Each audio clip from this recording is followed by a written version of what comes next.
A venue that was made for racing as it was meant to be, and an event that truly represents all that racing can be. The Breeders' Cup is back at Keeneland Race Course in Lexington, Kentucky for the third time. Welcome to the Breeders' Cup Player Show, and the crowds have already filed in a 10-race card on this Future Stars Friday. First post time is at 11:55, but if you were here early like I was, you saw everyone lining up outside at about 9 a.m. to come on in, and it is a gorgeous day. We're going to have ideal conditions for racing. I'm Todd Schrupp, very pleased to be with Kaiten Bradar and Matt Carruthers, and we are so happy to be back here at this venue for the Breeders' Cup again. You know, this really is unlike any other, but I would say this weather today is unlike any other Breeders' Cup I can recall. It's absolutely ideal. There's a little bit of a breeze, but the sun is shining, it's warm. You're gonna have just some beautifully run races too as far as track conditions are concerned. Matthew, we've got 5 Breeders' Cup Championship races today, and then we've got those undercard races. Overall, how would you describe this card from a betting point of view? I love it. I don't always, it's not always my type of card, the Future Stars Friday card. I usually vastly prefer the Saturday card. I don't know if that's true this year. I really like the card today. And it's very nice of you to get here early and meet and greet folks as they were. I thought there was a giveaway. Guy. Yeah, I wanted to hand out something. We are handing out the weather conditions. We're at 66 degrees right now. That temperature is going to climb to about 74. As Kaiten alluded to, tomorrow's going to be perfect as well, around 75 degrees. So our John Deere weather and track conditions, fast and firm. Race number 1 is 27 minutes away. So many great wagering opportunities on this card. We'll be talking about almost each and every one of them. They don't waste any time.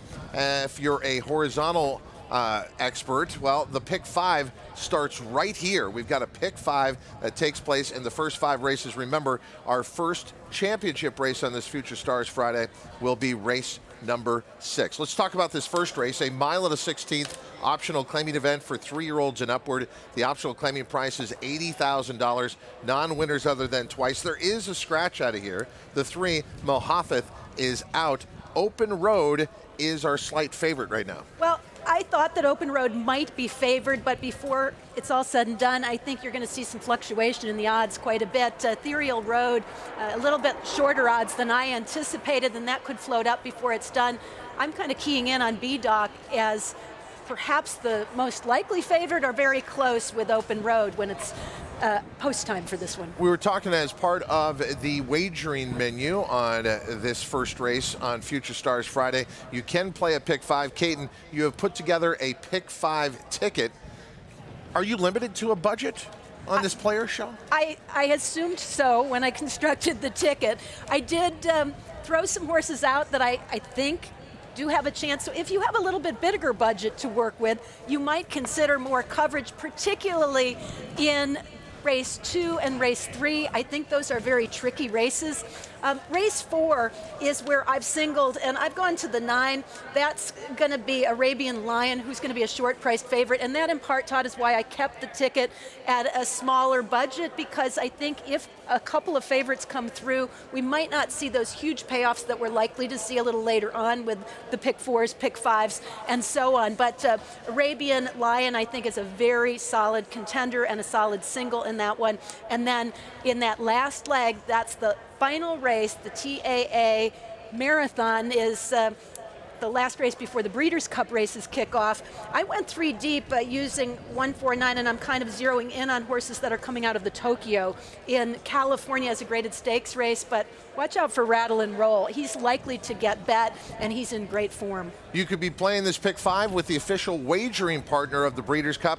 That would be FanDuel, and a very special offer right now to celebrate the return of the Breeders' Cup World Thoroughbred Championships. FanDuel Racing is offering a no-sweat first win bet up to $100. If you're standing near a television monitor, walk up now with your camera and scan that QR code. I know many of you will do that, but if not, make sure you go online and check out this very special offer. FanDuel, the exclusive wagering partner of the Breeders' Cup. Matthew, in this first race, the 2 Ethereal Road is a horse who early in the year for trainer Dwayne Lucas looked like he could be maybe a serious contender in the 3-year-old division. What do we do with him now at this point in the year? getting some class relief. But before I jump into this race, I just want to mention a couple of the wagers that I think are the most interesting today. That pick 3, that $3 pick 3, that turf pick 3, 6, 8, and 10, I think are the 3 races involved in that. And I also want to remind folks that are pick 6 players, you can play it for $1. It's not a $2 pick 6 Breeders' Cup, so it's a $1 pick 6. But the problem with Ethereal Road, I think he's too slow early, not enough pace in this race. We've got full team coverage for you here on this Future Stars Friday. Let's check in with Scott Hazelton.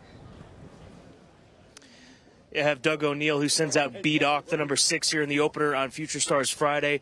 Why stretch him back out to a route of ground here today off that Perryville?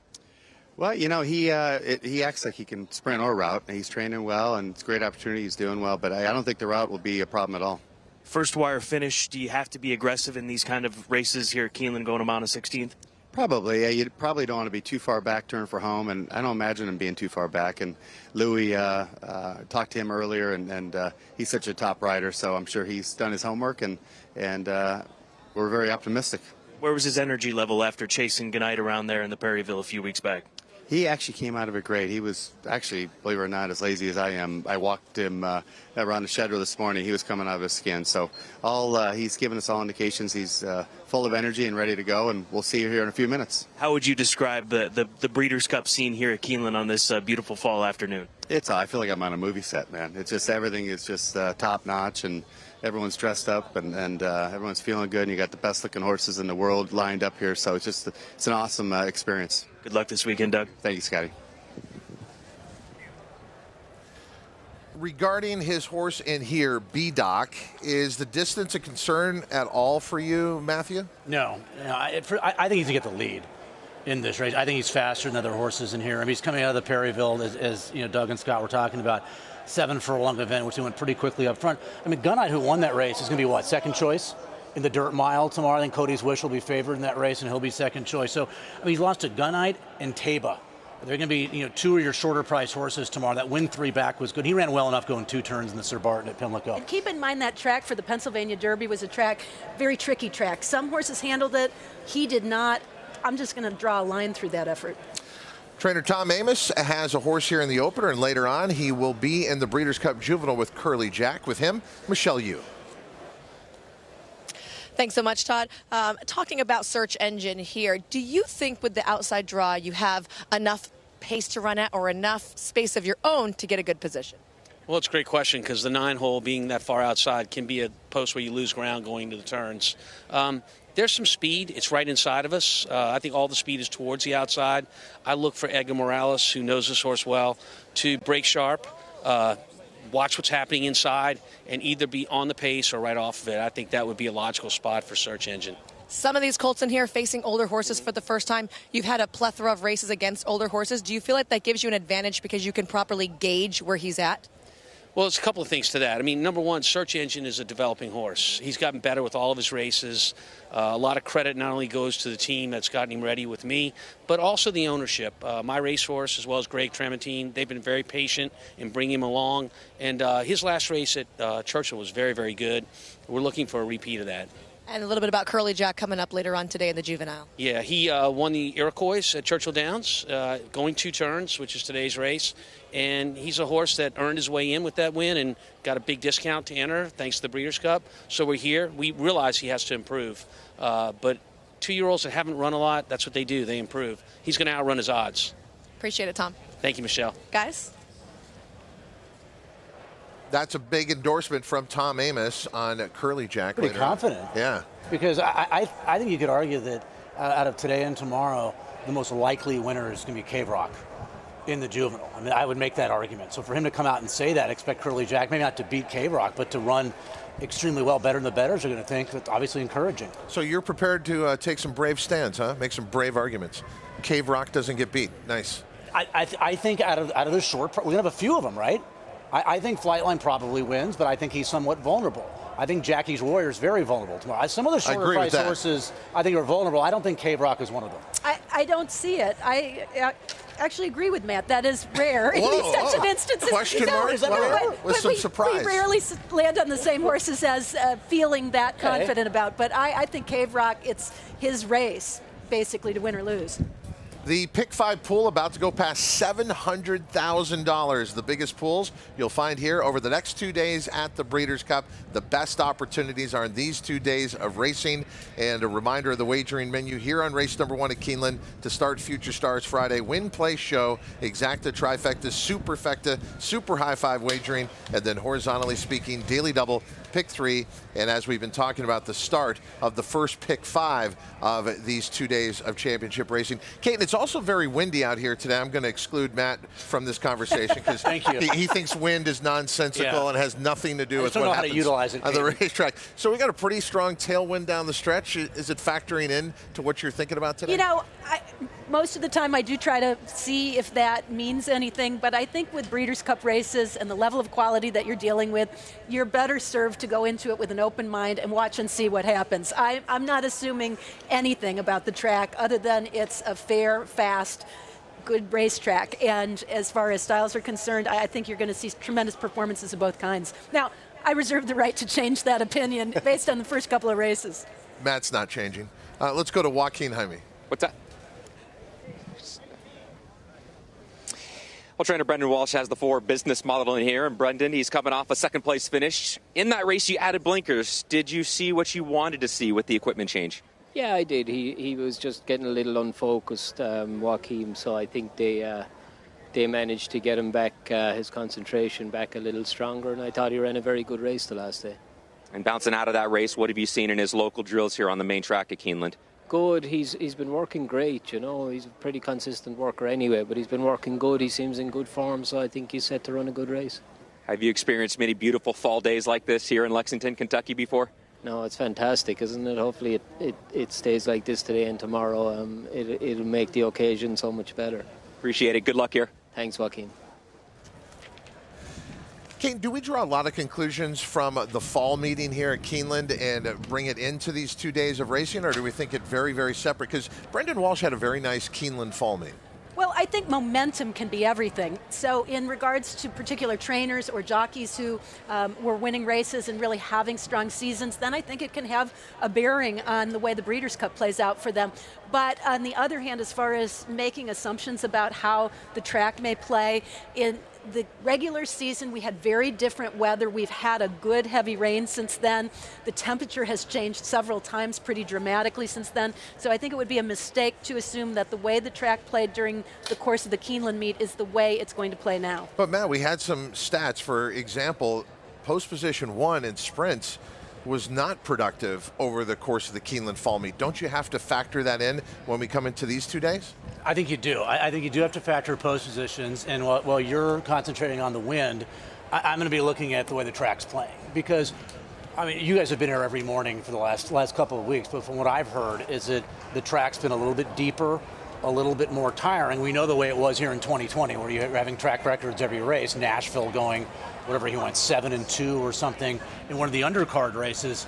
So I have a feeling that with the weather getting a little bit warmer and with the abundant sunshine, that the track's going to tighten up a little bit. I'm not expecting the track to play like it did in 2020, but I'm expecting the track to play, I think, differently in the afternoon today and tomorrow than it's been doing the last 10 days. A live look into the paddock here at Keeneland. We're about to get a call for riders up for the first race on this Future Stars Friday. 10 races in all, 5 championship races, the first of which will take place in race number 6, but a fantastic betting opportunity to start the day, and the Pick 5 pool about to go past $800,000. I think this is a real test for what we were talking about. I'm kind of staying with what I saw during the fall meet. On or near the lead is a good thing. So I do think Open Road is a very logical favorite here. B-Doc, I think, needed that last race, so I'm Captain Obvious there. But I do think it will ultimately come down between the top 3 betting choices. If I'm going to look at a horse at a price, I think I would be looking at Business Model, just for that momentum that we talked about for trainer Brendan Walsh. Agreed. That was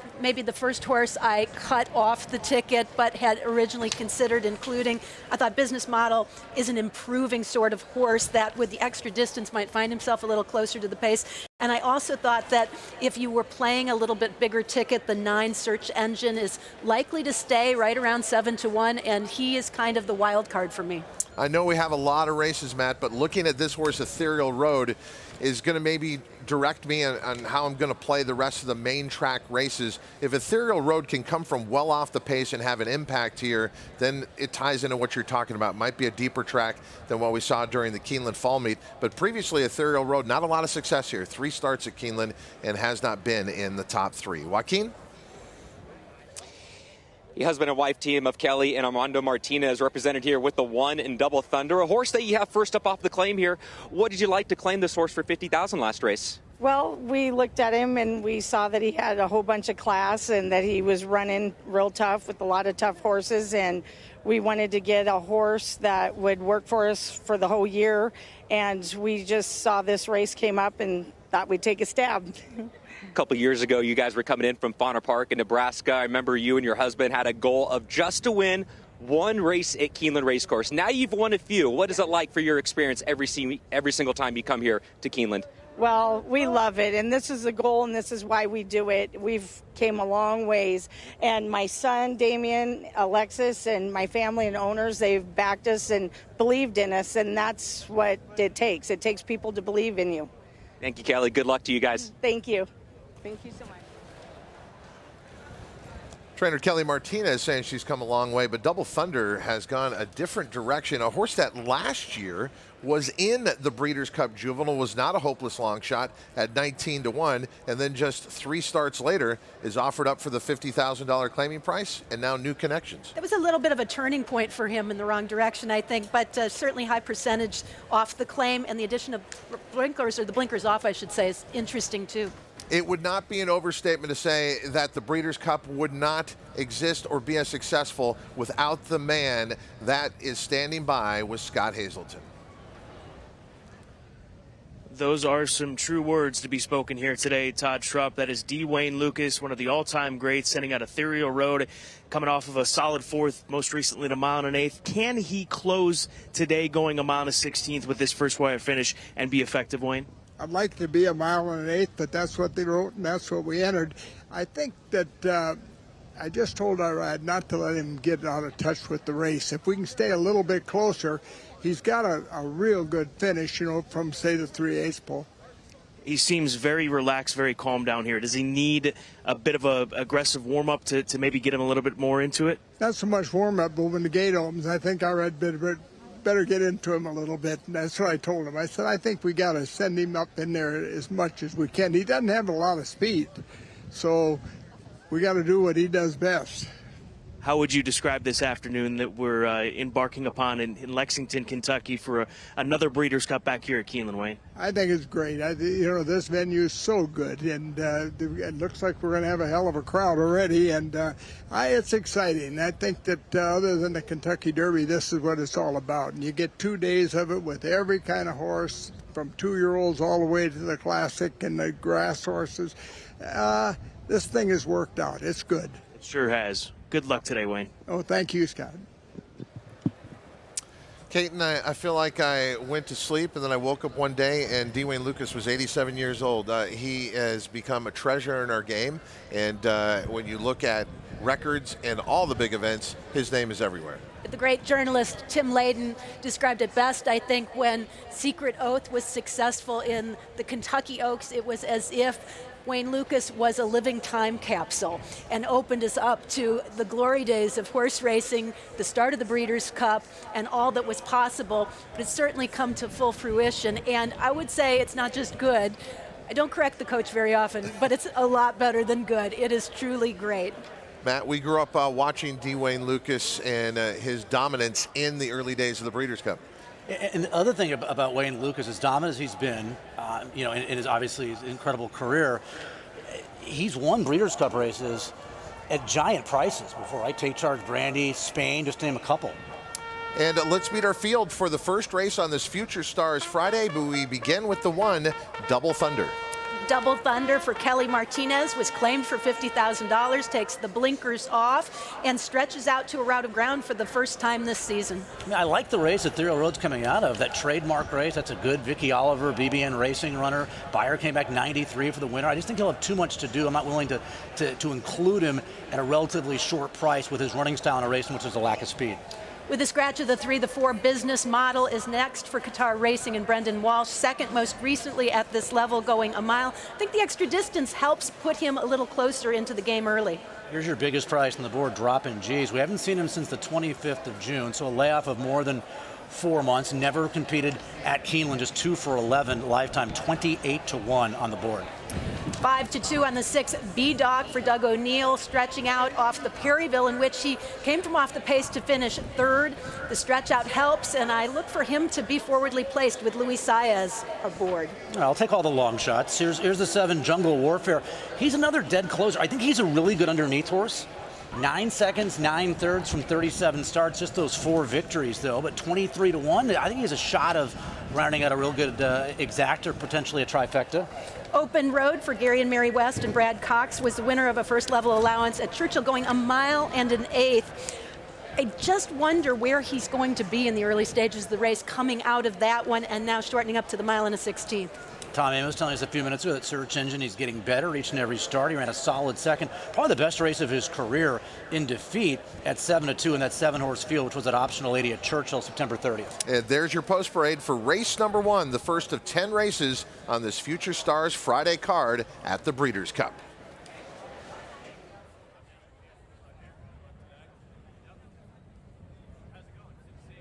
And now the pick 5 pool about to go past $1 million. We're coming off a record-setting Keeneland fall meet.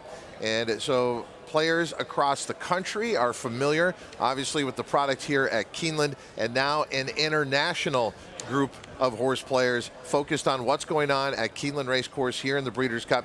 So you're going to see huge pools here and fantastic betting opportunities. Take advantage of all of them as the field goes out to warm up here for race number 1. We start with the 8 Open Road here in the warm-up process, and this horse had gone around 2 turns last time out for the first time. To go a mile and 1/8 with that freshening and win only bodes well for today as well. With a look on every horse out there on the track, I can see that he looks the way so many Brad Cox runners have looked over the years, sharp, poised, really good-looking individual by Quality Road. He is stepping up in class, but he has shown a lot of talent, especially since coming off the layoff and stretching out. Always seemed best suited to the 2 turns.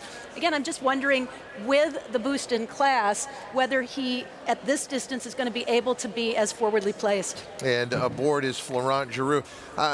Matt, the 6 B-Doc has Luis Saez aboard. He won the riding title during this most recent Keeneland fall meet in dramatic fashion in the final race at 26-1, but he is in tremendous form right now, and he seems like a perfect fit for B-Doc, who probably needs to be closer than he was in the Perryville. I don't think there's a better front-end rider in the game than Luis Saez. I mean, that's how great he is on the lead.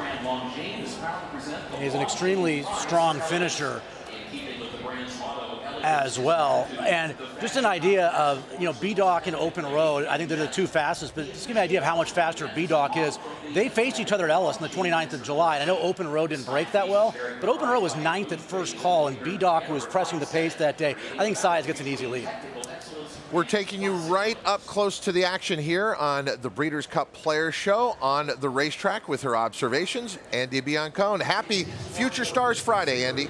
Happy Future Stars Friday, Todd. I'm here with Rocco, Cinch's brother, who is famous in Japan. He actually escorted all the Japanese fillies at the Breeders' Cup last year, so we're very excited to be here. In terms of this first race here, I like the favorite, the number 8 Open Road. Definitely look good warming up, should improve off his big number last time out. But I also like the number 9 Search Engine. I think this horse has just been very consistent in his most recent starts. He's got the speed to manage that outside post position, and he looks fantastic in the warm-up. I actually saw him walking over to the paddock, and he was probably my favorite of the group, Todd. Thank you, Andy. Looking forward to checking in with you and Rocco throughout the day. The 4 business model we were talking about for trainer Brendan Walsh was 10-1. We were talking about this horse, now sitting up on the board at 8-1. Another one of those horses will probably be a little pace dependent in here. Absolutely. I do think that's why the mile and a 16th works to his advantage off the 1-turn mile that he competed in last time. He ran well, but he is going to need everything to kind of fall his way from a pace standpoint as well as a trip standpoint. The problem I have with that horse, Todd, is that I'm never a fan of the He's 7th early on, 4 or 5 back, and he finishes 2nd, 4 1/4 back. So he makes up no ground on the winner. So he's passing some horses that are exhausting in the latter part of that race. In your early part of your career, you called that a refuse collector. Yeah. I know you used a different word. I'm just going to say refuse and sanitation. Take it from the sanitation worker. Right. We are approaching $1.2 million in this early pick 5 pool. Okay, so we've seen Caton's ticket. Matthew, obviously you've looked at this 5-race sequence. Let me ask 2 questions. Yeah. One, is there a single in your mind in the race? Caton went with the Bob Baffert trainee later on at about 6 to 5 in the morning line. Did you see a single in here? I did not play this early pick 5 personally. Okay. I would be singling to the 6 here. This would be my single. Oh, really? To start? I would single the 6. I would gamble this horse gets an easy lead. He's running against Gunite and Taba in his last couple of starts. I love the win at Ellis 3 back going 7 furlongs. The race at Keeneland been good. The 3rd place effort in the Perryville. Obviously the maiden breaking score by 11 1/4 here on the front end at 7 furlongs. So this horse has run well over this racetrack. He's in good form. I think he gets loose in the lead.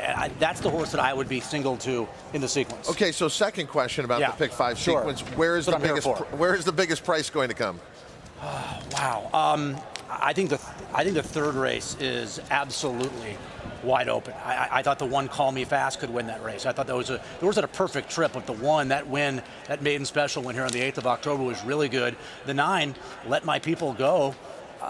This horse lost to Strobe and Run Classic. Those are some really good races. That horse is 15 to 1 on the line. So I thought the 3rd race offered some value. In the 5th race, Todd, you were sitting next to me 2 years ago when I was alive for a little score going into the Thoroughbred Aftercare Alliance. I needed Cupid's Claws, who was favored for a fair amount of money. Horse didn't run at all as the favorite. So now at 20 to 1 morning line, I have to come back and use that horse. Yeah, Kate, that's a very unique way to end the pick 5 with a 1 5/8 race. And that's what I love. One, the Breeders' Cup is always challenging because of the different divisions with the championship races. But this first pick 5, great diversity in looking at the challenges race to race to race. In race 5, you assume that because it's a marathon, horses that have that late kick are going to be at an advantage. And if that is true, then Rattle and Roll is probably going to be in a good position there on the inside, horse that's doing well and does his best running late.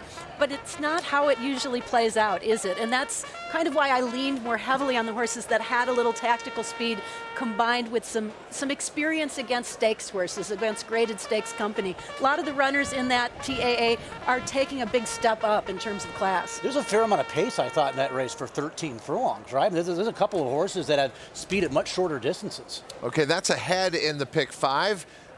The start of it is right here. Race number 1. The field is being called towards the starting gate. Track bugler Steve Buttleman has signaled to the field that it is time to make their way towards the starting gate with the pick 5 pool approaching $1.3 million. Okay, we've covered a lot of ground here, a lot of horses.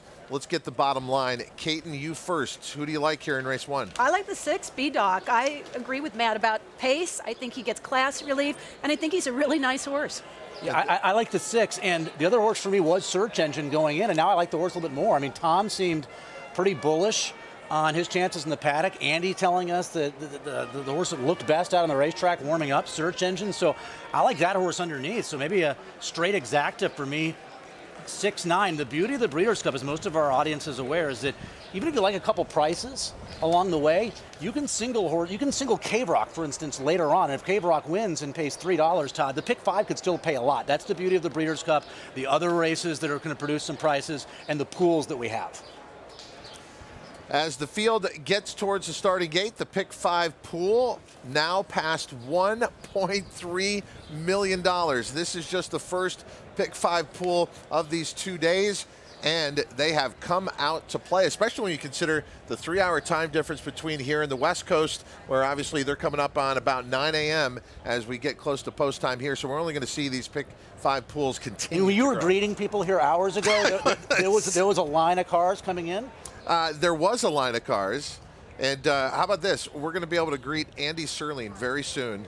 He just landed. I've just received that word. I'm aware of where everyone is this weekend. Do you have people at Bluegrass, or did Andy text you himself? Yeah, I've got some friends in TSA. And they said Andy's just landed. So Andy Serling will be here momentarily after we complete race number 1. Pick 5 pool about to go past $1.4 million. It's the 2 best betting days in all of thoroughbred racing. It is the Breeders' Cup here at Keeneland. You are watching and listening to the Players Show here, and we are pleased to be with you. Todd Schrupp, Kate Bradar, Matt Carruthers, full team coverage for you as they move into line for race number 1, the first of 10 races on this Future Stars Friday. Our favorite throughout the wagering has been the 8 Open Road at 8-5. Let's go up to track announcer Kurt Becker, race number 1. Let's start the Breeders' Cup 2022 here at Keeneland. And they're off. There goes dropping G's from down toward the inside of horses with B-Doc right alongside of the opening strides, and Open Road comes away in 3rd. Jungle Warfare is out 4th. Search Engine's going to be wide in 5th, heading onto the first turn. Dropping G's quickly gets over to the rail, leads it by a half length. And B-Doc is right alongside in 2nd, 3/4 of a length. Open Road stacks up 3 wide around the first turn. In 3rd, Search Engine is 4th up on the outside ahead. Jungle Warfare 5th to the inside of that one. Business Model, a lane off the rail in 6th. Moving by Ethereal Road in 7th. Double Thunder is last of the 8. Opening quarter 23.35 seconds. Up the backstretch they go. Dropping G's the leader. Dropping G's against the rail. Leads it by just a half length. B-Doc goes 2nd by a length to Open Road, who's 3rd by 2 lengths. Jungle Warfare 4th by a head. Search Engine 5th alongside of that one. Business Model is 6th in between horses, picks up 1 position, now moves up to challenge for 4th, 3 lengths off the lead. Ethereal Road, Double Thunder are further back after an opening half mile in 47.6 seconds. Onto the far turn, B-Doc starts to draw alongside of Droppin' G's. Open Road seeks to join them. 3rd up on the far outside, a half length off the lead. Search Engine is next. Jungle Warfare, Business Model in between that pair. 1/4 mile to go. Then Double Thunder, who has dropped out to the back of the pack. Ethereal Road still next to last. Still 3 wide shuffle for the lead. Top of the short stretch. B-Doc pokes ahead in front. Open Road to the outside of that one. Droppin' G's is still fighting on. And then Business Model, who swings out to the 4th position. Ethereal Road is 5th, center of the track, but they're into the final furlong. Open Road and B-Doc going at it. Business Model dropping G's back toward the inside. B-Doc has a head in front. B-Doc by a length. Here comes Business Model with a final try. B-Doc, Business Model, head-bobbing photo for the win. Either B-Doc or Business Model to get us started on this Friday. What a start to this Breeders' Cup. A photo to decide this. The 6 B-Doc finally shaking off at the top of the stretch. But here comes Tyler Gaffleone and Business Model calling late. You know, I can't split this. As you can see, that the Business Model's making up some ground, and with every stride, it's just a matter of where the wire came up, whose nose was down. Momentum was favoring Tyler on the outside with Business Model, but B-Doc was really, really tenacious on the inside. This will be our best look right on the wire, but again, it's not a perfect look.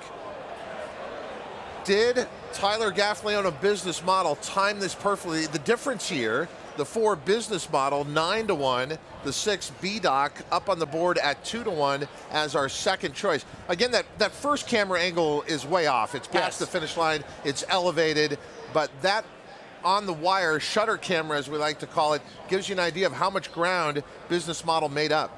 Yeah, I mean, seeing it live, I thought the 4 nailed the 6. I thought Business Model nailed B-Doc on the line. Now seeing it again a couple of times, I'm not so sure. I mean, physically, the body of the 4 was in front of the 6 B-Doc, but I think that maybe the 6, excuse me, got the bob back on the inside. This is unbelievably close between the guys that were, the 2 most dominant riders at Keeneland, right? Tyler Gaffleone aboard the 4 Business Model for the fall meeting, and Luis Saez, your leading rider in the fall meeting, aboard the 6-horse B-Doc. They're still showing both, so this photo might take a minute. And I think this tells you something about the track. Maybe too soon to draw any conclusions, but so let's do it anyway. Business Model was well off the pace, and the pace was not lightning fast. It was a fair, honest pace, whereas B-Doc was pressing the pace every step of the way. You have those horses separated by a nose on the finish line, or maybe not even separated by a nose. Yeah, they went 24-2 for the second quarter, so they were not going that quickly.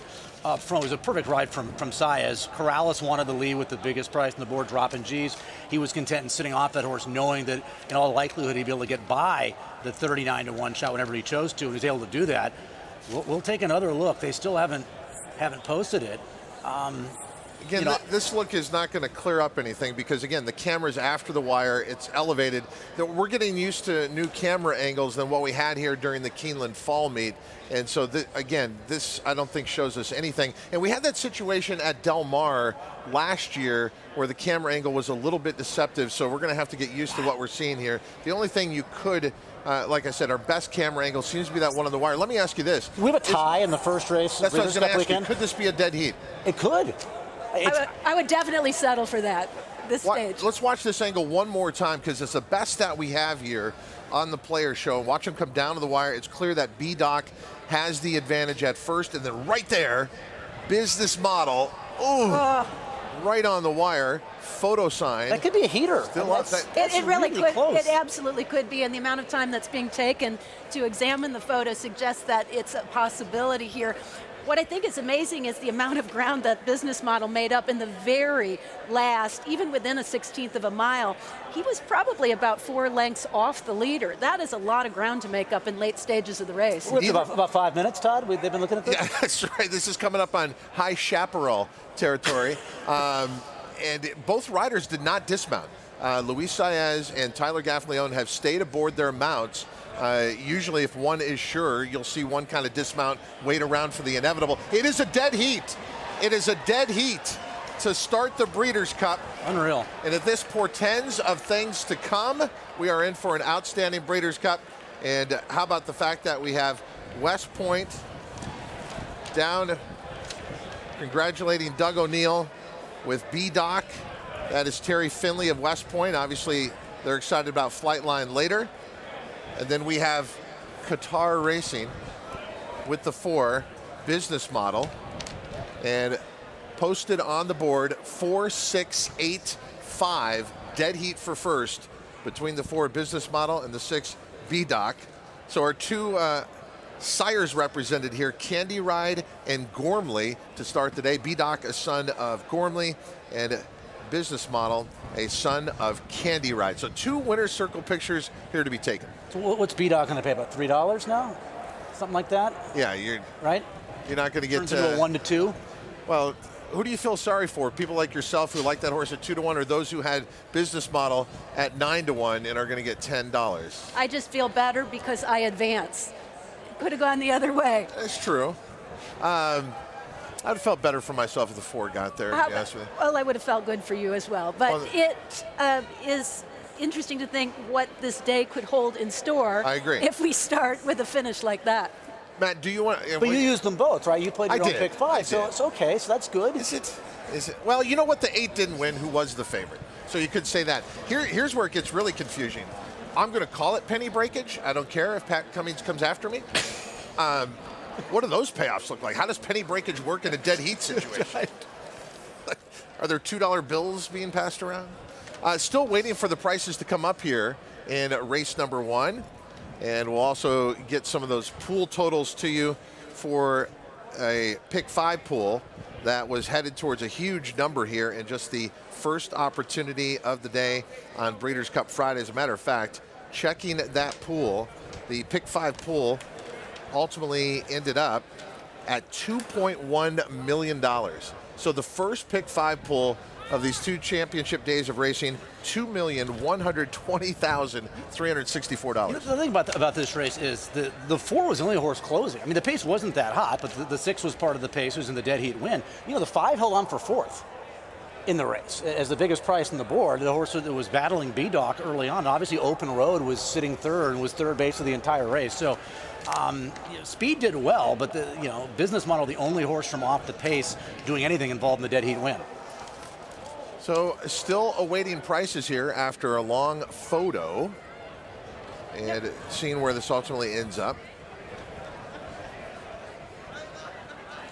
For connections who will have interests the rest of the way over the next couple of days, it's a little bit of relief to be able to get off on the right foot here. And in this case, we doubled those connections with Tyler Gaffalione, Brendan Walsh, and Qatar Racing, as well as West Point Thoroughbreds and partners, Doug O'Neill and Luis Saez, all with a lot more shots coming up over the next couple of days. So nice for them to get off on this winning note. Okay, we do have the photo before we have the prices. Let's show you that on the Player Show. Looking at the dead heat. That's very clear there. Yep. On your screen. The 4 is not running through that yellow line. Neither is the 6 down on the inside. So declared a dead heat here to start the day. And now B-Doc gets his moment in the winner's circle. Caton, when it's an out-of-state barn like Doug O'Neill, do you then draw a conclusion as horses have shipped well and you can count on them in other spots along the way? You know, it does seem to work that way oftentimes, but when you're talking Breeders' Cup, so many people have come in from so many different places and with numerous opportunities over the course of the 2 days that I don't know that you can really wager on it, but I think it's a good omen for sure. Matt Carruthers, you have 35 years in racing as a player and as someone who observes it. Have you ever seen a horse pay $4.08 to show? I never have. No. So you're seeing it now? No, or $3.78 to win. I don't think, which is the win mutual on B-Doc. So there's your 4-6 exact to 1886. The 6-4 one, obviously with B-Doc being a much shorter price, coming back a third less at 12 and change. I just hope that everyone who listened to us with B-Doc bet to place. Yeah, you're right. That's right. It's a reverse. Yes. Good point. Reverse place pool. And the vertical wagers are healthy returns. We're off to a fantastic start here on Future Stars Friday. You're listening and watching the Breeders' Cup Players Show. They are at the 2022 post. here at Keeneland. And they're off. There goes dropping G's from down toward the inside of horses with B-Doc right alongside of the opening strides, and Open Road comes away in third. Jungle Warfare is out fourth. Search Engine's going to be wide in fifth, heading onto the first turn. Dropping G's quickly gets over to the rail, leads it by a half length. And B-Doc is right alongside in second, 3/4 of a length. Open Road stacks up 3 wide around the first turn. In third, Search Engine is fourth up on the outside ahead. Jungle Warfare fifth to the inside of that one. Business Model, a lane off the rail in sixth. Moving by Ethereal Road in seventh. Double Thunder is last of the 8. Opening quarter, 23.35 seconds. Up the backstretch they go. Dropping G's the leader. Dropping G's against the rail, leads it by just a half length. B-Doc goes second by a length to Open Road, who's third by 2 lengths. Jungle Warfare fourth by a head. Search Engine fifth alongside of that one.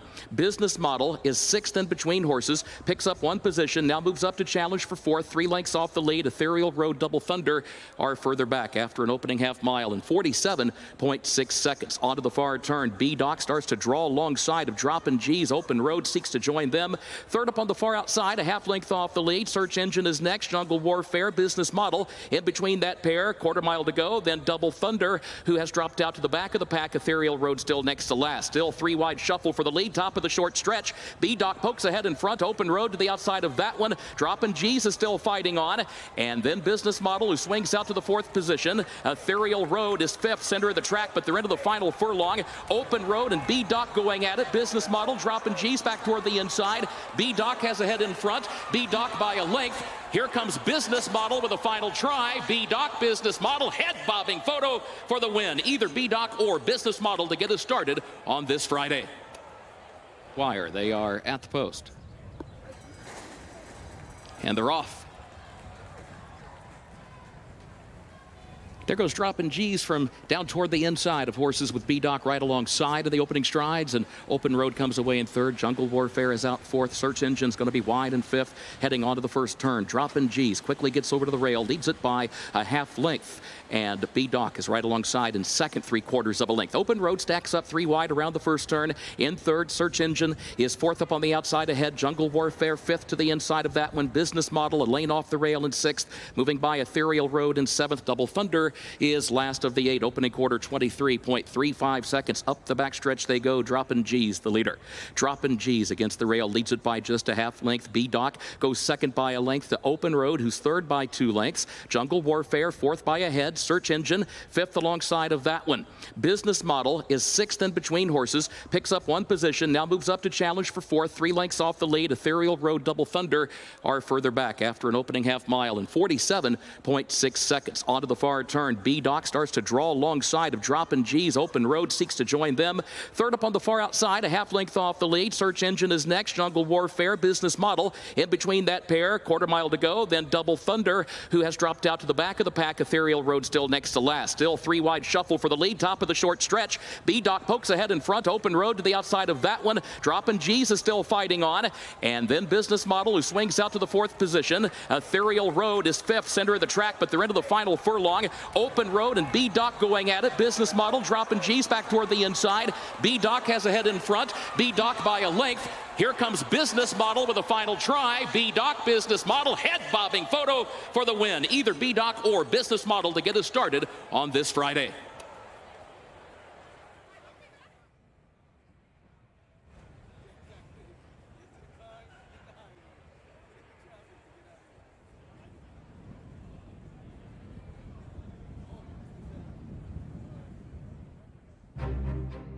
This is a Kentucky Thoroughbred. This is a Kentucky-built Powerfoil industrial fan. Like a Thoroughbred, it too delivers unrivaled performance. And while they both run with purpose and pride, this one runs to keep your workforce feeling cool and comfortable. Powerfoil, the best-selling big fan in the world. BigFans.com. Exceptionally engineered. Maximum Security proves he's the real deal with a gate-to-wire win in the Florida Derby. Champion 3-year-old. Maximum Security has won the TVG.com Haskell Invitational. 11 triple-digit buyers. Maximum Security, he smoked them in the Cigar Mile. Grade 1 winning 4-year-old. Maximum Security takes them all the way in the TVG Pacific Classic. Secure your mare's future. Maximum Security. It's time to bet the race, and FanDuel Racing has entered the starting gate. Download the FanDuel Racing app, and you're off. It's super easy to use from the start. Make every moment more with tools to help you win on the inside. Watch out for great promos and easy deposits. And here comes fast payouts. It's super easy to use. It's fast payouts. It's super easy. There's no doubt about it. The best place to bet is FanDuel Racing. New customers bet the Breeders' Cup and get up to $100 back if your horse doesn't win. Sire Sensation Gunrunner is the sire of 6 first crop Grade 1 winners. God-eyed, and he's going to win the hopeful Remco Zulu wins the Breeders' Cup Juvenile Fillies, and Cyberknife has won the Haskell. Society is going to win the Cotillion, and Tama, they win the Back Park, Pennsylvania Derby. Early voting comes inside and wins it. He wins the Preakness. Horse of the Year, Gunrunner, standing at 3 chimneys.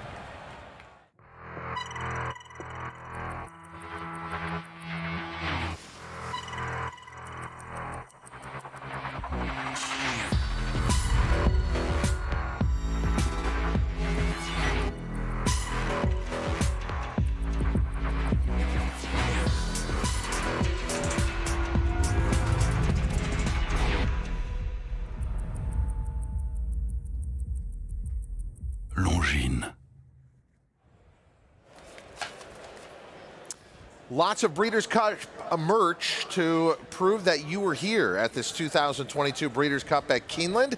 If you'd like to purchase some merchandise related to this year's 2 days of championship racing, go to breederscupshop.com, the site of officially licensed merch at breederscupshop.com. The Players Show continues here. Race number 2 is 16 minutes away. We're coming off a dead heat win to start the day. The upcoming second will give us a look at some 2-year-old fillies going 7 furlongs, maiden special weight company in here. And looking at the 2 Magical Song, that is a pedigree that is well tied in to Breeders' Cup history. Out of the great mare Songbird, who was winner of the 2015 Breeders' Cup Juvenile Fillies right here at Keeneland. 13 for 15 lifetime, and very precocious. Magical Song has been training steadily for her debut for Whisper Hill Farm and Brad Cox. Let's go into the paddock with Scott Hazelton. Alstall Jr. sends out the 4, Lovin' on the Run, improvement, second time out. Was it the experience, or do you think it was the added distance in that second career start? Well, she broke a little bit better, and she got in a better position going 2 turns with a slower pace. She got a lot out of that race, and I figure shorten up to the 7/8 just might be what she's looking for with the pedigree. And what do you expect to see from her? Kick on late or establish early position? Well, she's quicker than you think, and I hope she breaks well. She's missed the kick just a little bit in both of her starts, and hopefully she's learned a little bit from that because she schools very well. Breaks running, I think she might have a good chance in this bunch. Good luck, Al. Thank you. When the first Breeders' Cup was held here at Keeneland Race Course in 2015, the Juvenile Fillies that year was won by Songbird. Now she's a mama here to the 2 in Magical Song in here for Whisper Hill Farm and owner Mandy Pope. I understand he's one of the best sires in the world, but what did you like about the pairing with Tappet for this first-time starter? Obviously, Songbird was one of the best horses of her generation, and she has plenty of speed. And with Tappet, he also can throw a lot of speed, but he can get more distance in there, so it was just a good mating. And what has trainer Brad Cox told you about how this horse is training into the debut? Magically.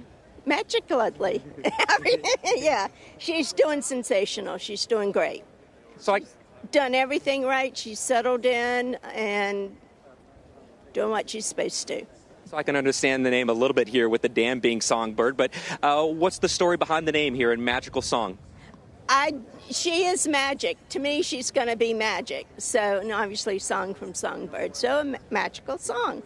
Can't wait to see her run. She's coming up here soon. Appreciate the time. She's going to be awesome. Good luck to you, Mandy. Thank you. We all need luck. Thank you. Wonderful. Well, we definitely want to get some more info on these first-time starters. Joe, what are the expectations today?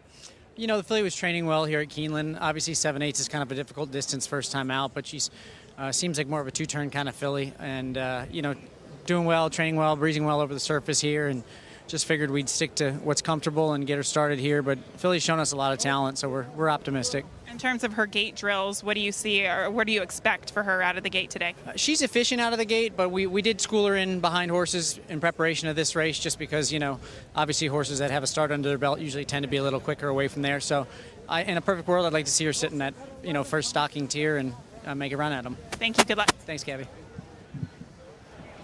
Well, it's really a handicapping dilemma that horse players face each and every day, and it's playing out here in race 2. Do you go with the promise of a first-time starter with a great pedigree, or do you go with experience? Well, I think it just depends, but when you're talking 7 furlongs, I think a horse who has a little experience does have an edge over the first-time starter. It's not to say that some first-time starters can't be successful, but all of the things being equal, the horse that has experience from a fitness standpoint is always going to have the upper hand. Matt, the 10 Affirmative Lady, second start for Graham Motion. And with Graham Motion, he's a trainer where his horses improved dramatically second time out. Yeah, I mean, the board right now, half the field's between 3-1 and 8-1. So this race is wide open. Yeah, Affirmative Lady didn't break particularly well in her debut.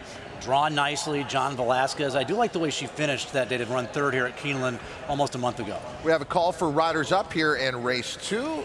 Gabby Gaudet. Thank you, Todd. And here with Michael Puich, who sent out the number 11, Diva, and she is acting a little bit like a diva in the paddock.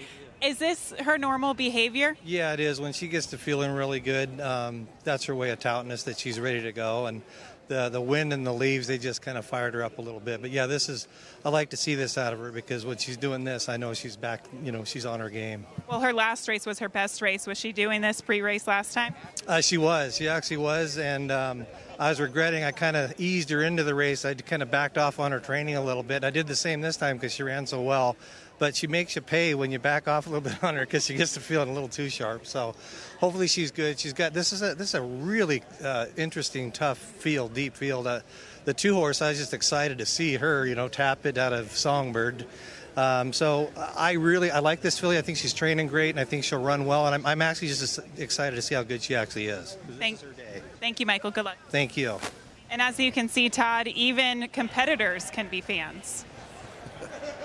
Well, and I've seen that all week when it comes to Flightline, Caden. Obviously, we're leading up to the biggest race, the Breeders' Cup Classic tomorrow here, and Flightline, one of the most exciting horses in the sport. The reverence that people have who are competing against him has been stunning.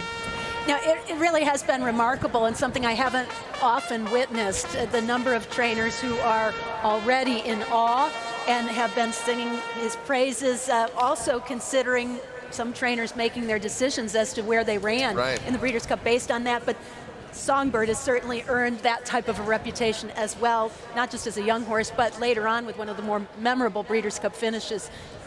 Our post parade starts here in race number 2 with the one Stay Fabulous. Stay Fabulous for Steve Asmussen, my racehorse in Bloom Racing, was 6th on debut, was a little unsettled in the early stages of that race. I don't think the rail helps her any here, but the fact that she has that race under her belt may give her the opportunity to settle a little more. Here's Songbird's first full to compete on the races. Magical song. It's great. I mean, Songbird 13 for 50, her 2 defeats to Beholder by a neck, and then Personal Ensign, she lost to Forever Unbridled by a neck, and she won the Distaff at 2017 at Del Mar. The 3 Indy again, wasn't bet in the debut, kind of a mediocre performance, 26-1. The 411 on the run is an improving filly for sure. She was 3rd last out at Churchill with the mile and a 16th, now cuts back in distance, she'll be fit. The 5 La Perla Nera, take a look at here at 26-1. She had a bad post in her debut. She was 16-1. She ran well, 4th beating 2 1/4 lengths. That was not the quickest maiden special event, that 7-furlong race in 24-3 at Churchill on the 23rd of September. The lukewarm favorite at 3-1 is the 6 Classy Bridget, who finished 2nd to Pretty Mischievous on debut. That one came back to win impressively. 2 others in the field have come back to win, and there's been 2 second-place finishes. I think that's kind of going to turn out to be a key race. Yeah, Pretty Mischievous, a nice runner for Brendan Walsh. The 7 Black Forest, a lot of speed in this race. So she's quick, and you get Irad Ortiz.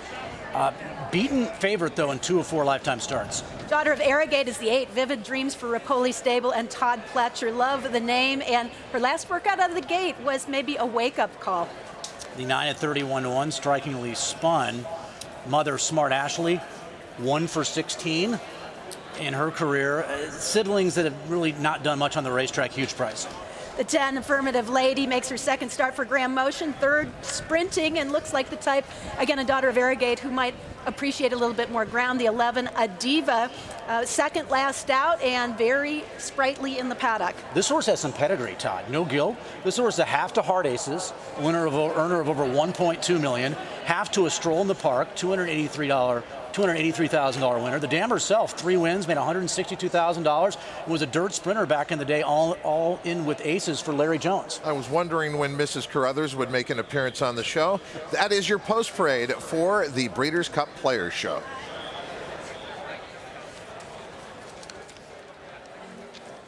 We continue along here with our coverage of Future Stars Friday on the Players Show. That was the field in the post parade, now out warming up for race number 2. I got to pick 4. Okay, so let's go through the wagering menu here. Win, play, show, exacta, trifecta, superfecta, super high 5, and then horizontally, daily double, pick 3, and as Matt mentioned, a pick 4. So with the pool approaching $300,000 in the pick 4, tell us about your pick 4 ticket. I think this is the epitome of the type of race where you take a stand or you go as deep as you can afford to go, right? And the problem I had was I didn't have real strong opinions in races 3, 4, and 5. My opinions I have today, the stronger ones are later on. So slightly forced to single here. I think, Classy Bridget's the horse to beat here, the 6, and she's favored right now at 3-1. Nothing wrong with singling a favorite if you're right and they're 3-1 in a race like this, because very few people are singling here. The board explains that to you right now. But she had an inside draw in her debut, ran 2nd in a 12-horse field. Caton talked about Pretty Mischievous. She went quickly that day. The buyer was a good 73. She won an optional 100 in her next start for Brendan Walsh. I also like the fact that Classy Bridget was 4 clear of 3rd in that race, and the 7th place finisher won by nearly 7 here at Keeneland in a maiden 50. So I'm single to the 6. We'll come back, talk more about this pick 4, which begins in race number 2. Right now, Joaquin Jaime. Todd, thank you very much. Down here in the winner's circle right now with Marcus Hurst from the Daily Racing Form as we get set for Future Stars Friday. 5 Breeders' Cup races today, Marcus. What sort of 2-year-olds do you have your eye on this year in the Breeders' Cup? The winners. I have my eye on all the winners. Yeah. I think it's a really interesting. I mean, Cave Rock is obviously the star of the show, and from a wagering perspective, I have no interest in opposing him. I think he's absolutely fabulous. The rare 2-year-old who can set a strong pace and still finish. I mean, absolute superstar.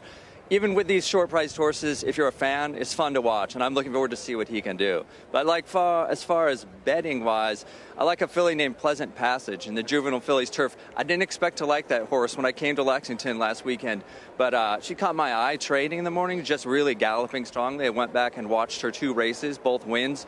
She's better than those races look. She's got a lot of talent. That's a very deep and interesting race. Pretty good European contingent. Europeans don't really do well in that race, only 2 winners in 14 years. The one I like is not the one that's the shortest price, Meditate, but I like Spirit Gal a little. She's 20-1 on the line, has only sprinted. Her trainer has like 3 horses in training, but she's got a lot of talent, got speed too, so that should be a pretty fun race. All that coming up later today. How about a winner here? Maiden special weight for 2-year-old fillies. What do you think in race 2? Well, I thought the 2 Magical Song, the first foal from Songbird, would take a lot of action. She's a little bit flat on the board. I had my eye on Affirmative Lady for Graham Motion. Graham does not push horses to run first time out, and if you watch her first race, she's not at all precocious, doesn't show a lot of speed, a little slow to get into it, but once she got rolling, her second to last 8th mile in that race was 12.14 seconds, easily the fastest in that race. She galloped out way in front. That was a shorter race than this. She should be better going 7 furlongs, and I'm guessing she's going to get into it a lot quicker second time out. Thanks, Marcus. Good luck to you today. Thank you. You too. Marcus Hirsch, longtime rider for the Daily Racing Form, and has covered many circuits, especially in the Midwest and down there in the South at the fairgrounds. Some great opinions there. Looking forward on the card. Michelle Yu has put together a pick 4 play. Again, starts here in race number 2. The pick 4 pool now past $400,000. So Michelle has put in $36. Christina Blacker has a $32 play where she's going to have a single in race 3 and a single in race 4. Matt, what did your ticket come in at? Did Michelle single Sheriff Brown, the 5, in the last leg? That's an aggressive single, if I saw that correctly. And that's a horse that's on my ticket. I'm only going 3 deep in that race. Yeah, I singled here, Todd, and then I spread out as much as I could in races 3, 4, and 5. To be honest, at the top of my head, oh, okay. So they don't have the ticket, apparently. Who's they? I don't know. It was lost. The ticket was lost. Who did you use in this first leg? I singled the 6. Okay. I singled the 6 horse here in the first leg, and prices I would like. The 4th race a horse to use, the 2 Giant Mischief. Okay. Go back and if you have time, go back and watch that race from Horseshoe Indy, the only start September 22nd with this horse. He was a 6-5 favorite, debut with blinkers for Brad Cox. This horse, it looked like he had no chance of winning that race at the 8th pole. That horse really exploded at the end of that race to win. So I'm expecting that horse with Florent Giroux aboard to be a cleaner trip and a little bit more professional to really give maybe a Arabian Lion everything he can handle in that race. Pick 4 pool now about to go past $400,000. Get your plays in on the 2nd here at Keeneland on Future Stars Friday for the Breeders' Cup. We just have 2 minutes before they start to move towards the starting gate. Watching the field to warm up, Andy Biancone. Todd, this is a good-looking group of fillies. I can't see the odds board right now, but I think the favorite, the number 6, Classy Bridget, looked very good in the warm-up. I think she should certainly improve off that first run. Track's been very speed-favoring today, so having that experience, I think she can definitely break quick. But I did like some of the first-time starters as well. The number 2, Magical Song, obviously first baby of Songbird. She's a very good-looking filly. Songbird was precocious as a young horse. She won first time out and, won several races from there on following that. And this filly looks like she could be precocious as well. Another horse who looked good was the Todd Pletcher trainee, the number 8, Vivid Dreams. I think this filly, her gate works are fast enough. I think she can get clear early, and she looked very good in the warm-up, Todd. Okay, so is this a handicapping angle at the Breeders' Cup with these undercard races? That last horse that Andy's talking about, we're looking right there, the very famous Silks of Mike Rapoli, and obviously he's here with some of the bigger races in mind, but he brings a lot of people to the Breeders' Cup. So wouldn't you want to run a horse on the undercard that had a big chance for this owner? Well, definitely because of the occasion, the number of people there, but also, Todd, this is a $150,000 purse for a maiden race. It's like a stakes race any place else. So what better place to try to run your best maidens if the timing works out?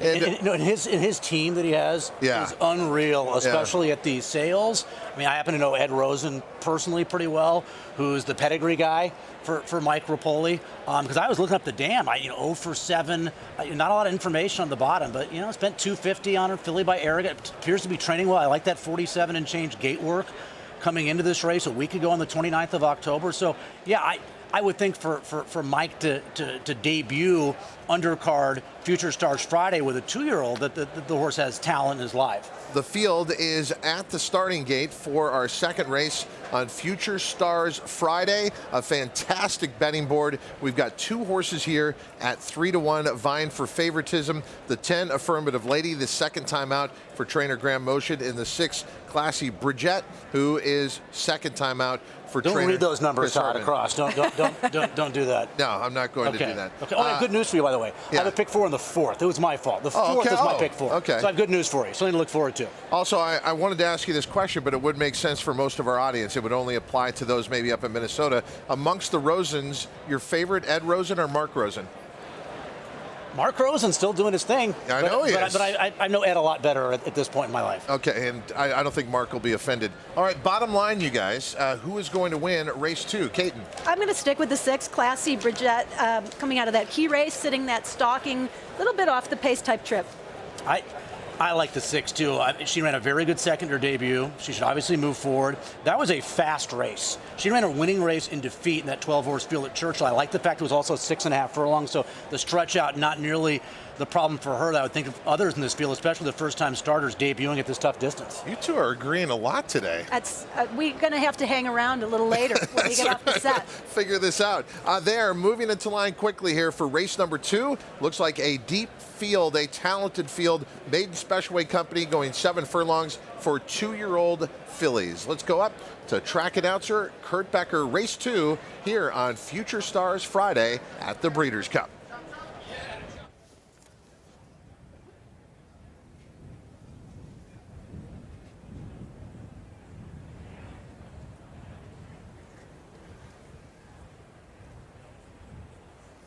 They are at the post. And they're off. There goes Stay Fabulous from the inside. Affirmative Lady, a Diva up toward the far outside. Black Forest between horses. Black Forest moves up, takes the lead by a neck. Stay Fabulous goes second. A Diva is third. Affirmative Lady is in fourth. Levin on the run moves up in fifth. Just inside of Vivid Dreams, who's in sixth. Classy Bridget seventh, trying to find an opening down toward the inside to pick up a couple of positions, 3 lengths off the lead. Indy again is eighth. La Perla Nera is in ninth in between horses as they head to the far turn. Strikingly spun, stacks up to the far outside from the back of the pack with 5 lengths to make up as they enter the turn. Affirmative Lady has lost several positions, now drops out to the back along with No Guilt. Magical Song last. 22.98 seconds was the time for the opening quarter. Black Forest leading Stay Fabulous by a half length. A Diva is third up on the outside. Classy Bridget is fourth down toward the inside, 2.5 lengths off the lead. Lovin' on the run goes fifth. La Perla Nera, then Indy again back toward the inside as they move for the top of the stretch. Black Forest has the lead from the outside as they turn for home. Stay Fabulous in second. A Diva, and then Classy Bridget. Now Classy Bridget switches lanes off the rail, moves up to third to second, still 2 lengths off the lead of Black Forest, 1/8 of a mile to go, and Black Forest has hit another gear, opens back up here by 3.5. Classy Bridget in second, Affirmative Lady to third, Magical Song runs late to fourth, still well behind Black Forest. Here's the wire, Black Forest in front, Black Forest to win it for Irad Ortiz Jr. Classy Bridget second, Magical Song third, Affirmative Lady fourth. Black Forest, the horse to catch here, and no one does. Fast opening fractions and still kept on going. The switch to 7 furlongs seems to make a difference. While the filly struggled to sustain her speed in sprint distances, she was very comfortable here at the end. Yeah, she's right. I mean, Caton's right. You're battling for the lead in those shorter races at 6 furlongs.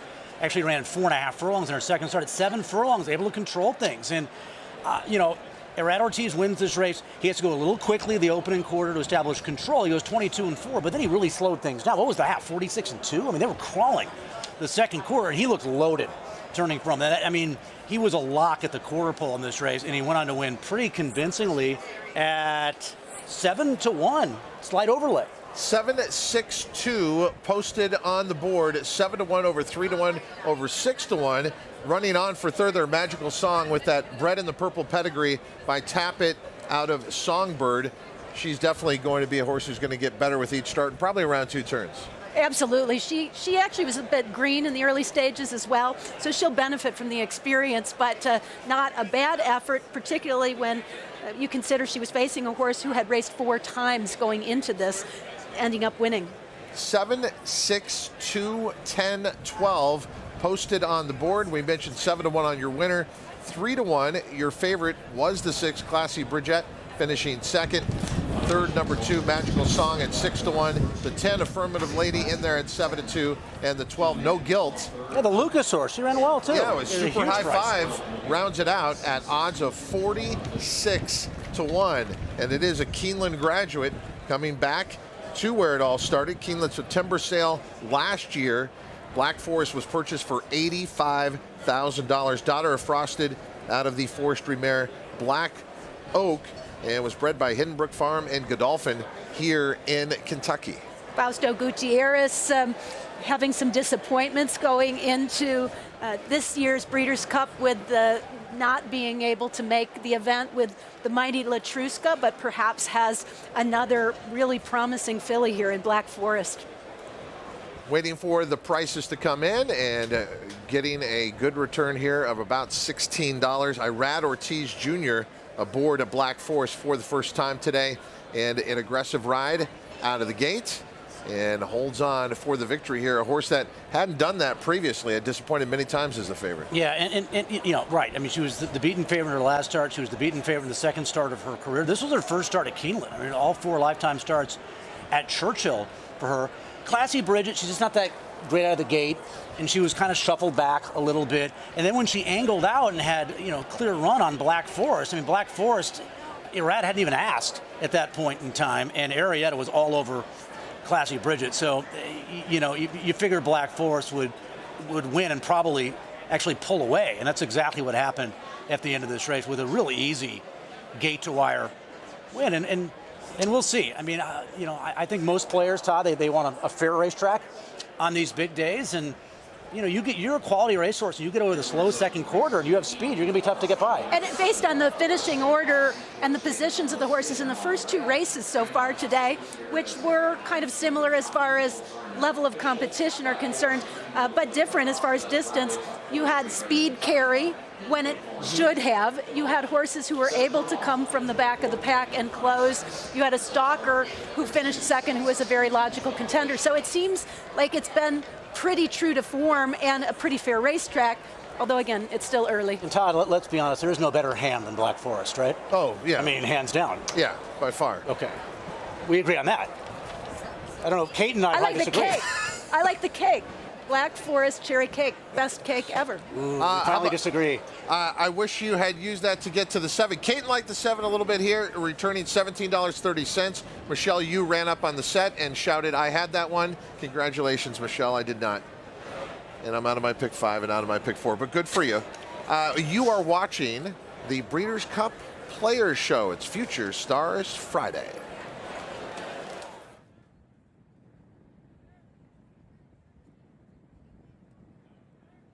Are at the post. And they're off.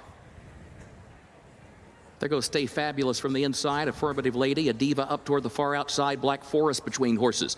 Black Forest moves up, takes the lead by a neck. Stay Fabulous goes second. A Diva is third. Affirmative Lady is in fourth. Levin on the run moves up in fifth. Just inside of Vivid Dreams, who's in sixth. Classy Bridget seventh, trying to find an opening down toward the inside to pick up a couple of positions, 3 lengths off the lead. Indy again is eighth. La Perla Nera is in ninth in between horses as they head to the far turn. Strikingly spun, stacks up to the far outside from the back of the pack with 5 lengths to make up as they enter the turn. Affirmative Lady has lost several positions, now drops out to the back along with No Guilt. Magical Song last. 22.98 seconds was the time for the opening quarter. Black Forest leading Stay Fabulous by a half length. A Diva is third up on the outside. Classy Bridget is fourth down toward the inside, 2.5 lengths off the lead. Lovin' on the run goes fifth. La Perla Nera, then Indy again back toward the inside as they move for the top of the stretch. Black Forest has the lead from the outside as they turn for home. Stay Fabulous in second. A Diva, and then Classy Bridget. Now Classy Bridget switches lanes off the rail, moves up to third to second, still 2 lengths off the lead of Black Forest, 1/8 of a mile to go,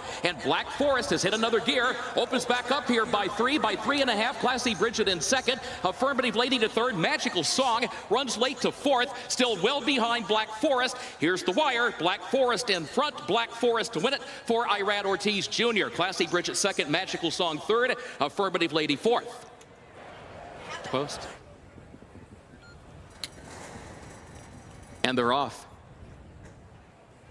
There goes Stay Fabulous from the inside. Affirmative Lady, a Diva up toward the far outside. Black Forest between horses. Black Forest moves up, takes the lead by a neck. Stay Fabulous goes second. A Diva is third. Affirmative Lady is in fourth. Levin on the run moves up in fifth. Just inside of Vivid Dreams, who's in sixth. Classy Bridget seventh, trying to find an opening down toward the inside to pick up a couple of positions, 3 lengths off the lead. Indy again is eighth. La Perla Nera is in ninth in between horses as they head to the far turn. Strikingly spun, stacks up to the far outside for the back of the pack with 5 lengths to make up as they enter the turn. Affirmative Lady has lost several positions, now drops out to the back along with No Guilt. Magical Song last, 22.98 seconds was the time for the opening quarter. Black Forest leading Stay Fabulous by a half length. A Diva is third up on the outside. Classy Bridget is fourth down toward the inside, 2.5 lengths off the lead. Lovin' on the run goes fifth. La Perla Nera, then Indy again back toward the inside as they move for the top of the stretch. Black Forest has the lead from the outside as they turn for home. Stay Fabulous in second, a Diva, and then Classy Bridget.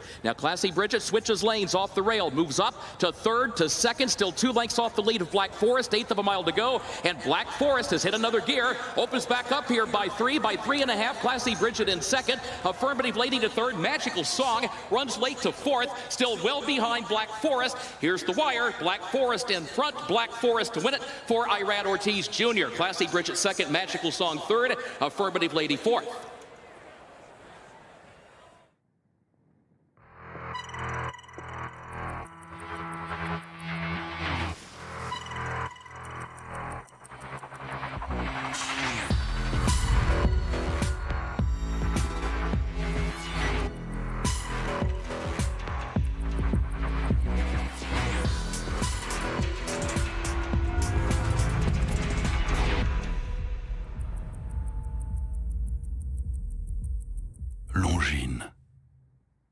Honor AP, a mesmerizing horse from the very beginning, who captured the imagination of the racing world and proved his potential on the track.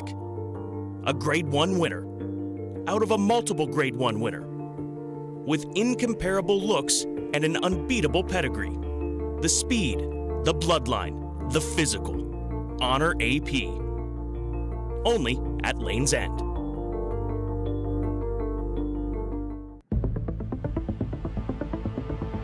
Trade Storm to win the Rico Woodbine Mile. She's going to do it. Simple Verse has won the Ledger. Snake Neck Spear and Sheen Murphy get through and have won. It's getting really tight. The star of the season, Drawing Line. The purple cap, Kamiko the far side of him. Kamiko's won. Three of them in line. Mongostina has just won it with Mosse. Ocean Road after going to Vegas. Ocean Road. DeMarchelier offers breeders a rare opportunity as the only son of Dubawi standing in Kentucky. Dubawi, one of the world's most celebrated stallions, is now a sire of sires. His top sons at stud are making a name for themselves across the globe. With a picture-perfect pedigree, this son of Dubawi brings one of the world's most potent bloodlines to America. DeMarchelier, standing at Claiborne Farm.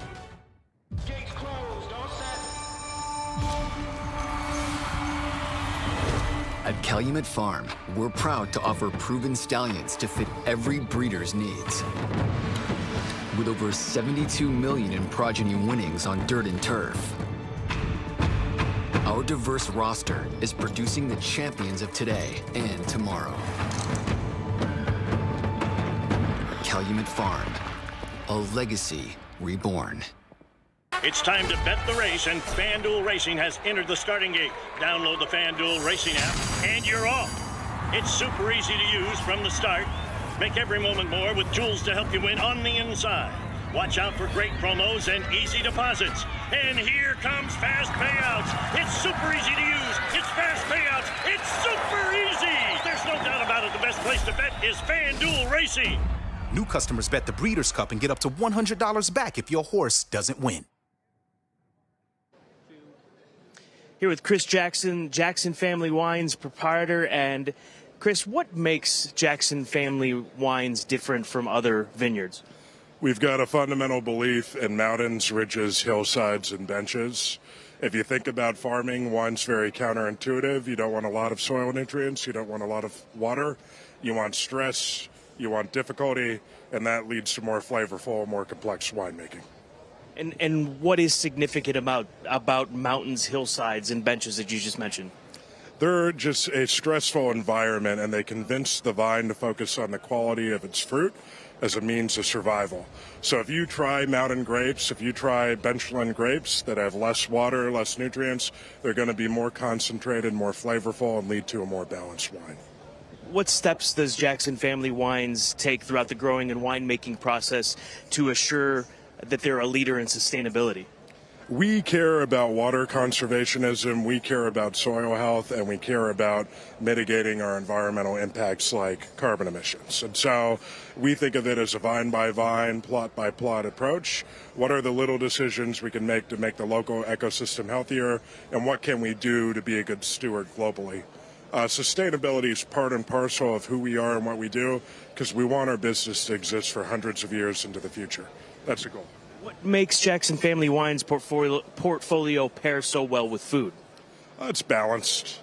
You don't want something overpowering, over the top. You don't want something too extreme. You want good balance between the fruit, the oat, the acid, the profile of the wine, the texture of the wine. And it's fundamentally the balance of our wines that make them pair so well. Chris, we appreciate you being a partner with the Breeders' Cup, and always a pleasure to catch up, and thank you so much to Jackson Family Wines. Thank you very much. We love this race. Thank you very much, Scott, as we are 19 minutes away from the Bosque Bonita Julep Cup here at Keeneland. Race number 3 of Breeders' Cup Friday. I'm Mike Joyce, sitting here with Gabby Gaudet and Matt Carruthers. Matthew, dead heat in the opener. A little bit of a price here in race number 2. What are we expecting in the third? I wasn't expecting 4 to 5 in terms of Marsalis. I mean, this horse is obviously getting crushed right now. I expected him to be probably right around his morning line, Gabby, 6 to 5, maybe even 7 to 5. I mean, as good as this horse is, he lost a Run Classic in his last start. That horse came back for Calhoun, I think, here at Keeneland on the 18th of October and freaked in an optional 50. I think the buyer came back 105. So, you know, second to Run Classic, who won that race from off the pace. It was his first start in 6 months. He knew he'd get some play, but there's a lot of quality, I thought, in this race. Right now, let's get to Scott Hazelton, who's standing by with Dallas Stewart. Okay. The number 3 Spartan Army goes out for a third time for Dallas Stewart here at Keeneland in race number 3. You're catching another salty field that you had in that most recent start. How impressed were you by what he was able to do in that last race and what the horses in front of him were able to do as well after that race? Right. It was a great race. Excuse me. But we were coming off a layoff, so this is a very nice horse. He should be, double tough coming off of one race, second race off a layoff. But good group of horses in here. We're going to have to run fast. What does the extra half furlong do for him? I think it'll settle the race a little bit for him. There's some speed in here. We got Tyler Gaffley on. We just let him do his thing out there. Good luck, Dallas. Thank you so much. Gabby, play that information back for me. What does that tell you? Okay, so Dallas clearly said that he probably needed a race off the layoff, right? They're probably hoping that he'll take another step forward. But here's the problem. Spartan Army, Dallas's horse, was coming off the layoff. The 7 Page One, who was also in the race, was coming in off the longest layoff. And even Marsalis, who is the 4 to 5 favorite, was coming in off of a layoff. So the logic there is all of these horses could potentially improve in their second start off the layoff. And to me, it's still a level playing field. I think the question is who's going to get the right type of trip, because Marsalis does have to break from that outermost post position today. What's the trip going to be like for 6.5 furlongs for the winner, Matt? There's a lot of speed in this race, don't you think? I mean, I know Marsalis is quick, but you look through this field, and Spartan Army, I think, is going to be involved early on for Dallas, and he was 4ly placed in that September 22nd event. And Page One, the 7, who Gabby mentioned at 22 to 1, this horse did not break well at all. And there's some layoffs, but this horse hadn't raced in 13 months. So with a clean break, I think Page One's going to be involved early. I think some of the closers at big prices have chances here. So Christina's playing an exacta here using the favorite and pro-oxidant right now, who is bet down to 4-1, your current second choice in the wagering.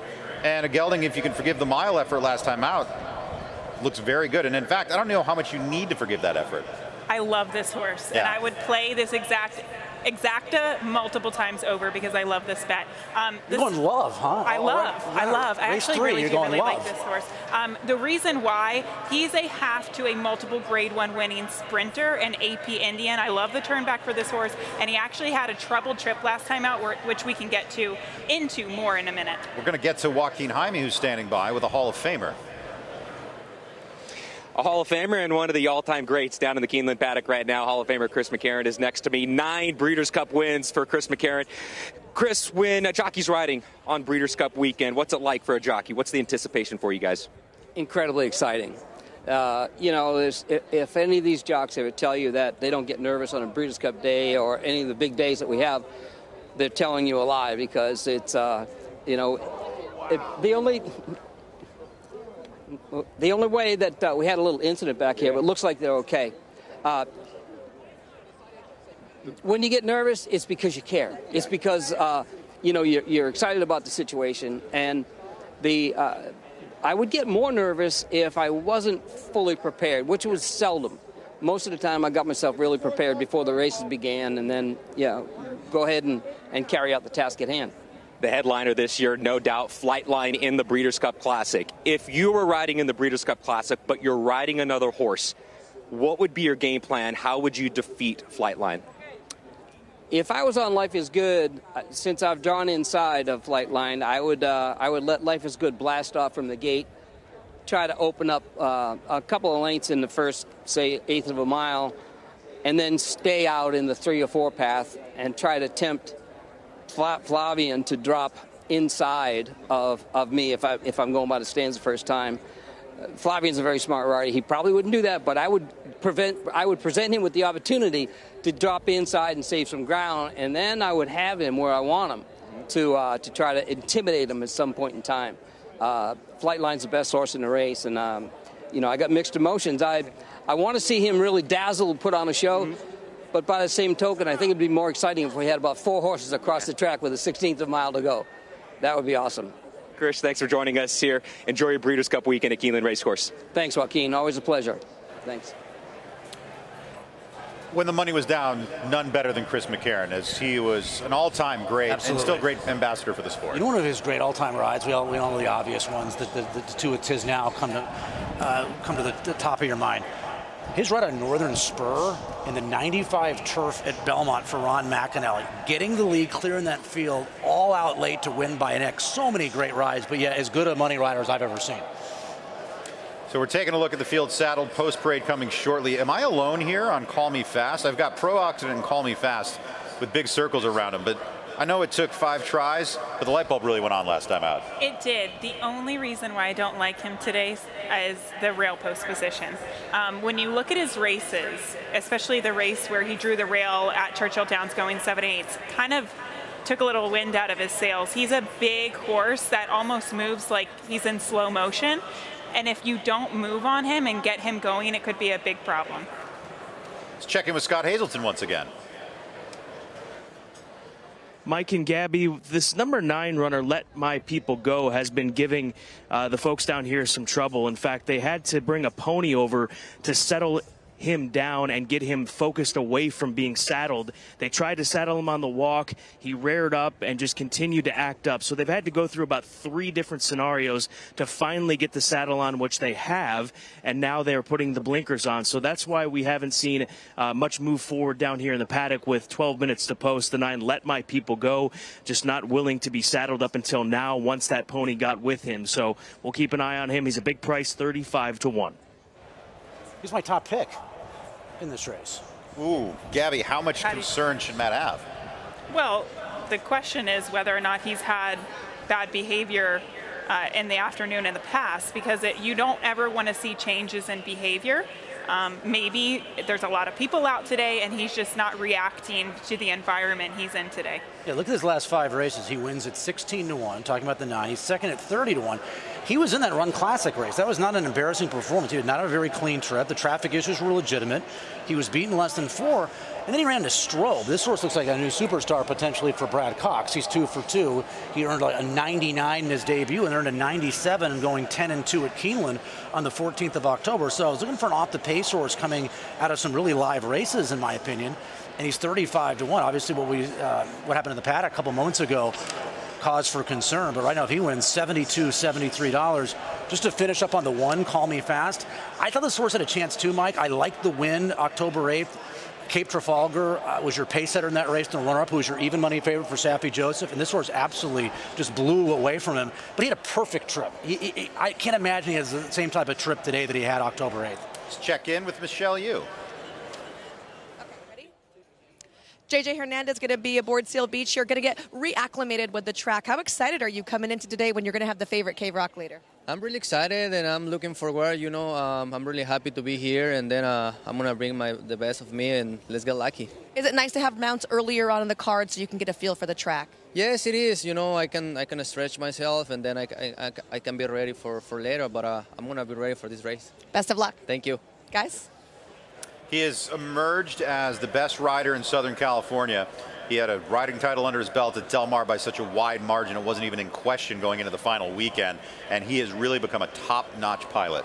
It was amazing. Well, first, it was amazing some of the rides he was putting on, and then that in turn led to more live mounts. Right. I mean, that's essentially what happens. But he's very strong, and he also is very smart with his rides. I can remember doing a pre-race interview with a trainer over the course of the summer at Del Mar, and them saying exactly what they wanted to happen, and Juan Hernandez pulling that off to perfection.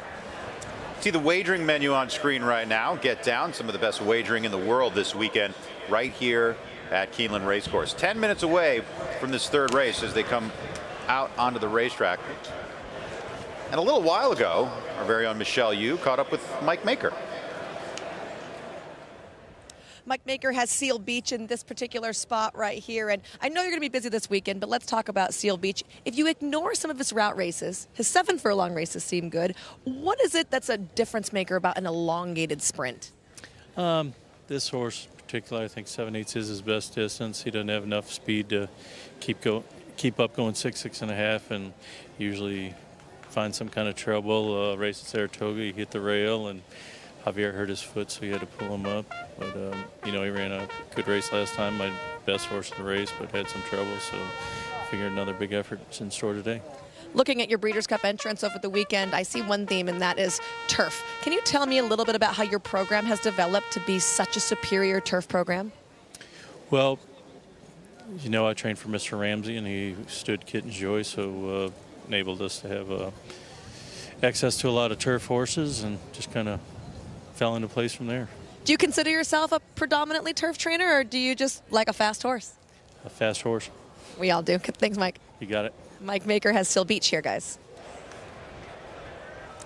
Even keel is an understatement when speaking of Mike Maker, and I also live very close to Seal Beach, so that's food for thought. Coming out onto the racetrack here, even money though, Gabby, awfully short price on the favorite. It is a short price, especially when you consider there are horses that come out of the same exact race and horses that could potentially also improve in their second start off the layoff. They come onto the track. Let's take a look at the one horse Call Me Fast from Michael Puich off that 8-length score. A big victory last time out, going 7 furlongs right here at Keeneland. I just worry about the rail for him today. Yeah, here's a 59-1 shot on Captured Sky. I mean, the good news is he won his last start by 2 3/4 lengths with the Prairie Meadows. The horse he beat, Prince of Earl, is 0 for 15. It's the bad news. Number 3, Spartan Army, second off the layoff for trainer Dallas Stewart, said they have real high expectations with regard to this horse. 48-1 on max time. We haven't seen max time since the Breeders' Futurity, October 9th, 2021. So a 13-month layoff. Broke the maiden going 7 furlongs at Ellis on the 4th of September. Did not run well in the debut, though. The number 5, Papa Rocket for the coach, Hall of Famer Dwayne Lucas. They dropped this horse in class last time out to the maiden $30,000 level. Got a victory, but now stepping back up in class. Just to play devil's advocate a little bit, because I know that Gabby's a big fan of the 6. The negatives for me are Uber Kirk, who won that race, came back and finished 6th of 9, that Run Classic race that many in this field are coming out of. In the debut, he beat a horse in Engraved that's 0 for 11 with 5 seconds. Page 1 is also coming out of that Marsalis race, and he was coming in off of a long layoff. Paulo Lobo has great stats with his horses coming off a second off the layoff on the dirt. I like the improvement the 8 made in his last start. He was 5-1. It was clearly the best start of his career. It was a decisive win. He paid over $13 in winning that 6 furlong event at Churchill on the 22nd of September. The number 9, Let My People Go, is 31-1. He came out of that strong Churchill Downs race, that allowance race, and came back to face the likes of Strobe. So he has been coming out of very strong allowance races as of late. Seal Beach ran in a race that kind of fell apart on the 8th of October. I mean, Embrace, the winner of that race, was 11th at the half-mile pole. So I think took advantage of a race that collapsed to run 4th, beaten 3 parts. And here's your favorite, the number 11, Marsalis, who almost won first time out, did win in his second start, was sidelined for a bit, but came back in an impressive way. The son of Curlin is a half-brother to a Grade 1 winner. And that's your field, race number 3 here on Future Stars Friday.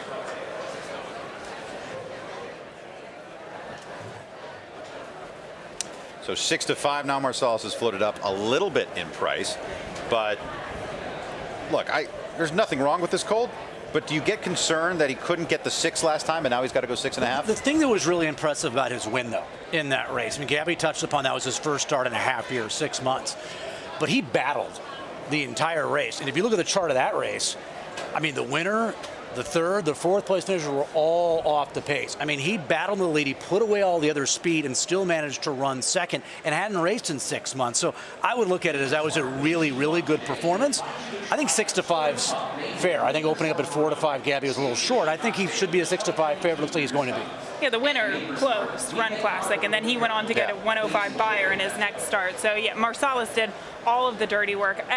I'm just trying to poke holes in a horse, but the outside draw isn't bad for him. He has options. He's fast. He'll be a fitter horse today. I don't mind 6.5 furlongs. His sibling was okay going farther distances. So, yeah, I mean, he's 6-5 for a reason. Saw Pro Occident there a moment ago. His trainer Eddie Keneally is standing by with Joaquin. Trainer Eddie Keneally with Pro Occident in here, who's coming in off a 4th place finish. But Eddie, take me back to his career debut. He crushes by 7. Was he tipping his hand in his morning training that he might have been coming with a good performance? Yeah, he had worked really well for his first effort and professionally, and he came out and did just that. His works were very, very good leading up to that first race, and he did nothing wrong and drew away from some horses late in the stretch to win by a large margin. So it was a good first out. He was defeated as the post-time favorite in his most recent start. Still ran okay. Was there any excuse for him in start number 2?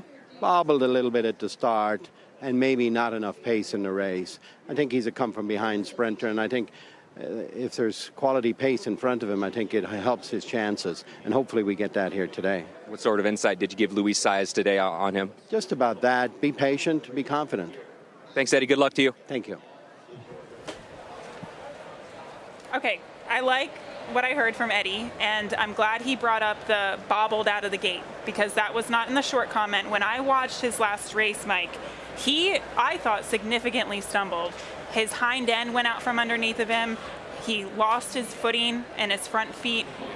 Any type of excuse, I think, is a legitimate excuse, and more importantly, he needs less distance. He's a half-brother to AP Indian, who won the Forgo, he won the Vanderbilt. Great, multiple Grade 1 winning sprinter, and he was on his wrong lead the last race. It just showed you that he doesn't want to go a mile. And I love the cutback from a mile to 6.5 here, Matty. Yeah, and and he's been training forwardly. I mean, Eddie likes the progress he's made out of that race. On paper, those workouts are strong. Bullet 5/8 drill, nice half-mile work here at Keeneland on the 28th of October in 48-2. So, Louis was part of that dead heat win in the first race with a horse you knew was going to be forwardly placed, and involved in that victory on the front end in race number 1, that horse being the 6-horse B-Doc, and this is a different type of racehorse. This is a horse that's going to be pretty far back early. Andy Biancone on track. Tell us what you see, Andy. Mike Joyce, we're walking up close to the gate with this group of horses. I've got to say the 11 looks fantastic. I think he's the fastest of the race. I don't mind the outside post position for him. He's like just a big, good-looking horse. He's got a lot of speed. Speed has been holding, so he's going to be my top selection in here. I know the number 9, Let My People Go, was a little bit fractious in the paddock, but I just want to give you guys an update that he has relaxed since getting out on the track.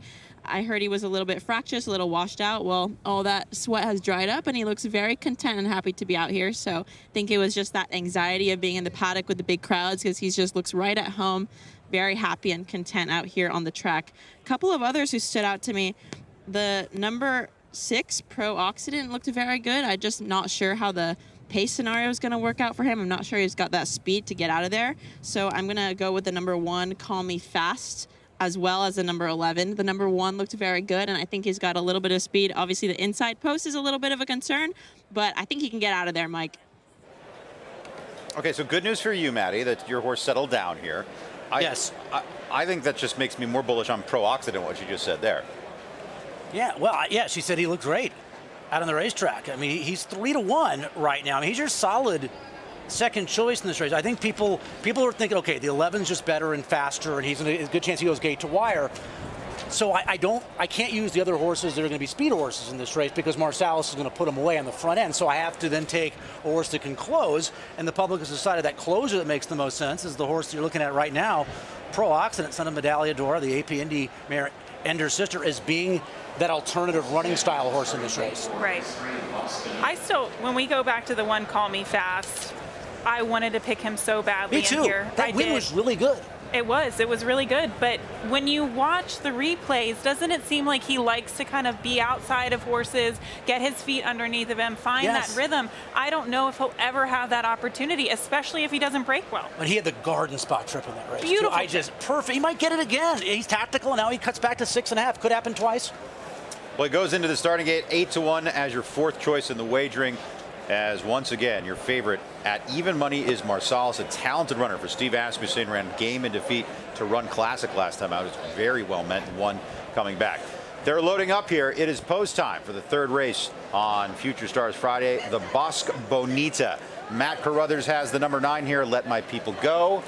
Gabby has the 6, as do I, in Pro Occident, and they're just about ready to roll. Kurt Becker brings you the call.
had his feet in the dashboard, and then he was just fighting with this horse throughout. He finally had room to run.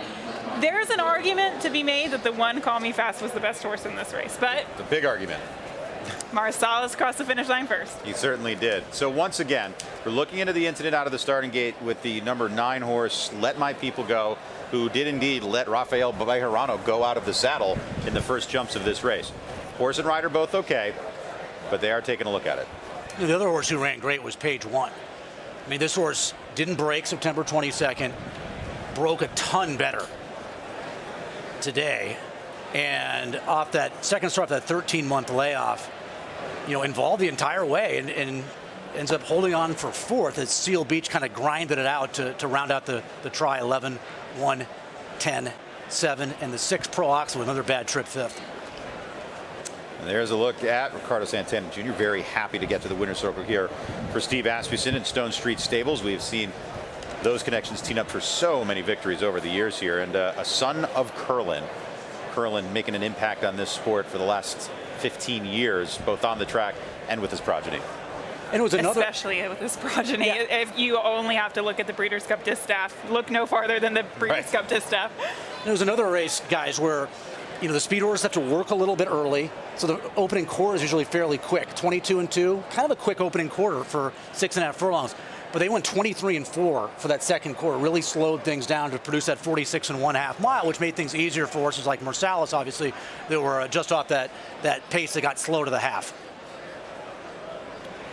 So Marsalis, your victor here at even money. They have yet to go official, waiting for them to do so. But on the board, Steve Asmussen, Ricardo Santana Jr., and the Stone Street Stables. Horse ran a great race. You guys talked about how good Run Classic looked in winning it and how game he was last time out. He's still on the up. He's still on the uptick. He's not reached his ceiling this campaign. And you would think next time out might be tougher company in his future. I just think all those horses in that common race are good horses. They just probably have to avoid Marsalis, and lucky for them, they will next time out because he has graduated through this level. But congratulations to the Connections and Stone Street Stables who bred this horse. It's a really nice family, and I think it's really important to get that allowance win today on Breeders' Cup undercard. Was it Branford Marsalis that worked with Sting on his first solo album, Dream of the Blue Turtles? I think so, right? That was Branford Marsalis? I'm going to say yes. With a lot of conviction. Yeah. I'm going to say you're right. Okay. As we're still waiting. You can see the crowd here. Like they did in 2015, the Breeders' Cup managed the crowd quite well here today. It doesn't feel as packed as it is. Of course, they have the temporary chalets and the temporary stands kind of ease. And the stewards have now completed their inquiry. There will be no action taken. I don't believe we were waiting for action taken. There was some rough trips in there, but as there's a look at, how about this, a homebred, but did indeed go through this sales ring, did Marsalis as an RNA. Every great horse seems to come through Keeneland in the sales ring, especially the ones that make it to the track and win on big days such as this. This horse has tremendous middle distance betting. Yeah. Right? I mean, you have that stamina by Curl and then a hot Dixie chick, just lightning speed on the bottom. So wins at 6.5 here, but they'll be able to stretch this horse out a little bit. There's a look at the winner's circle presentation here for the Bosque Bonita Julep Cup. And once again, congratulations to Stone Street Farm. Such a fantastic effort here from Marsalis. Call Me Fast, Seal Beach, Page One, and Pro Occident would round out the top 5. And we have a short price favorite here in the third race on Future Stars Friday. Still awaiting prices. So the inquiry's over. And here they are. Once again, no breakage here. Penny breakage in the Commonwealth of Kentucky. And Marsalis paying $4.42, so it's a good 6-5. That's how race number 3 wraps off. Final thoughts on this group, Matty? Did you bet to place? Here, it's not bad. $7.04 to place. I'm going to say no. Right? I didn't bet to place. Gabby? Bet him back next time. You're more sure of that, though, right?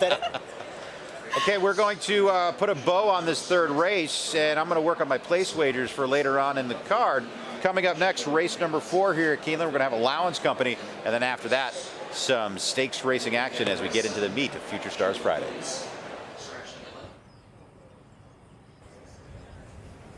They are at the post. And they are off. Let My People Go, unseated the jockey coming out of the starting gate. Again, number 9, Let My People Go, unseated the jockey coming out of the starting gate. Up front, there's page 1 for the late Uncaptured Sky to the inside. Marsalis right alongside. Top 3 separated early on by just a neck. Spartan Army is away 4th. Seal Beach 5th up on the outside. Call Me Fast scoots through down toward the inside, finds an opening there, moves up from 6th. Appeal Denied is in 7th, and then Max Time is 8th. Pro-Occident is in 9th. Papa Rocket last of the 10 as they head onto the far turn.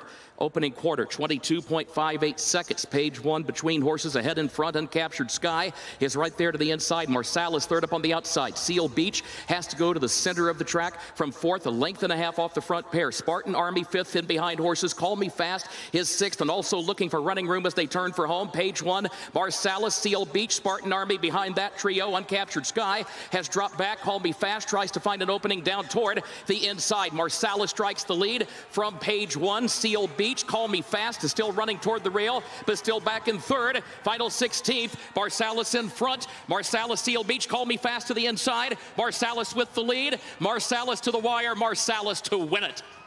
Going to be close for second. Either Call Me Fast or Seal Beach for that runner-up spot. Behind that pair, page 1 was 4th.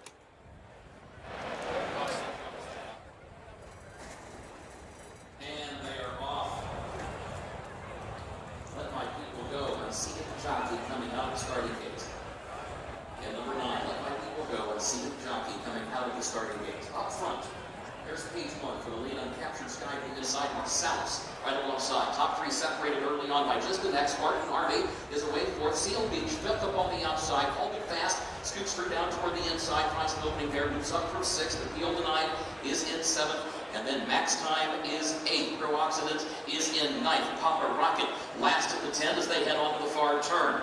Opening quarter, 22.58 seconds. Page 1 between horses ahead in front. Uncaptured Sky is right there to the inside. Marsalis third up on the outside. Seal Beach has to go to the center of the track from 4th, a length and a half off the front pair. Spartan Army 5th in behind horses. Call Me Fast is 6th, and also looking for running room as they turn for home. Page 1, Marsalis, Seal Beach, Spartan Army behind that trio. Uncaptured Sky has dropped back. Call Me Fast tries to find an opening down toward the inside. Marsalis strikes the lead from page 1. Seal Beach, Call Me Fast is still running toward the rail, but still back in 3rd. Final 16th, Marsalis in front.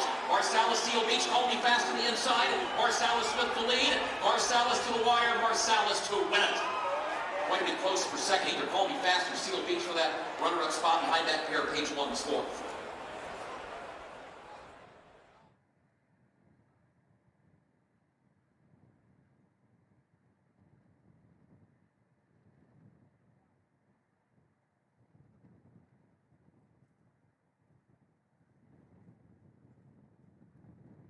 Looking to give your handicapping game a sharper focus? RaceLens is the most in-depth product in horse racing, with unique features found nowhere else. Customized PPs, summary and individual research, handicapping angles and backtesting, true odds predictive analysis, and pace projection. With innovative analytics powered by data from Equibase, it will change the way you follow horse racing and take your game to the next level. RaceLens, bringing clarity to handicapping. Learn more at equibase.com/racelens. When the thoroughbred world descends upon Lexington this November, there is one place you need to be. The place where history comes alive with every championship victory. He's authentic indeed! The place where the future is built with the fall of a gavel. The place that exists to be the heart of this industry. The center of it all. Home to the November breeding stock sale and 2022 Breeders' Cup, Keeneland. Precocity. Strategic speed. Some speed at 2, but can carry it on through their later careers. Improbable, full of run. Improbable, now a Grade 1 winner. It is a complete runaway, an authoritative run. It's improbable to win the Whitney.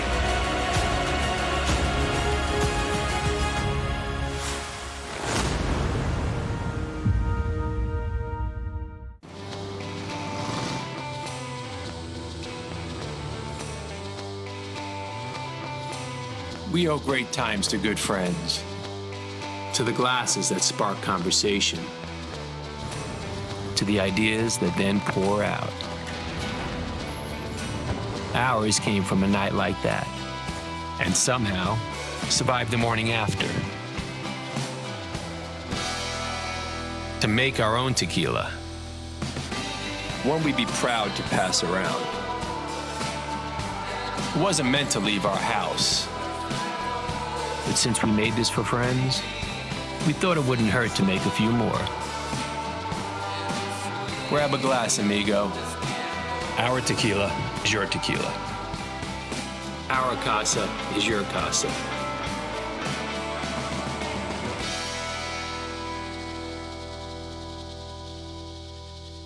He was just put together like a machine, and he had a great mind. Everything about him was what you'd want. Tis the law, pops the cork in the champagne. Tis the law is gonna win the first leg of the Triple Crown. I've never seen him get tired.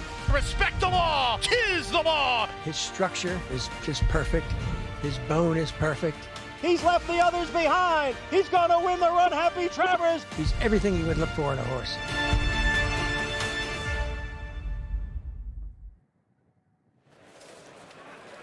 You're watching the Breeders' Cup Players Show. Welcome back to our set, just off the winner's circle. I'm Todd Trupp. Very pleased to welcome on to our set Gabby Gaudet, has done a wonderful job for FanDuel TV with the breakfast at the Breeders' Cup shows all week. Matt Carruthers continues along as well. Early impressions here from these races on Future Stars Friday.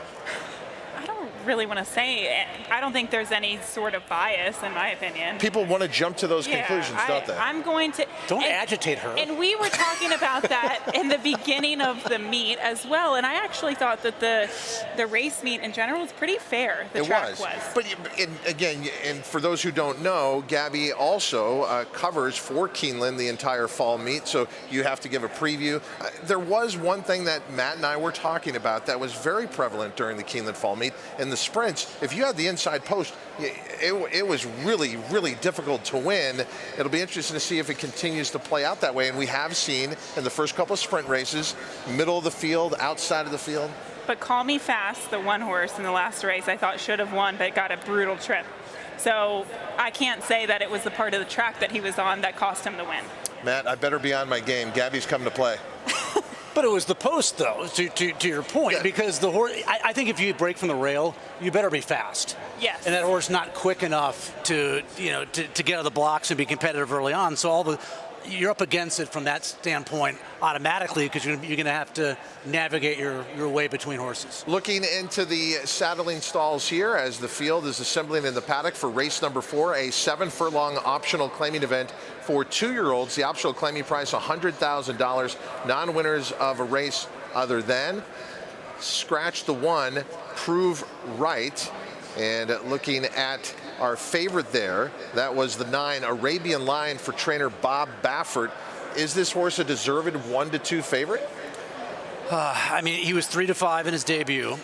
It's 8 on Racing. Bob Baffert cost $600,000. So it's a little odd that you win so nicely in your debut and a big figure 92 buyer, 9-3 the final time. You make an equipment change off of the win. You don't see that very often, and you know, to get an equipment change allowed off of a victory, you got to get obviously permission from the steward. So, you know, he beat Elwood Blues, is another nice Baffert runner by Justify, who was a well-beaten second. I think it's because he already possesses natural speed, and now we're trying to get him to go a little bit further to 7 furlongs.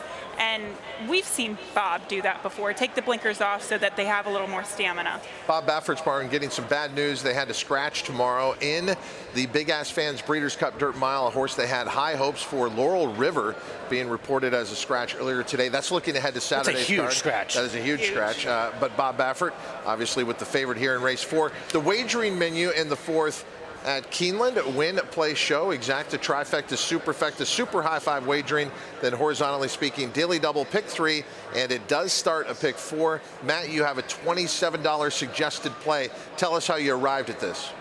Well, I'm spreading out here in this leg. I'm using Arabian Lion. You can see I'm 6 deep in this spot, as I talked to you about earlier, Todd. And also, can I tell you that it's $40.50, but keep going. Oh, it's wrong?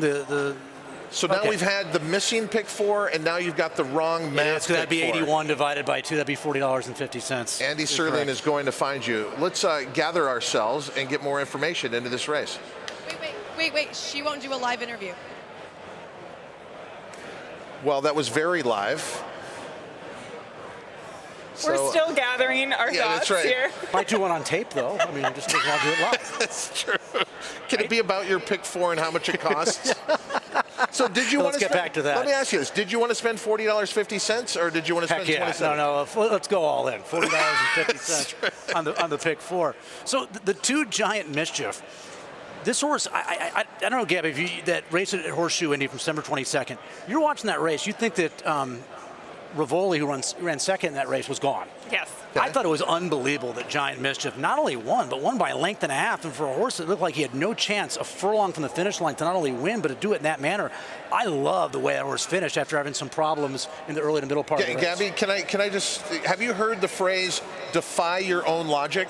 You know where I'm going with this, right? He's drawn the rail. And you said you have to have speed if you draw the rail, Matthew. And why are you making an exception? Well, he's going to be more forwardly placed coming out of that 5.5. Well, I'm not going to pick Arabian Lion at 3 to 5 in this race. He's the fastest horse in the field, and I do think there's some other horses that have some quickness in this event. But anyway, so the key to my pick 4 is I love one horse today, guys. Okay. I actually tweeted it out. That's how much I like this horse. Juvenile Fillies, race 7. I singled atomically. The other Pletcher, the 8. I think she'll get bet down. I loved her win at Gulfstream, going a distance of ground, first 2-turn race, October 1st. She won by 6 3/4 lengths. She went 45-3 in the My Dear Girl. They also run the In Reality that day for the 2-year-old Thoroughbred boys. They stopped the clock in 1:47. And Awesome Strong, who was going to run in the Juvenile, won that race in 1:47. So she went 7 lengths quicker than what the males did the same day at Gulfstream. I love the way she rated and finished that race as your second choice. Singling a 12-1 morning line. Matt Carruthers seeing some good possibilities in this pick 4. The pick 4 pool is headed towards $250,000. Heavy favorite here to start out in race number 4 with the 9 Arabian Lion. Gabby, looking at some of the horses to the outside here, you have 2 horses that are coming off debut wins at Churchill Downs. Trace Souls for trainer Steve Asmussen. We know his horses can get better second time out. And then there's Protege. Between the 11 and 12, who do you prefer second time out? The 12 Protege. I just think he comes out of a stronger race overall. The race produced a couple of next out winners, including the second place finisher. Lugan Knight came back to win a maiden special weight right here at Keeneland. And Happy is a Choice, a horse who ran 5th in that race, came back to win a maiden special weight at Keeneland. And I think that's significant. Horses didn't drop in class to get those wins. They went on and won maiden special weight races with high figs. Matt was talking about the 2 Giant Mischief, our third choice right now in the wagering, standing by with his trainer, Joaquin Jaime. Trainer Brad Cox with the Keeneland graduate, and here the 2 in Giant Mischief. He was preparing for his debut over at Churchill Downs. What was the appeal to go over to Horseshoe Indianapolis for his career debut? Race just came up. We just decided to run him. There were some races that did come up at Churchill, but he was already entered. Thought we'd just go ahead and run him. He ran well. Didn't get away great first time, but did overcome some things and showed up and finished up well. I'm expecting him to do the same today. So if he gets away a little bit better today, should we expect more speed in start 2? I think so. They always typically break a little better, sharper in start 2. So I expect him to be a little more involved. It looks like there's some speed in here. I don't expect him to be on the lead. It did inherit the 1 hole with the scratch of the 1. So we'll see how it goes. Good luck. Thanks, Joaquin. So a little bit more speed, Todd. Do you think he listens to the player show? I'm going to say I think that was Brad just saying, okay, well, usually second-time starters show more speed out of the gate, but does he really know at the end of the day? I don't know. I will see. Good pick, Matt. Okay, well, it's a great pick right now at 6 to 1. There's some long shots in here, though, guys. The 7 tap information. So you win the debut by a nose at 3 to 1 at Ellis, maiden special event. That was a very good maiden special group, by the way. Then you come back in that October 8th race, you're 76 cents on the dollar, and you run 4th beaten 10 in a 6-horse field. I thought the break was legitimately bad for this horse. I thought this horse was knocked sideways. I thought the beginning was worse than the comment would suggest, which is just bump start. He broke dead last in that race, Todd, and then had to rush up. You know how that usually goes. Usually it doesn't end well, and the horse was fatigued at the end. He's trained well since. Really good half-mile drill here, October 28th. Before we get to the post parade, let's get to Mike Joyce. Ray Hernandez sending out Huntertown here, and the debut was very good. Take me through that first race, and then what was the difference second time out? Well, we gave a little time off after the first time, and I think he needed the race, so we see what happened today. How did he come out of that last race? Do you think that got him a little more fit for today? Yeah, I think so. I think he probably be a little more fit and a little more forward, and we're looking for to run a good race today. What's it like running a race here on Future Stars Friday at the Breeders' Cup? Even though it's an undercard race, it's got to be a little something extra special for you. It is very special to be here. It's already your winner, you know. It's very nice to be here, and hope he run a good race. Good luck. Thanks, sir. Some names that, if they're not familiar to you, they will be if they are able to get a win in the 14 championship races you're going to see over the next 2 days. Stars on the rise, stars already established. The Breeders' Cup has it all. And we have 5 championship races today, the first of which will be in race 6. Let's meet our field now for race number 4. After the scratch of the 1 proved right, let's start with the 2, Giant Mischief. Giant Mischief, a little tardy coming out of the starting gate first time out, but did go on to win impressively. This one trained by Brad Cox and ridden today by Florent Giroux. The 3 is Jin Tong, who's 48-1 on the board right now. He was 19 behind Curly Jack, who Tom Amos will train later on in the FanDuel Breeders' Cup Juvenile. The next horse, I think, is a live long shot. The number 4, Baytown Lovely. She comes out of that strong race last time out against Key of Life. Key of Life would go on to win the Myrtlewood impressively for Brad Cox. Yeah, $200,000 event here a couple weeks ago. The 500 Town. This is an awkward start for this horse. I didn't see really a problem out of the gate for him, so I don't really excuse that last performance in which he was beaten 9. Someone has to go with the 3 to 5 favorite. Maybe it's the 6 Walaka, maybe it's another horse to the outside, but they did send this horse last time out for trainer Kelsey Danner, which gave her a victory right here at Keeneland. I think it could be this horse, Tap Information, who, I mean, had a 3-length lead at first call in his debut, and then mentioned despite having a bad beginning in which he was dead last, was still up on the lead October 8th. I think with a clean break, Rosario is going to have this horse involved. Scratch the 8 Princely. And here's the number 9, Arabian Lion, your 4 to 5 favorite right now for trainer Bob Baffert. Won impressively first time out, going gate to wire. Irad Ortiz Jr. picks up the mount today. You don't see too often horses that at 4 to 5 win by nearly 5 in their debuts. You see it on Breeders' Cup card with a horse like this. It did it at Laurel against weaker competition, field of 7 on the 7th of October. So the bettors telling you that they don't think this horse is good enough to step up and have much of a chance here. Tres Soleils is next for trainer Steve Asmussen and Ricardo Centeno Jr. They just won the last race. They're hoping to team up to get another one on today's card. And this horse does have a lot of natural speed as well. Just because I feel like the trio up here right now, we're a little feisty with one another. I'm going to continue that right now with Gabby. My problem with Protege is, yes, he had a couple of next out winners. I thought the runner-up in that race came back and won a really slow race here, that race here a couple of weeks ago. And that is your field for race number 4 here at Keeneland. You're watching and listening to the Breeders' Cup Players Show.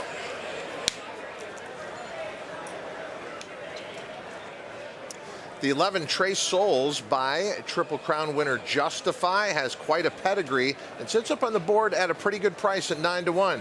Mike Joyce, what do you know about this horse? I just talked to Steve about him, and I asked if he got something out of that first race. He said, this is a horse we don't need him to get anything out of his races because he tries to do a little too much. We want him to try and do less. He also said he wishes Protege was drawn to his inside instead of his outside because he's going to be a speed horse going long, and he feels like with Protege out there, he might jump into the bridle a little too much. So this is a horse that they're just trying to get to do less and less. He said he came out of that race fine last time out, but again, he's a horse that wants to do too much, but the talent is there, and they were very pleased with the result first time out. Thank you, Mike. Sitting now about 5 minutes away for all wagers. And a reminder about DRF Mobile and how they can bring the past performances to you using DRF Formulator. I know you love DRF Formulator, right, Matt? I do. It's one of the main tools that I use in my handicapping, absolutely. Yeah. Handicap the races on your phone with daily racing form. DRF Mobile Past Performances are the gold standard for evaluating thoroughbred performance. You can access now on drf.com. DRF Mobile Past Performances. Back to the field warming up here for race number 4. And Arabian Line continues to be a solid favorite here at 3-5. Happened to see Bob Baffert at a local dining establishment last night, and then someone was brave enough to just finally say what was on everyone's mind. What's your best chance? And he goes, I like them all. And he was serious. He goes, I really like them all. And someone even pointed out, well, you even have a horse in a turf race, which is so rare for him. He's like, I like that one too. But and the undercard races too. Yeah. Did you ask him about the undercard races? Exactly. I can top you right now because I was at a restaurant last night, and Mr. Zaydan actually came over to our table to talk to We were at the me. same restaurant then. Thanks for saying hello. You were there last night? I Yeah, gotta I hang was out there. with you guys. I was home and I ordered takeout. You went early. Yeah, in the end, I didn't get any great information. Bob Baffert likes his horses. This is what I got. Pick 4 pool is now about to go past $400,000. Michelle? Todd, I'm joined right now by Ron Winchell, and he was correcting me on the pronunciation of his horse's name. It's Tres Solis. Right, it's just like 3 sons. I thought it was 3 shoes. Oh, well, it's whatever you want. Depends. If they win, then you can make it up. So. I like it. Also, I want to fast forward to the upcoming Breeders' Cup races. You have a plethora of horses, but I want to touch at Echo Zulu. Last year's champion, I feel like she's coming in here under the radar. Do you feel that way? Totally agree on that. So, obviously she's lightly raced this year. And, really looking forward to seeing her run again in the Breeders' Cup. Obviously winning the Breeders' Cup, as a 2-year-old. I think she's a big threat here. Appreciate the time. So, thank you. Guys? Okay, so obviously confidence from the Winchell camp on Tres Solis. What about you, Gabby? I just wonder what kind of trip he will have, because I think he has to take it to the 9 Arabian Lion, and I don't know, or tap information. As we can see, the number 3 horse, Jin Tong, is actually getting a saddle adjustment there by Ray Gutierrez, 52-1 on the board. But yeah, man, I just wonder what kind of trip he gets. He was really, and you can see in the short comment, tenacious in victory last time out. He really laid it all on the line. But what does he do today? Does he chase? Does he press? Does he go? Does he take back? I think he's going to be in a different position today. That's what makes these races so difficult, right, Todd? You have lightly raced 2-year-olds that are in a race like this with a $160,000 purse, undercard on a Breeders' Cup day. So, and if you're having success in those shorter races, you're doing it with speed for the most part, right? So you have a bunch of horses that are precocious, that have a lot of quality to them, that are fast, stretching out in distance. So you're always going to have a ton of pace in a race like this. Doesn't necessarily mean a horse on the front end can't win. I thought that performance, that was a really good win, September 29th. And right now you're getting 8-1. Bit of an overlay. Gabby, we are showing your pick 4, and I have good news. The total is correct. It is $72. It's expensive, but budget accordingly. I didn't want to waste too much money in this race. I have an opinion on Protege, but I do think Arabian Lion is the horse to beat. So I just went with 2 horses in the 5th race. I used Rattle and Roll, but I do prefer the number 6 Balf Harbor. First off the claim for Robertino Diodoro. In the 6th race, I guess my strongest opinion is the number 9 Sharp as Attack. He's going to be the long shot play for trainer Doug O'Neill. And then we get to the 7th race, which is the Breeders' Cup Juvenile Fillies, and I have coverage there. My top selection, though, is the number 7 Chop Chop.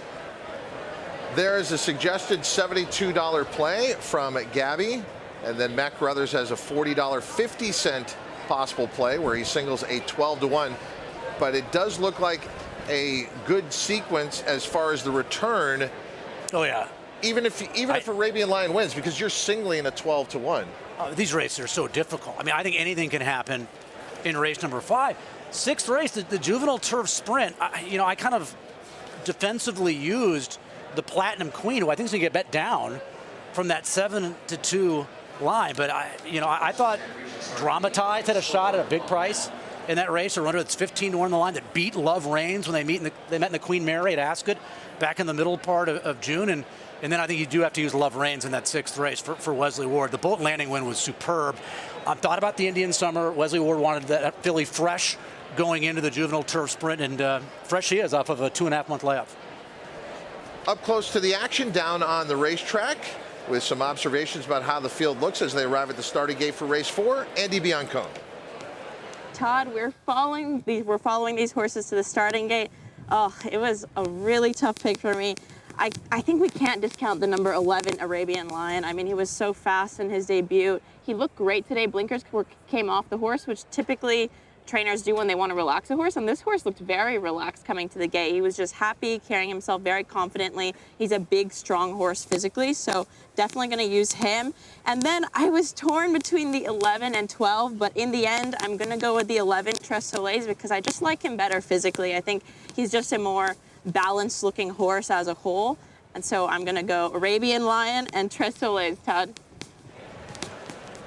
Well, the betting public has focused in on Arabian Lion throughout. Okay, we've covered a lot of ground here, talked about pick 4s, a few alternatives here to the favorite. Let's get the bottom line. Who's your top pick, Gabby?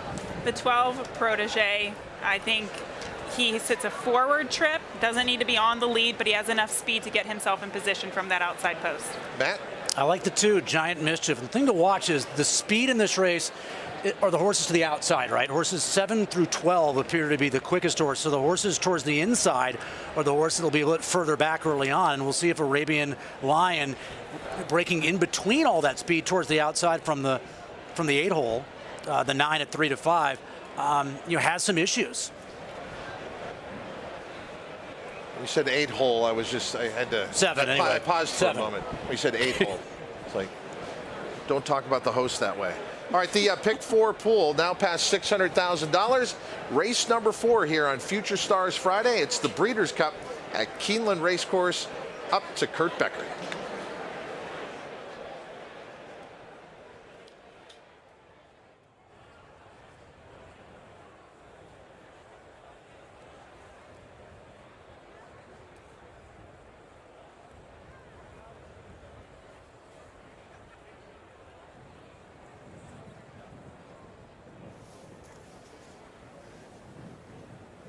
They are at the post.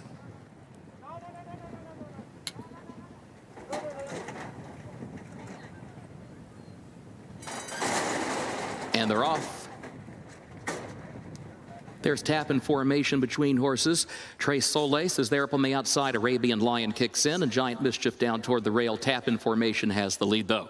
Tap and formation leads it by a half length. Arabian Lion goes second, a length and a half, as Giant Mischief moves up in third position. Tres Soleils is fourth. Protege a wide fifth. Jin Tong is sixth in between horses. Baytown Lovely is seventh. Old Alliance eighth on the outside of that one. Huntertown is ninth, and a break of 5 more lengths back. Walaka last of the 10, 22.35 seconds the time for the opening quarter. Tap in formation leads it by a length and a half. Arabian Lion second ahead. Giant Mischief third, moving on to the far turn down toward the inside. Protege is fourth up on the outside, just over 3 lengths from the front. Jin Tong is fifth. Old Alliance comes next. Tres Soleils still has 7 lengths to make up as they round the far turn. And here comes Arabian Lion, and here comes Giant Mischief moving by on either side of tap in formation. Quarter mile to go. Arabian Lion outside, pokes ahead in front. Giant Mischief right there to the inside, though. And then a gap of 6 more lengths back to a fading tap in formation, who is still third. Old Alliance is in fourth. The top 2 continue to go at it. Final furlong. Giant Mischief inside. Arabian Lion outside. Giant Mischief has the lead by a half length, 3/4 of a length.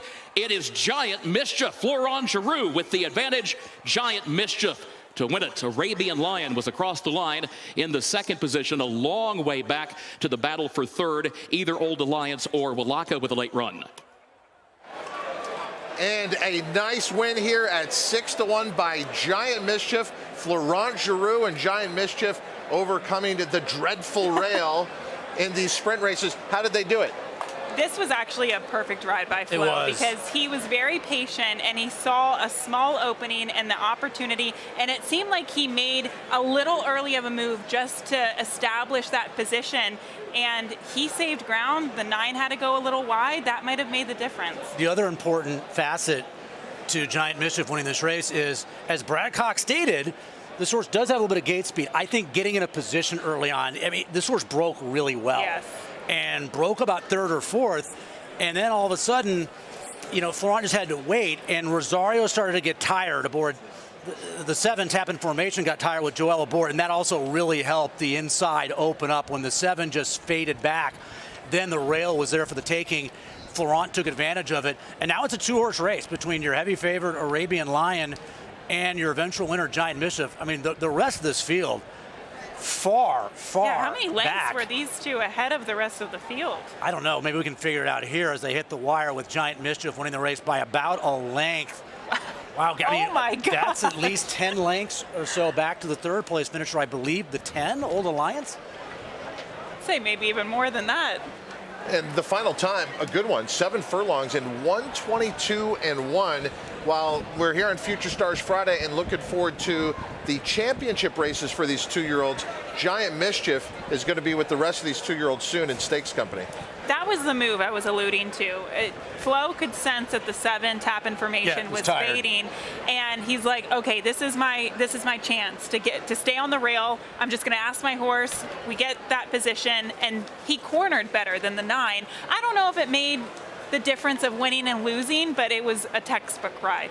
And so far, Todd, through 4 races, obviously all dirt races, we've only had one horse make up any ground through 4 races, and that was Business Model involved in that dead heat win in the first. And that was a route race too, so right. I do think you sometimes got to draw a distinction. Posted on the board at 2, 9, 10, 6, 12. That is 6-1 over 3 to 5. Over 26-1, over 39-1, over 4-1. This is going to be a very nice superfecta, even with 2 logical horses in the top 2 spots. But Matthew, the other part to the Breeders' Cup, getting 6-1 on a horse like Giant Mischief, nice top pick.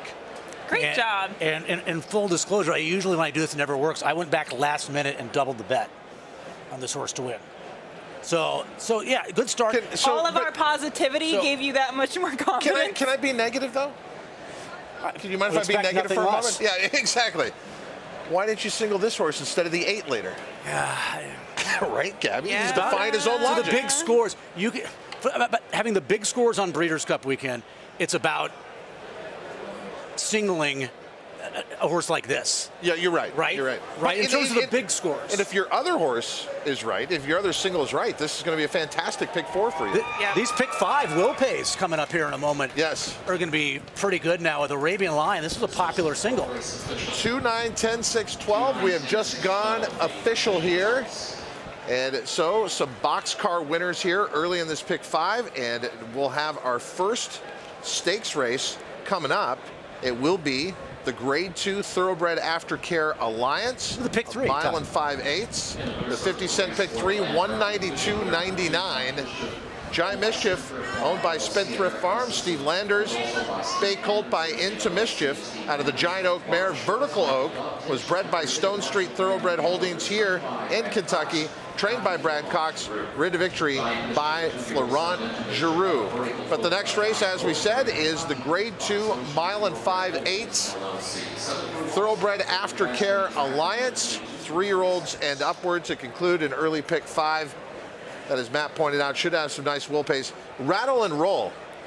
So you go from, we're trying to get to the Kentucky Derby, to by the end of the year, we're in the Thoroughbred Aftercare Alliance going a mile and 5/8. How does this horse fit here? I mean, he fits. The only thing about his running style, which I've found in the last 2 races, Matt, Brian has to make that early move on him. He's a horse that takes some time to get going. His last 2 races, he's made the move at the half-mile pole. The rail changes strategy today, I think, a little bit, but he could still get out in the clear. But that's the difference maker for this horse. He needs to get going on him early. He's a really good horse. I mean, you look at his last, 6 races. Second to Howling Time. That was a really good win from Howling Time for Romans in the slop at Churchill. Then you run 3rd to Cyberknife. Then you win. You win the St. Louis Derby, you win the Oklahoma Derby. Your only bad start, Kenny McPeak raised his hand and said it was my fault. I never should have run this horse in the Indiana Derby 7 days after he won the American Derby. So he blames himself for that bad performance. I'm not a big fan of horses with this running style at a mile and 5/8, now stretching out further. You know what I'm a big fan of? I have no idea. Matt Carruthers. Nice selection here in race number 4. We'll see if Matt can keep it going. If not, Gabby and I are going to point out his faults. You're listening to the Breeders' Cup Players Show.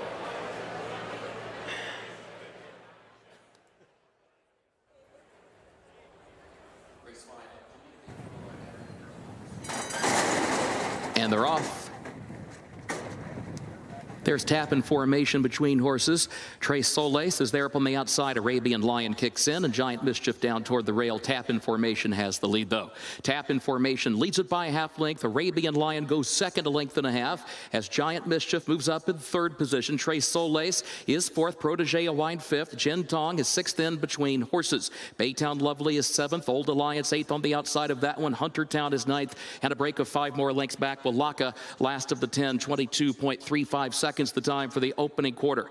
Tap in formation leads it by a length and a half. Arabian Lion second ahead. Giant Mischief third, moving on to the far turn down toward the inside. Protege is fourth up on the outside, just over 3 lengths from the front. Jin Tong is fifth. Old Alliance comes next. Tres Soles still has 7 lengths to make up as they round the far turn. And here comes Arabian Lion, and here comes Giant Mischief moving by on either side of tap in formation. Quarter mile to go. Arabian Lion outside, pokes ahead in front. Giant Mischief right there to the inside, though, and then a gap of 6 more lengths back to a fading tap in formation, who is still third. Old Alliance is in fourth. The top 2 continue to go at it. Final furlong. Giant Mischief inside, Arabian Lion outside. Giant Mischief has the lead by a half length, 3/4 of a length.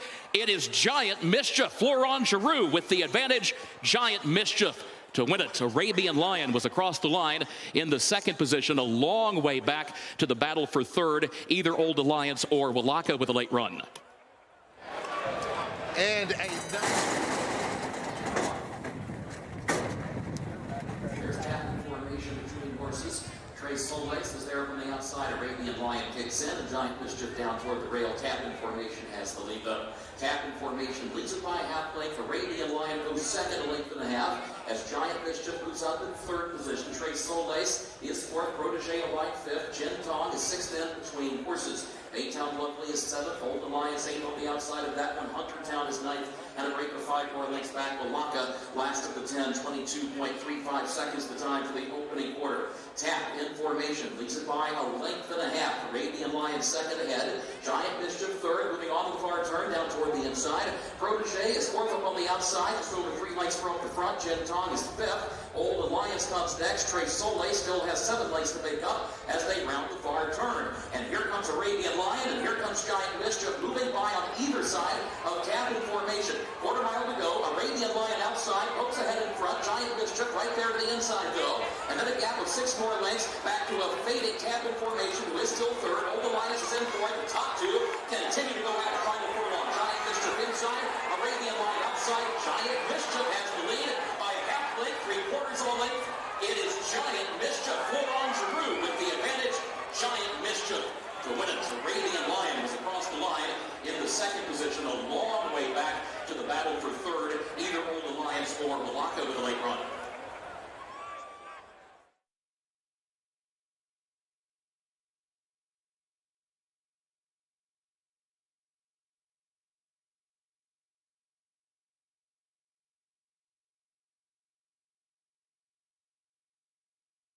It's time to bet the race, and FanDuel Racing has entered the starting gate. Download the FanDuel Racing app, and you're off. It's super easy to use from the start. Make every moment more with tools to help you win on the inside. Watch out for great promos and easy deposits. And here comes fast payouts. It's super easy to use. It's fast payouts. It's super easy. There's no doubt about it. The best place to bet is FanDuel Racing. New customers bet the Breeders' Cup and get up to $100 back if your horse doesn't win.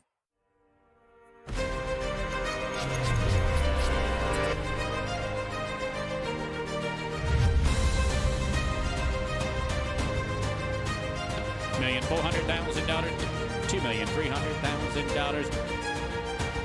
Right here, give it a bank. $1,500,000. Thank you. $1,500,000 months away. Thank you. $1,200,000. $1,150,000. $1,001,000. $1,050,000. Thank you. This is a Kentucky Thoroughbred. This is a Kentucky-built Powerfoil industrial fan. Like a Thoroughbred, it too delivers unrivaled performance. And while they both run with purpose and pride, this one runs to keep your workforce feeling cool and comfortable. Powerfoil, the best-selling big fan in the world. BigFans.com. Exceptionally engineered. Game Winner first got started and ran a very, very impressive maiden race to Del Mar. came back in the Del Mar Futurity and again won very impressively at 7 furlongs, and then just continued that unbelievable 2-year-old year, went on to win the American Pharoah Stakes at Santa Anita and then the Breeders' Cup Juvenile, and then was obviously crowned 2-year-old champion. Got this precocity to do that, plus the stamina and everything that his whole family indicates.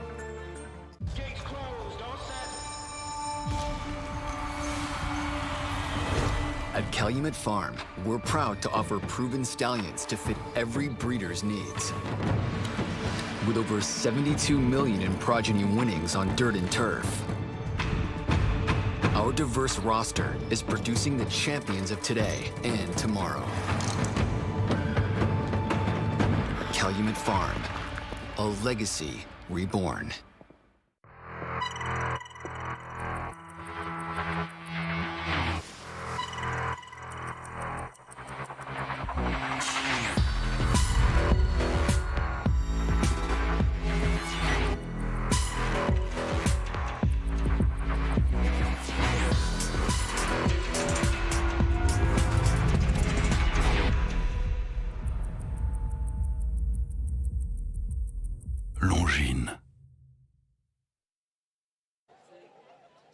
I'm so happy to be joined by Brittany Garcia, who is the U.S. brand manager for Longines. Brittany, just tell me a little bit about the partnership between the Breeders' Cup and Longines.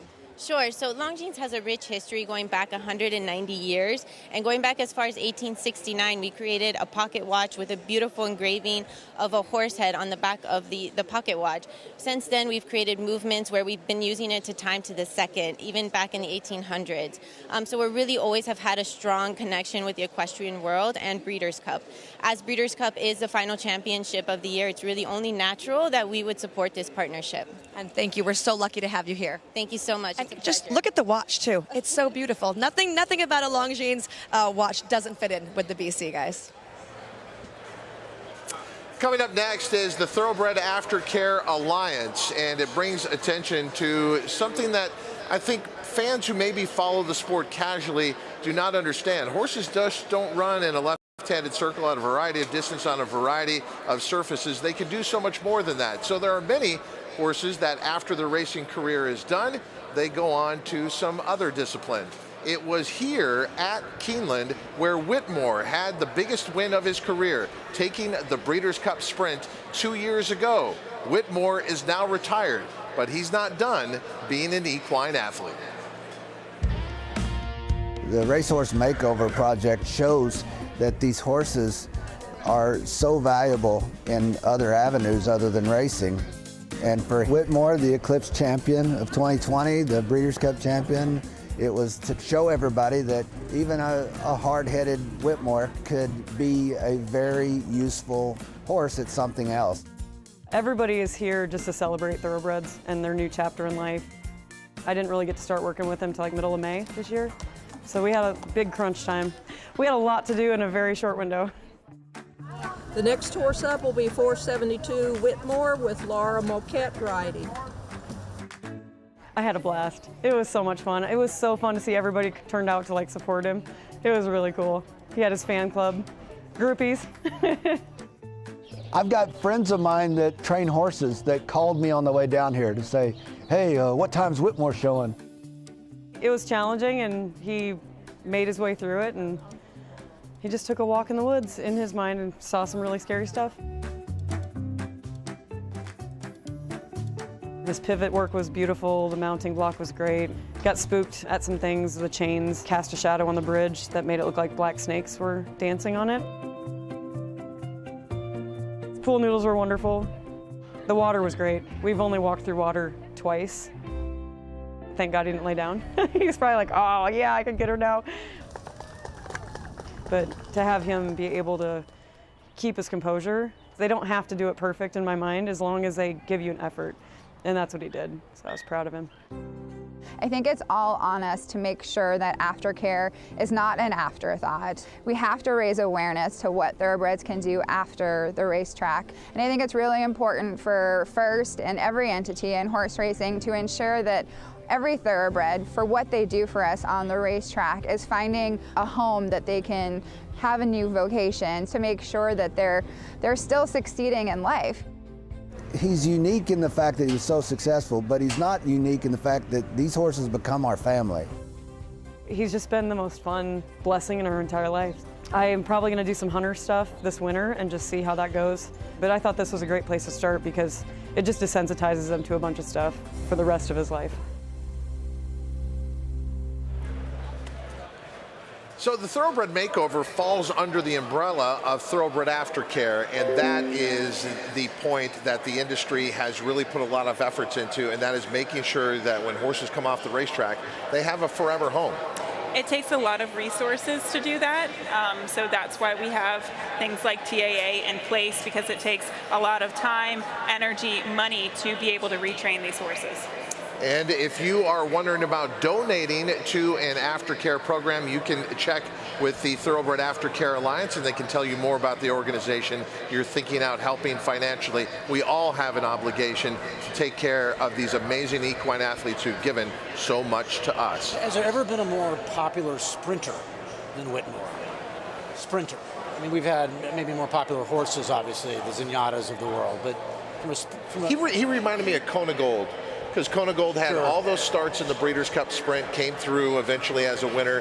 Whitmore kept trying and when it looked like it was his last opportunity, he came through and won. I think it's because he was around for so many years. Absolutely. He kept on racing. People, were looking forward to seeing him again at the Breeders' Cup every year. I think that's why he garnered such a following. Looking into the saddling stalls here for the Thoroughbred Aftercare Alliance, looking at the two next at 7-1. I always say beware of a horse who has some tactical speed in these longer races. Is Next that kind of horse in your mind? My question with Next, when you look at his dirt races in isolation, it's almost like feast or famine. And I don't necessarily know why he runs so well and runs so poorly. And maybe, to Todd's point, it's because of the longer distances. He can get his feet underneath of him and find a rhythm. But he's not very consistent in his dirt races. Yeah, in that last start, I mean, it was supposed to be a turf race, taken off the grass at Delaware, field of 5, and like we see fairly often in off-track races, a daylight win over a wet, fast track, won by 18 1/4 lengths. The other problem for Next is, I actually thought for a race that's 13 furlongs, mile and 5/8, there was a fair amount of pace in this race. I mean, Haywood's Beach, the 4, can stay close. Bowel Harbor, the 6. This horse just went wire to wire at 1 1/8 in the slop at Saratoga. I mean, the 9, even the 10 horse, I think there's a decent amount of speed, so I think it sets up for somebody from just off the pace. I just don't know if that's somebody's rattle and roll with his running style at shorter distances. It's one of the more unusual distance in American racing on the main track, 1 mile and 5/8. About to get a call for Riders Up. Let's go to Michelle Yu. Thanks, Todd. I'm walking over here with Umberto Rispoli, who will be aboard the 9, Win the Day. But you actually have gotten the best out of this horse, I feel like, but you've still been second best to Haywood's Beach. How are you going to turn the tables today? Look, I hope then I don't have no doubt that the horse can handle the distance. He's a good stayer. That's the reason why we're trying this. And obviously, Haywood Beach is not going to be the only horse to beat. Probably most of the horses in the field has a chances, but he has the quality that he can win this race. How is it for a rider to come into a new track on a big day without any, further preparation beginning in the week? Look, you always have to be ready for the beating like that. So I've been training all the last 2 weeks, so I'm fit and well and ready to rumble. All right, good luck here. Thank you, Michelle. Umberto Rispoli out in California, recognized as a tremendous turf rider. However, you look at a 1 mile and 5/8 race on the main track, turf riders tend to do well because it's a unique distance and timing is everything. Timing is everything, and I also think a lot of the best turf riders, their talent is getting a horse to relax in the first portion of the race as well. Patience, good hands. And as Todd said, that really does translate to long distances on the main track as well. I mean, intelligence, right? I think that comes into play more in grass racing, and that comes into play more. And I think the longer you go in these races, where there's so many different facets that are taking place during the running of a race. Pick 6 time, by the way, Todd. You can play it for $1. There's the pool, 363. How much money did you bring today? $1,000. Well, he just made it all with the two we of have us. nine championship races tomorrow, man. This isn't a big ticket, $81, right? Okay, all right. So I use Rattle and Roll. I think he's the most talented horse in the field. The 3-horse Cupid's Claws, he was favored in this race in 2020, didn't run very well, but he's coming into this race, coming out of some fast races, so I had to use him. And then Sheriff Brown, nice win over a horse. I know it's Albuquerque, but that horse won by 8 next time out. Now third off the layoff, 9-1 on Sheriff Brown, the 5. Man, I've got more bad news for you. Your ticket amount is wrong. It's $1 play, so it's 162. So you just gave out a $162 play. All right, let's go down to the paddock. Todd, thank you very much. Here with trainer Doug Cowens, has the 2 in here next, who's coming off an 18-length victory at Delaware Park. What got into this guy last race? Well, training the horse, we always felt like the horse might want a little more ground, the way he breezes and the way he gallops in the morning, and took a shot and took him over to Delaware Park, and he enjoyed the 1.5 miles a lot. Is there a concern in this spot of maybe some regression off a career best performance for him? No, the horse since Delaware has trained forward and progressed very well up to the race, and as he came out of the race, we earmarked this spot, and here we are today. Good luck. Thank you. Let's go to Mike Joyce. Well, I'm standing by here with Sean Williams. He's the lead assistant for Robertino Diodoro. They're sitting out Ball Harbor here. I love the claim and the ambitious placing. Was this always the plan for this horse? I wouldn't say this was always the plan, but the way he's trained and developed into this race, we're very confident in how he's been doing. How about the distance? It's a long way to go. What about this horse makes you think he can get it? All his works, whether 1/2 mile, 5/8, goes out another 1/4 mile, can't pull him up. He's just doing really well. We're very confident in the distance today. Not that it looks puzzling on paper, but what kind of a trip are you guys hoping for? He should be on the leader right next to it. Best of luck. Thank you, sir. Okay, this race, formerly known as the Marathon, actually led to the track record at this distance here at Keeneland. When they had this 2 years ago, it was Rocketry who set the track record, 2:42.57. Rocketry, looking at his ability at that time, he'd probably be a pretty solid favorite in this spot. I'm not sure they're going to challenge the track record, but as they come out here, Rattle and Roll is still our favorite at 5-2. So Matt was going through the past performances, Rattle and Roll, talking about the year that he's had, and it has been a good year, but it just seems like the path here has been kind of made up as they go along. And so, Gabby, are you concerned at all that there's no way this was in the plans at the beginning of the season for Rattle and Roll? We've heard all these trainers talk about, we've been preparing this for months. I'd be curious to know when the decision was made to go in this race for Rattle and Roll. Yeah, it's a good point, but I think maybe Kenny McPeak just wants to jump on any opportunity to get this horse to go long distances, and this race came up on the undercard. I'm not too concerned about that. I just do wonder if he gets the right trip today. Let's start our post parade then with the aforementioned Rattle and Roll. And Rattle and Roll, we've seen Brian Hernandez Jr. Been on his back for the majority of his starts, and he's ridden him to perfection as of late. He's going to look for an early move, though, with this horse.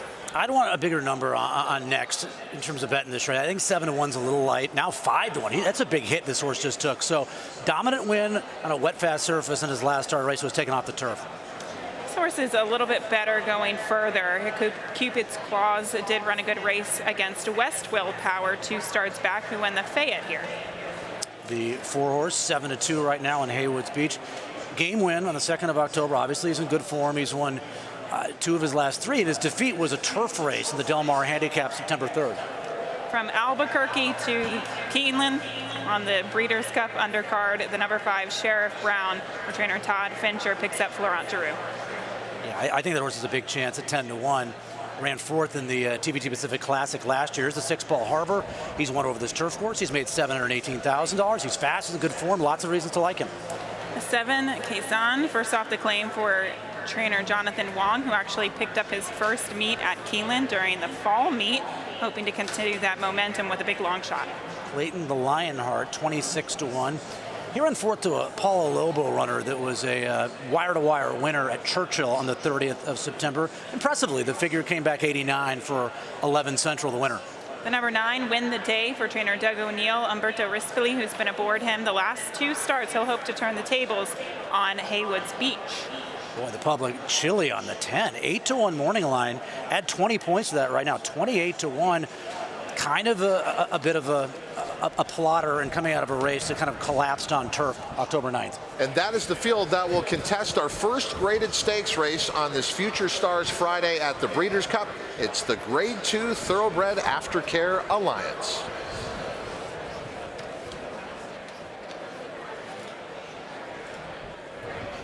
You're watching and listening to the Breeders' Cup Players Show. FanDuel is the official wagering partner of the Breeders' Cup.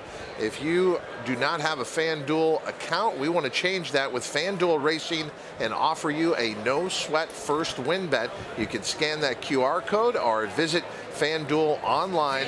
Become a FanDuel account holder today, the official wagering partner of the Breeders' Cup. Our Pick 6 pool about to go past $500,000. It is a $1 minimum. Do you look at the sequence, Gabby, which includes Cave Rock in the Breeders' Cup Juvenile? Is Cave Rock later on essentially a free square in this Pick 5 sequence? I think a lot of people would think that he is, especially when you look at some of the other undercard races. There are a handful of horses, I think, during the Breeders' Cup both days where people think free square. Flightline, one of them. Okay. And then Cave Rock. Okay. That's kind of, having conversations with people, it seems like those are the two free squares. I kind of think Golden Pal and Flightline are the two free squares for me.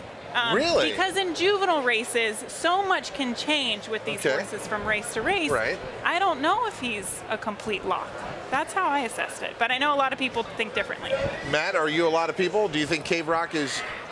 Yeah, I think he's the most likely winner of the 2 days because he's the most talented horse. You think he's more likely than Flightline to win? I do. He's now, that's not an opinion you're hearing everywhere, right? Yeah. He's so fast, so you might think, well, somebody can run with him. That's how a horse who's this fast loses. But the problem is nobody can run with him.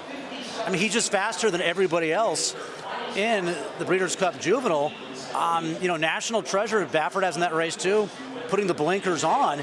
He's a fast racehorse. It could be Bob Baffert is 1-2 around the racetrack, I think, in that race. Hurricane J has speed from the rail.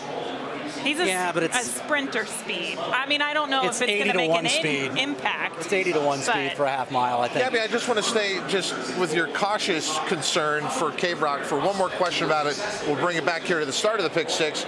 You were there the other morning when he went to the gate to school. And so he went in, he backed out 4 times, and Bob Baffert was there. And it seemed like he was very aggressive in the gate.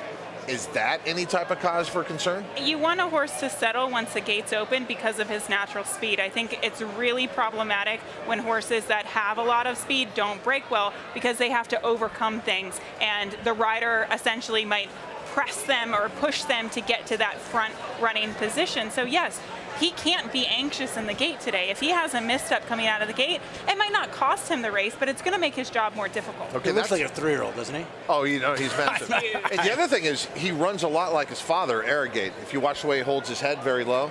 So that's later on, race number 9. That'll be the 5th race in this Pick 6 sequence. The Pick 6 begins here in race number 5. The pool is now headed towards $600,000, a $1 minimum.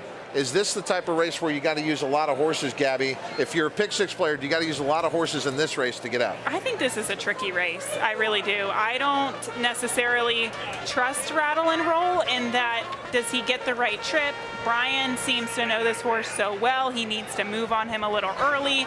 Does the pace collapse? Is it a fast pace? The pace scenario, I think, is very perplexing, especially when you consider the distance, Matt. You mentioned, usually it's not fast paces at this distance. On paper, it kind of looks like a quick pace.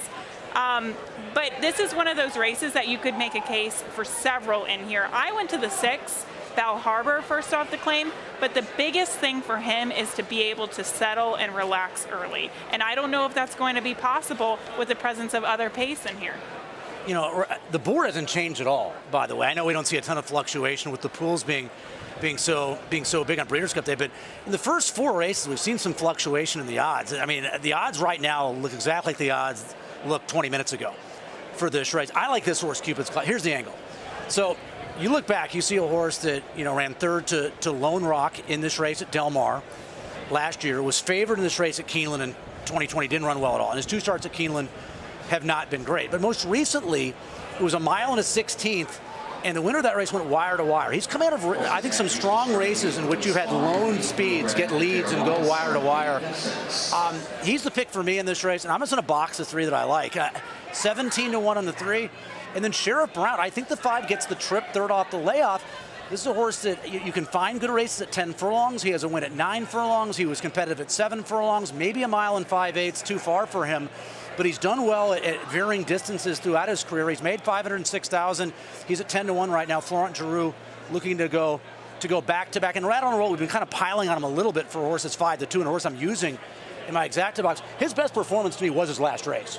The Oklahoma Derby was a really good win. He made a middle move into that hot pace and won by a length and a half. And Best Actor, the 3rd place finisher, was coming into that race off of a really good win in the Smarty Jones at Parks, in which he won decisively. Gabby, I'm looking at all these suggested wagers by Matt Carruthers, the varying totals and the rest of it, and it reminds me, I gave Matt an unlimited budget today, and he went over. Okay. No, I was going to say, we've been talking about how the track has been playing, right? Sprint distances and route races. I think if it's difficult for Rattle and Roll to make up ground in this race, and maybe we can determine how the track is playing. Gabby, tell us how this race plays out, a mile and 5/8. Where are we on the track, and how does this go? You got to sit chilly because it's going to take a little. So 3 turns, right? 3 turns? Yeah, 3 turns. So don't get too excited when they cross the finish line the first time. We still have a ways to go. They are coming back round again. It is the Grade 2 Thoroughbred Aftercare Alliance. Last time we were here in 2020 for the Breeders' Cup, it was Rocketry who broke the track record. And we'll see if that time might be a jeopardy today. 242-2. Pick 6 pool now getting to $750,000. Our favorite throughout the wagering has been the one, Rattle and Roll, the 3-year-old at 5-2, now down to 2-1. Second choice is the 4, Haywood's Beach at 7-2, and third choice is the 9, Win the Day at 9-2. Here's Kurt Becker, the Grade 2 TAA. And they're off in the Thoroughbred Aftercare Alliance. Rattle and Roll is going to drop right out to the back of the pack. Next is going to come forward for the lead, and Bal Harbor is up close to the early pace as well as they head onto that far turn for the first time. Next slides down next to the rail, leads it by 2. Bal Harbor's second, Haywood's Beach is third. Cupid's Claws drops back fourth along the inside as they swing around the turn. Then Clayton the Lionheart fifth up on the outside. A break of 3 more lengths then back to Sheriff Brown, who travels in the 6th position as they head for the top of the stretch. And then Kazan, who's between horses as they straighten away and come on down through the lane for the first time. Back up front, though, next is the leader. Next leads it by a length and a half to Bal Harbor. Haywood's Beach to the inside is in third. Clayton the Lionheart moves up a couple of positions now into fourth, soon to challenge for third. Cupid's Claws is fifth back toward the inside. Sheriff Brown is in 6th. Now Rattle and Roll has moved up 3 positions from last, now slides up into the 7th spot with 1 circuit to go, followed by Always Above in 8th position. Then Kazan between horses and Win the Day, who's last at the back after an opening quarter and 24.71, opening half mile 49.22 seconds, and Next continues to lead. Next is the leader by just a length. Bal Harbor goes second by 3/4 of a length. Haywood's Beach is there to the inside in third, 3/4 of a length. Clayton the Lionheart fourth up on the outside. Cupid's Claws is fifth against the rail, nearly 5 from the front. Rattle and Roll has moved off the rail, is now 6, is changing lanes again, looking toward the far outside for the move up the back stretch, is still just over 5 from the front. Always Above, Sheriff Brown, Win the Day, and Kazan is last. Next continues to lead. It is Next who shows the way, leads it by 3/4 of a length. Bal Harbor has been there to shadow the leader since the start. Haywood's Beach is third. Cupid's Claws, Always Above, looks for running room toward the inside. Now Rattle and Roll is still back in some traffic onto the far turn, still looking toward the outside to try to clear some of that traffic. Now goes 4 wide, and Rattle and Roll is now moving up to challenge for fourth, still 5 from the front, and Next is still the leader. Bal Harbor second, Haywood's Beach third, 2 lengths off the lead toward the inside. Always Above, and then Rattle and Roll, who's now fifth, now taking fourth, still 5 from the lead as they round the far turn. Next is on top. Next leads it by 2, by 3 lengths now to Bal Harbor. Haywood's Beach back toward the inside. Rattle and Roll fourth, center of the track is still 7 from the lead. Coming to the 8th pole, Next, the leader. Next leads it by 3 lengths into the final furlong to Bal Harbor and Haywood's Beach. Next strides on through the final final furlong. Next has the lead by 5, by 6. It is Next with a 16th to go. It is Next, Luan Machado, to win the Thoroughbred Aftercare Alliance. Haywood's Beach comes home for second. Bal Harbour was third. Rattle and Roll fourth. And Win the Day was up for fifth. What did you say, 13 furlongs? Every furlong was led by Next in the Thoroughbred Aftercare Alliance. This horse was hammered from the get-go. 15-1 in the morning line, 7-1 in the paddock, and 5-1 at post time. He has such a long stride, and when he got out to the front end and set those fractions uncontested, you're thinking to yourself, oh, this horse is not going to stop. Yeah, and taking that kind of money, guys, for low-profile connections. I mean, for a horse that's 15-1 morning line out of the William Cowan's barn with Luan Machado up, to get bet down to 5-1, this was an easy win. 49 and change for the half mile, and now we're 5 races in, and we've had one horse making up ground the last furlong through 5 races, and this was a merry-go-round race here in the Thoroughbred Aftercare Alliance. 2 years ago, this horse was in the Breeders' Cup Juvenile, was a maiden winner here by, or an allowance never went to lifetime winner by nearly 12 lengths. Clearly does like it here. He ran in the Breeders' Cup Juvenile in 2020, and he finds his way back on the same day a couple years later on the undercard and into the winner's circle at 5-1. But to Matt's point, Todd, there were no horses that were making up ground to even finish second or third. It was a true merry-go-round race. 2, 4, 6, 1, 9 posted on the board. 5-1, over 4-1, over 6-1, over 9-5. You saw the pick 5, right? Over 5-1. What's that? You saw the pick 5, what it's paying, right? Okay, now hold on a second, because I thought 4,200. I thought the pick 5s were kind of underlaid, except that one. Yeah, you're absolutely right. 4,200. That's a good payoff. Yeah. Considering what has come in, and that also continues the middle pick 4. It also starts the pick 6, so there's the potential for some good returns with so much more to come. Our first championship race will be coming up after this race is official. Coming up will be the Breeders' Cup Juvenile Turf Sprint. Will Wesley Ward garner a big win in there, which is certainly his specialty, those young horses on the grass sprinting. He will have the filly in there, Love Reigns, and Wesley Ward going to play a big factor on this Future Stars Friday. He also happened to be the trainer of record of Next before this horse was claimed away from him. Yeah, that's interesting. When he had him when he was a juvenile, even earlier this year, claimed off of him. And sometimes I even look at this too. Brian Hernandez Jr. rode this horse on the turf this year for the same connections. He obviously chose Rattle and Roll and just couldn't get it done. So a lot of moving pieces here, but Next taking them gate to wire to get the victory. Man, I don't know how the decimals work. So you tell me if it's 100s. I guess it's 100s. So the track record 242.57. We just went 242.59. So is that 200s? Is that how that works? Yes. Okay. Yes, 200ths of a second off the track record. Well, that was really good performance here by Next to take the Thoroughbred Aftercare Alliance and continuing a string of boxcar payoffs here. So this will be a decent pick 3. It is funny, me and you have been covering Breeders' Cups for a long time. It seems like even when really smart people tell you certain things, you go opposite. Breeders' Cup, like I remember, I gotcha, yeah. was it Churchill when no horse ever looked better than Flat Out? Yeah. Going into the Classic. Right. I mean, I've never seen a horse look better. Everyone told me the horse didn't run a step in the Classic that year, and everyone's telling me all week, oh, it's a heavy racetrack, it's a tiring racetrack. I'm thinking, sunny skies all week leading up to the Breeders' Cup, 2 big days. Speed's going to be fine. Everyone's it's going to be different this year. It's going to be an off-the-pace type of racetrack. Not so far.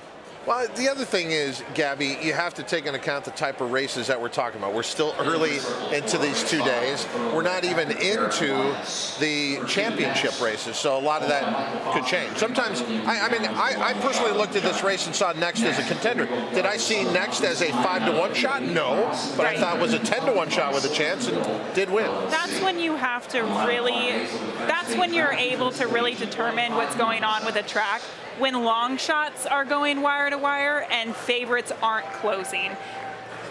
Or you don't have a change of position, which we haven't had in in 4 of the 5 races. I mean, you're not even getting closers finishing 2nd, 3rd, or 4th. You have long shots holding on for the minor awards. And the way the track's playing now, I mean, Cave Rock's probably going to open. The horse is going to open up at 1 to 5. So the great thing is now that you have this theory that you want to espouse, we're going to the turf.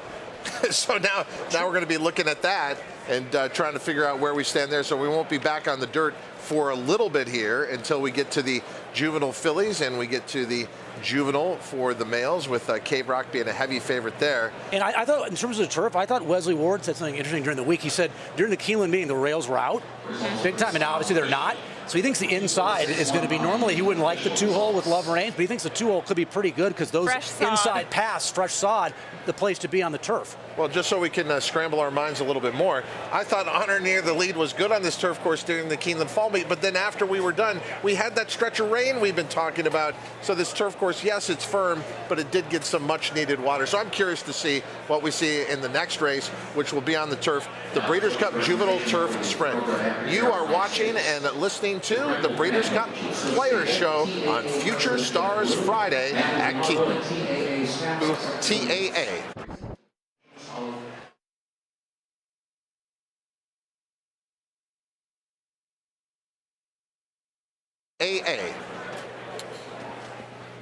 And they're off in the Thoroughbred Aftercare Alliance.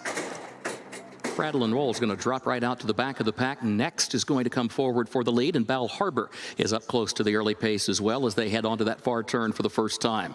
Next slides down next to the rail, leads it by 2. Bal Harbor's 2nd, Haywood's Beach is 3rd. Cupid's Claws drops back 4th along the inside as they swing around the turn. Then Clayton the Lionheart 5th up on the outside. A break of 3 more lengths then back to Sheriff Brown, who travels in the 6th position as they head for the top of the stretch. And then Kazan, who's between horses as they straighten away and come on down through the lane for the first time. Back up front, though, next is the leader. Next leads it by a length and a half to Bal Harbor. Haywood's Beach to the inside is in 3rd. Clayton the Lionheart moves up a couple of positions now into 4th, soon to challenge for 3rd. Cupid's Claws is 5th back toward the inside. Sheriff Brown is in 6th. Now Rattle and Roll has moved up 3 positions from last, now slides up into the 7th spot with 1 circuit to go, followed by Always Above in 8th position. Then Kazan between horses and Win the Day, who's last at the back after an opening quarter and 24.71, opening half mile 49.22 seconds, and Next continues to lead. Next is the leader by just a length. Bal Harbor goes 2nd by 3/4 of a length. Haywood's Beach is there to the inside in 3rd, 3/4 of a length. Clayton the Lionheart 4th up on the outside. Cupid's Claws is 5th against the rail, nearly 5 from the front. Rattle and Roll has moved off the rail, is now 6th, is changing lanes again, looking toward the far outside for the move up the back stretch, is still just over 5 from the front. Always Above, Sheriff Brown, Win the Day, and Kazan is last. Next continues to lead.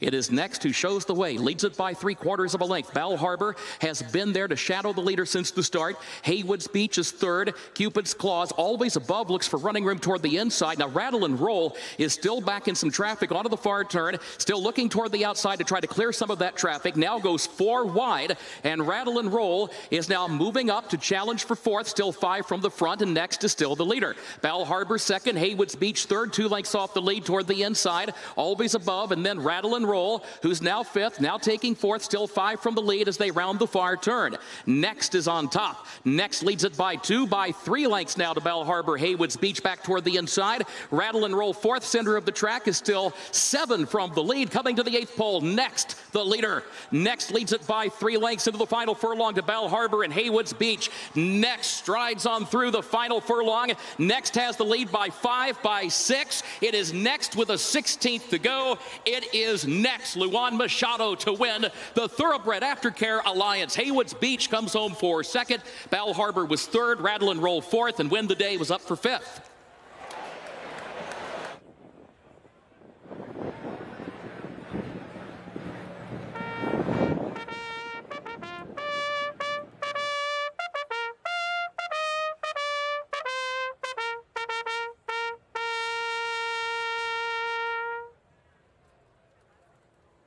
Ladies and gentlemen, welcome to Keeneland for the 39th running of the Breeders' Cup World Championships. Today's world-class lineup begins now with Future Stars Friday featuring 5 two-year-old championship races. This prestigious two-day international competition is made possible through the support of Breeders' Cup nominators, participating horsemen, and corporate partners, including top-level partners Longines, FanDuel, Big Ass Fans, Maker's Mark, NetJets, and Qatar Racing. On behalf of the Breeders' Cup and its fans, we thank the thoroughbred industry and sponsor partners for their loyal support. At this time, we ask you to please direct your attention to the video boards for a special welcome from Kentucky Governor Andy Beshear. On behalf of the Commonwealth of Kentucky, it is our great honor to welcome everyone to the heart of thoroughbred country for the 2022 Breeders' Cup World Championship. We are thrilled to have this world-renowned tradition return to Lexington's beautiful Keeneland racetrack. Thank you to everyone who made today possible. From the leaders of Breeders' Cup to the incredible community of Lexington, this special day would not be possible without each of you. Your efforts show the true meaning of our Team Kentucky spirit. And today, we celebrate together as we enjoy this prestigious racing event, our unparalleled horse industry, and our beloved Kentucky culture. We'd like to wish the very best of luck to all the jockeys, trainers, owners, and breeders for a safe and successful competition. And we hope everyone in the stands, like our family, has a wonderful time. We are proud to have Breeders' Cup back home in the horse capital of the world. Thank you, best of luck, and have fun. Keeneland has a storied past.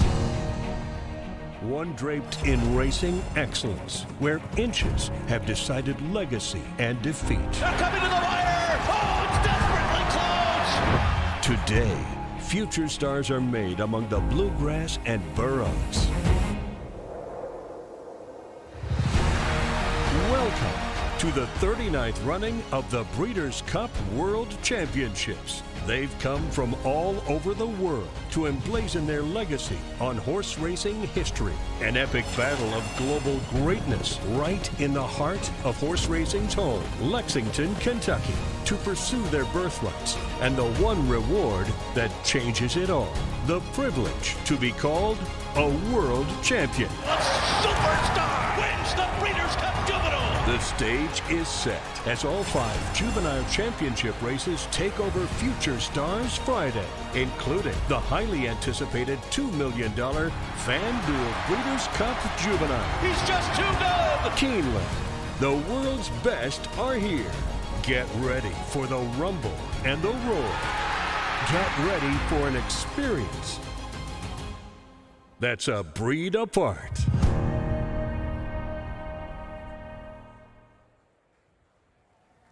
At this time, we ask you to please rise as you are able as we honor America with the singing of our national anthem. During the performance, the American flag will be unfurled on the main track by the Henry Clay High School Junior ROTC.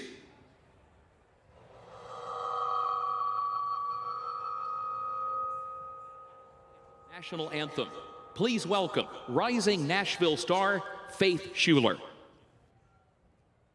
Oh, say, can you see by the dawn's early light what so proudly we hailed at the twilight's last gleaming, whose broad stripes and bright stars through the perilous fight o'er the ramparts we watched were so gallantly streaming, and the rocket's red glare, the bombs bursting in air, gave proof through the night that our flag was still there.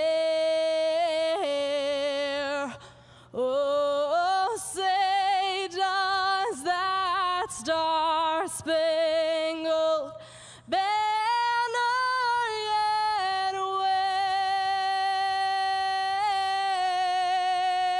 wave o'er the land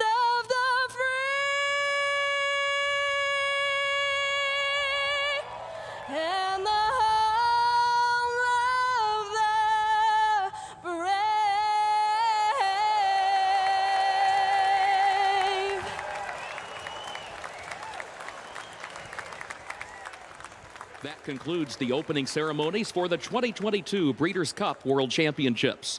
The world has come together for an action-packed day of championship racing. Good luck to all of our participants and fans.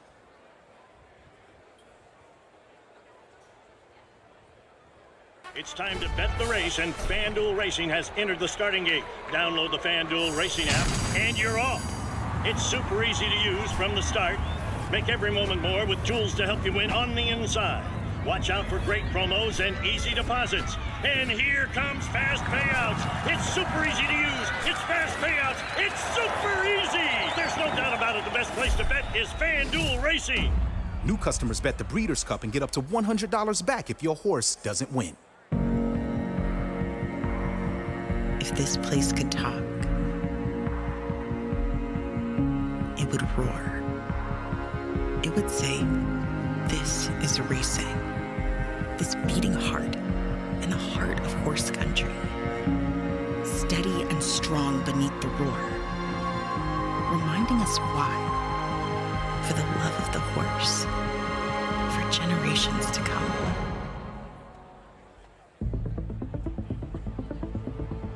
Dream Storm to win the Rico Woodbine Mile. She's going to do it. Simple Verse has won the Ledger. Lightning Spear and Sheen Murphy get through and have won. It's getting really tight. The star of the season, Roaring Lion. The purple cap. Kamiko the far side of him. Kamiko's won. The other midline. Mongostina has just won it with Mosse. Ocean Road after going to Vegas. Ocean Road. Undefeated Grade 1 winner Mastery was a multiple graded stakes winner at 2, including this victory in the Grade 1 Los Alamitos Cash Call Futurity. On the track, his recent top runners include these star performers. It's Midnight Memories who takes the lead. Midnight Memories, much the best in the Zenyatta. Scores by 3.5. Mastery, standing at Claiborne Farm. I'm very bullish on it. Tom's D'Etat's got a 4-length lead at the 16th pole. Tom's D'Etat has conquered the Clark. Your best horses of the last 10 or 15 years are not consistently as fast as this horse. It's total domination for Tom's D'Etat. He's a beautifully balanced horse and a really good mover, and he's just full of class.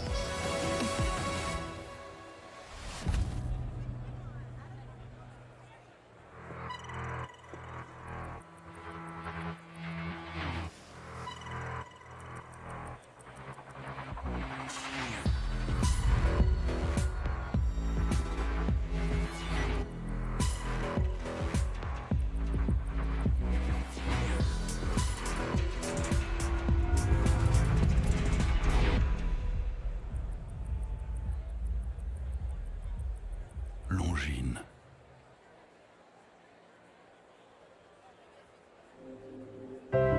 Future Stars Friday begins with the 5th edition of the $1 million Breeders' Cup Juvenile Turf Sprint at 5.5 furlongs.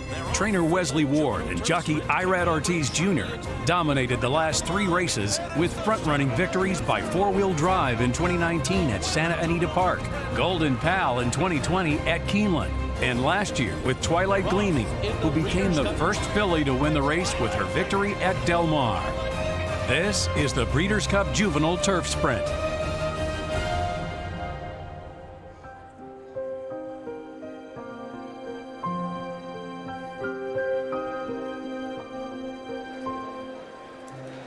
Longines has been one of the longest partners of the Breeders' Cup, and they are trusted with their timing ability and their elegance across the world. And we are proud to have Longines here on site at Keeneland Race Course as the Breeders' Cup returns here for the 3rd time. Welcome back to the Breeders' Cup Players Show. On our set just off the winner's circle, I'm Todd Trupp, and I'll be honest with you, this is the guy who's my second favorite who has a maroon passport, Simon Bray. My most favorite guy with a maroon passport is that guy over there, Rishi Prasad. If you follow sports on a global scale, you know him. He's one of the most recognizable presenters of some of the biggest sporting events in the world. You saw his work at Wimbledon this past time around, and he is also known throughout the horse racing world. Rishi, good to have you back. That is such a tremendous build-up, and I hope it transcends to all our runners as well, because if only they can live up to that sort of reputation, then great. I feel like I come up half a length short of everything that you said, but I'll take it for now, because at this stage, Todd, it is certainly all hopes, all dreams alive. One moment he's interviewing Novak Djokovic, the next moment he's sitting here with us too. I mean, what more could you want? Upgrade. So our first opportunity here for the Europeans comes in the Breeders' Cup Juvenile Turf Sprint. And Love Reigns is a local horse for trainer Wesley Ward, a winner at Keeneland back in the spring meet, then went to the Queen Mary at Ascot, and everything went wrong there, Rishi. Yeah, it wasn't the best of days for connections regarding Love Reigns. Obviously, Golden Pal as well earlier in the week. Things didn't go well with regards to him as well. We'll talk about him, no doubt, tomorrow. But with regards to Love Reigns, she still ran okay. She still ran a fair race.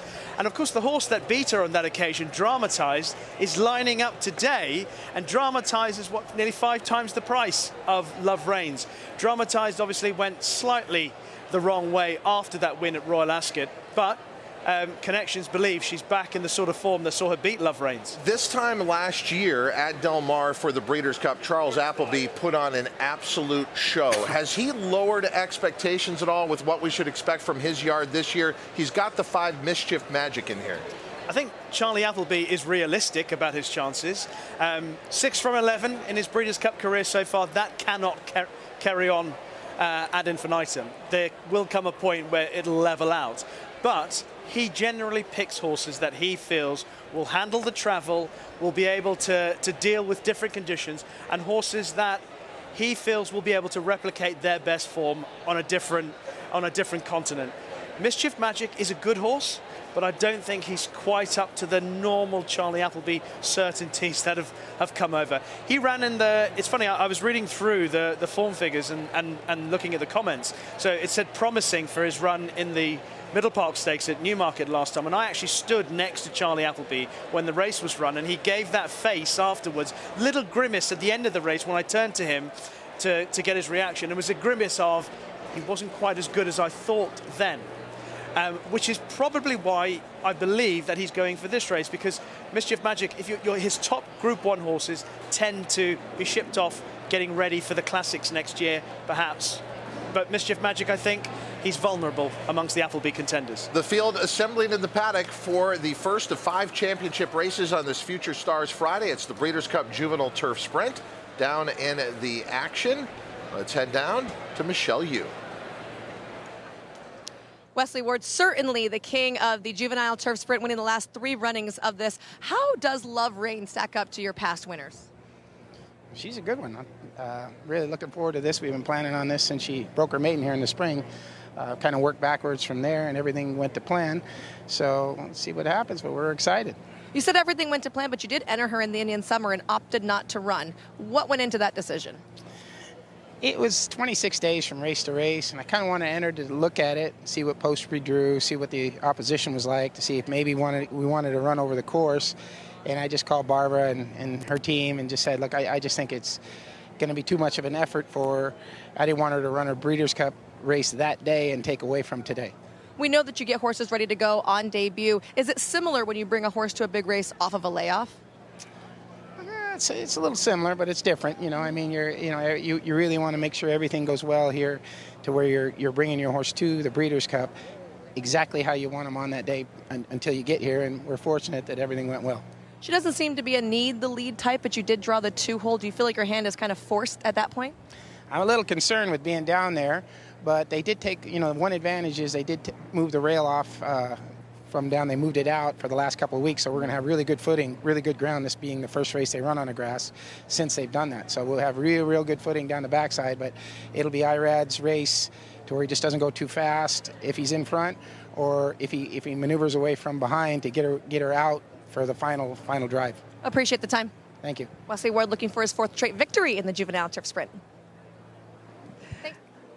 Well, Dramatized represents part of a crop that's one of the best 2-year-old crops for Carl Burke, and very talented filly. But I'm curious what, if anything, you've done to prepare her for a try around a bend.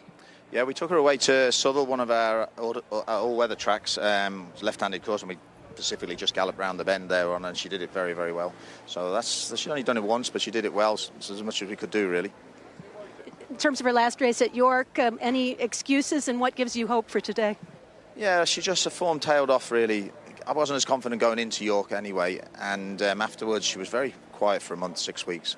We gave her a little freshen up, and the last month or so she's really come back to herself and travelled over really well. We're very happy with the conditions, so hopefully she can put that run behind her. Appreciate your time. No problem, thank you. Dramatized, looking to rebound after a disappointing run last time.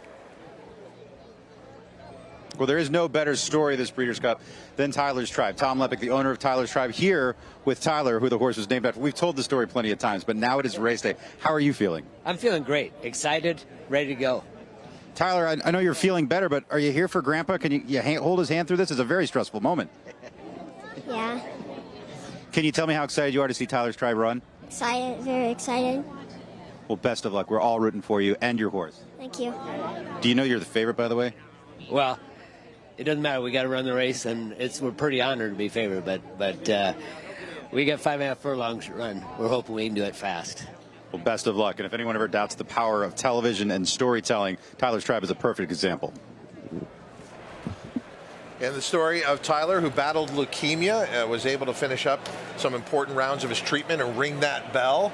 And obviously, this is so much a great moment for his family and friends to be here on the world stage. Opened up at even money. He's now risen up to about 8-1. We had a chance to watch him work out on the turf. He's trying the turf for the first time. What did you see? I saw a horse that in the first work that we saw was completely lost. He was lost at sea, he was learning. It was his first trip over the grass, Richie. As you know, here in the States, I don't get to train on the turf very often, especially 2-year-olds. So he was a little lost. His second work I thought was better, but I think the more telling point is that he was working on his own. He's such a fast horse. I think it would have looked a lot better if he worked in company. I don't think they can do that. He would have just run off. He's going to run a much better race. It's just a question, is he good enough? He's coming from a minor racetrack, and it's a big step up in class, but he looks the part, he looks fast. That's a little unusual too. Kylie Jordan was aboard and now just dismounted. I don't know if she got a leg up too early there. Our pick 5 pool, a little over $2 million. Christina Blacker does have a race lens angle in this race, and there are a lot of ways to approach this race, but with Love Reigns pointing out that trainer Wesley Ward connects at 24% in turf sprints with 2-year-olds off the 61 to 180-day layoff. Wesley Ward addressed why they didn't race prior to this and are coming off a layoff. Wasn't really enamored with how the turf course was at the time. And then she likes the idea of the inside post. So does Wesley Ward. Shortest way around there. That's his MO, right? I guarantee you, we don't know this, of that 24%, I bet 50% of those are right here at Keeneland. This is where he does his work. It's a home game. Shortest way around there. His horses have tremendous gate speed. There's been 4 runnings of this race. He's won the last 3. This race was invented for him, right? That's his MO. I mean, that's all he does is win sprint races on the grass. But Rishi, there are a lot of strong sprinters overseas, but it is a much different type of race. We're going around a turn here. Most of those races are straightaway races. Do you have any concerns about those horses adapting to the way we sprint here in America? Absolutely. It's the conditions and the style of racing that will get our horses out of their comfort zone. The Platinum Queen, for example. Now, based purely on her ability, her figures, her time, her achievements in Europe, she would have an outstanding chance. But she's drawn on the outside in stall 12. She's got speed in the inside. As far as I'm aware, Speedboat Beach and Tyler's Tribe are quick away, and they're in 11 and 10 respectively. So that's a concern for her. So the concern would be not just getting away from the stalls, she also has a tendency to lean left when she comes under pressure. So if she's out in the middle of the track, when she turns into the straight, the likelihood is she's going to head to the rail. It's what she's always wanted to do every time she's run.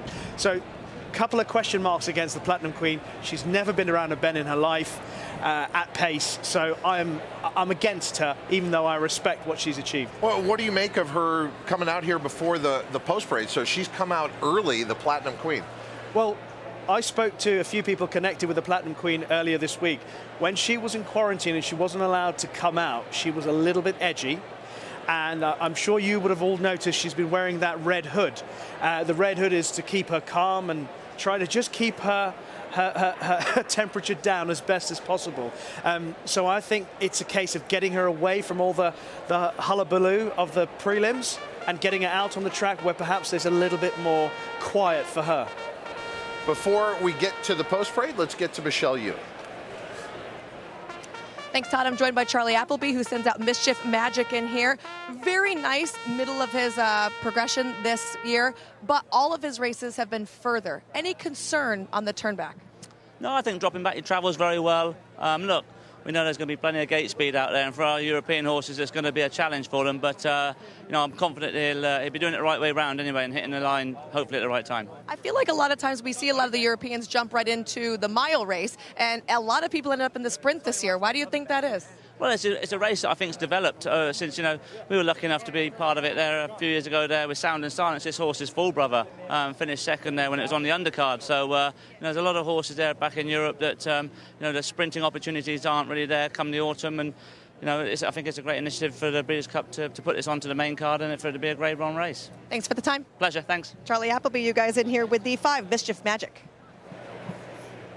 No better way to commemorate this year's Breeders' Cup than with Breeders' Cup merchandise. Get your merch, your official merch, through breederscupshop.com. Field coming out onto the track for the Breeders' Cup Juvenile Turf Sprint. The first horse we're going to see when they make the turn is the one, Lady Hollywood, coming in from France, but is raced in England and is up on the board right now at 50-1. Rishi, does this horse better than the 50-1 odds?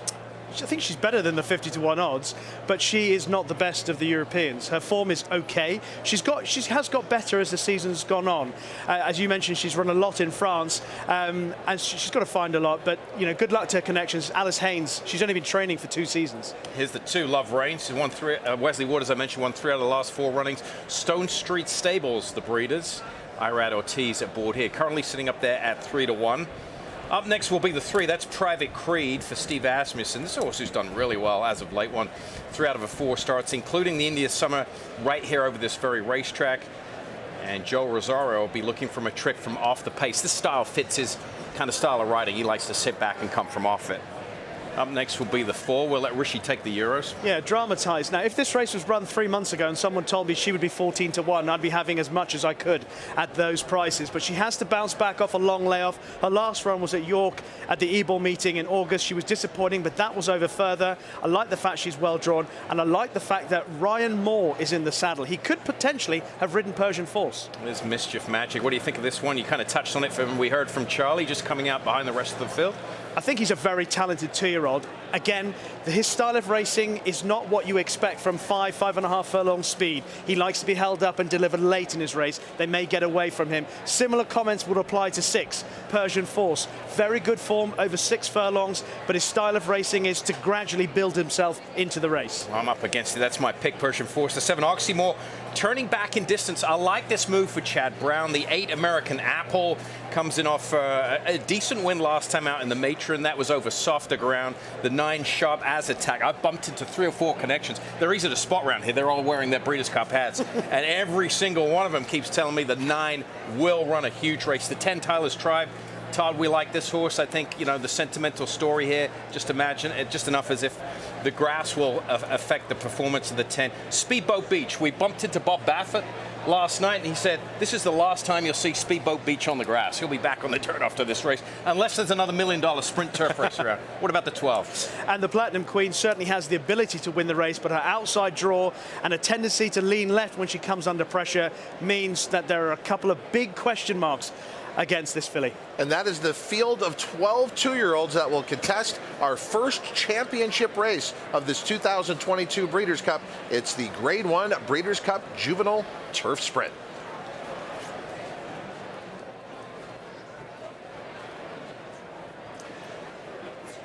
If you needed any more reason to play the 2 Love Reigns, we have a DRF formulator fact in here for you. We saw the Race Lens angle with Christina Blacker, and when it comes to DRF formulator, the past 2 years in turf sprints at Keeneland, 25 for 68 But we're not talking about the horse, are we, Simon? No, we're not. Love Reigns is not 25 for 68. No, we're talking about the trainer. Yes, exactly. Trainer. Wesley Ward has also proven that he can go on the international stage and win. And Love Reigns was sent to Royal Ascot, as we talked about, and it was just kind of a mess of a trip all the way. As Rishi pointed out, later on we'll talk about kind of the big story that came out of there, what happened with Golden Pal at the starting gate. But when you look at turf sprinting, Simon, you know, we always talk about American speed dominates on the dirt, and a lot of times the Euros don't take us on, say, in the dirt sprint. But here we kind of have it evenly matched on these Future Stars Friday in this Breeders' Cup Juvenile Turf Sprint. Is it still America's game, or is it even? It is, but they've got a better chance here than on the dirt. You don't get the kickback. I think that's pretty severe in sprint racing. Look, when Wesley Ward, look, American gate horses just break a whole lot sharper than European horses. That's fact. You add the Wesley Ward factor on top of that, and his horses break sharpest of any American horse. I mean, this is what he does from a young age. And there's a lot that goes into that. There's a bell in the gate. I think I always had a theory that European horses, Rishi, sometimes broke a step slow because they heard the bell and reacted to it. But it's just a different ballgame. That might be a possibility, but it's also not just a different ballgame, it's a different way of life. Yep. It's a different approach to training horses. European trainers, British trainers, tend to train their horses to come out the gates, get settled, and finish off their races in the belief that they would last longer through their careers. And they believe that if horses are asked to run really hard early on in their races, that it'll burn them out quicker, which is why, over the years, breaking fast from the gates is not so much of an issue. Take, for example, you know, horses like Mischief Magic, who's very talented. He's got a turn of foot, but he's been taught that turn of foot over a period of time. He will settle into his race, and he would look to find room late on to get late on the scene and try and get there. Whereas a horse like Platinum Queen is against the normal run of things in Europe, but she's naturally like that, and they try to rein her back, but she can't be held back. So they've allowed her to run, and suddenly they've got this speedball on their hands. Well, in charge of her is Holly Doyle. What can you tell us to our American audience about jockey Holly Doyle? Holly Doyle is making another appearance in the Breeders' Cup. She has been here before. The beauty about Holly Doyle is the fact that she has made her way to the top with nothing more than just pure skill and class in the saddle. We like to talk about the fact that we like seeing female riders succeeding against their male counterparts. Holly says, my whole thing about it is that I don't want to be differentiated because I'm a woman or I'm a female rider. I just want to be known as a good rider, and that's quite simply what she is. She got close in the Jockeys Championship last year. She got close again. William Buick obviously miles out in front, but she's had another very good season. She's been in Japan. She was in Japan last week with her soon-to-be husband, Tom Marquand. They travelled over together from the UK. She had a stint in Japan. Now she's back over here. It's a 13-hour trip, she said, and she settled in. I spoke to her yesterday, and she seems happy as Larry, and she is one of the best riders in the UK, simple as that. By the way, a best chance might come tomorrow in the Filly Mare Turf with Nashua, right? She rides for John Garston. I think that's probably one of our best chances in this that's in good the entire to hear. meeting. Yeah. One of the biggest pools of the day is about to happen. It is the Pick 5, which begins here in the Breeders' Cup Juvenile Turf Sprint. It is essentially an all Breeders' Cup races Pick 5. So all 5 championship races comprise of Pick 5 here. The pool right now at an astonishing $2.7 million. We're 2 minutes away from the Breeders' Cup Juvenile Turf Sprint. The entire wagering menu on this race: win, play, show, exacta, trifecta, superfecta wagering, super high 5 wagering, and then horizontally speaking, daily double, Pick 3, Pick 5, and a very unique wager in all turf Pick 3 with a $3 minimum. So a turf race here, the next 2 turf races to follow, you can put into your own turf Pick 3 for a $3 minimum. So Rishi, we get your perspective on the horses coming over here, but are you willing sometimes to look into a race and accept, okay, America's got the better horse here? When you look at this race, is this a race where America probably beats Europe? I most certainly believe there's at least one race today where I think America can beat Europe on the turf. I think Love Reigns is the one to beat here, personally. Okay. Platinum Queen I'm against because of all the issues. Never been round a bend. She's drawn out wide. She leans left. I think Dramatized might be the best of the Euros in this race. The Dramatized that won the Queen Mary at Ascot would be by far the best horse of the Euros in this race, the best horse suited to the conditions of this race. The fact that she's had a bit of practice round the bend as well at Southwell. Carl Burke, her trainer, has had a stellar standout year with his 2-year-olds. He's had the strongest crop of 2-year-olds that he's ever had, and she was the leader of his pack in the summer. The fact that he was encouraged by what she did when she went to Southwell after that run at York in August, and he felt that it was worth having a go at the Breeders' Cup, means that it's worth paying a lot of respect to her. And the fact that Ryan Moy's in the saddle as well, I think there are a lot of positives. The 13-1 that I'm looking at the moment on Dramatized, I think that's generous. At least win, play, show. I like the sound of that. And the beauty about sitting in the middle, I got a US citizen here, a British subject here. And you're somewhere in between. Yeah, I have 2 passports, so I can root for both. It's like being an assistant trainer. When a horse wins, you say I did a great job. When they lose, it's the trainer's fault. I'm in a no-win situation. I'm in a win-win situation. No, when I'm listening to Rishi, I sometimes have to remind myself, wait, you're part of the show, because I'm so mesmerized by what he said. I'm like, I feel like I'm at home. And it's so fantastic. Fantastic insight, Rishi. So happy to have you here with us. The Pick 5 pool about to go past $3 million. You got to get your plays in now because the field has stepped on the turf course. The turf course is listed as firm. All right, we heard the bottom line from Rishi. What about you, Simon? I think some of the Europeans are users in here, but I'll focus on a couple of the American runners. Outside of Love Reigns, I think Private Creed, the 3, currently at 8-1 for Steve Asmussen, should get a nice trip. Won't be too far back, won't be on the lead with Love Reigns, and I think gets that perfect trip. The 7, Oxymore, Chad Brown.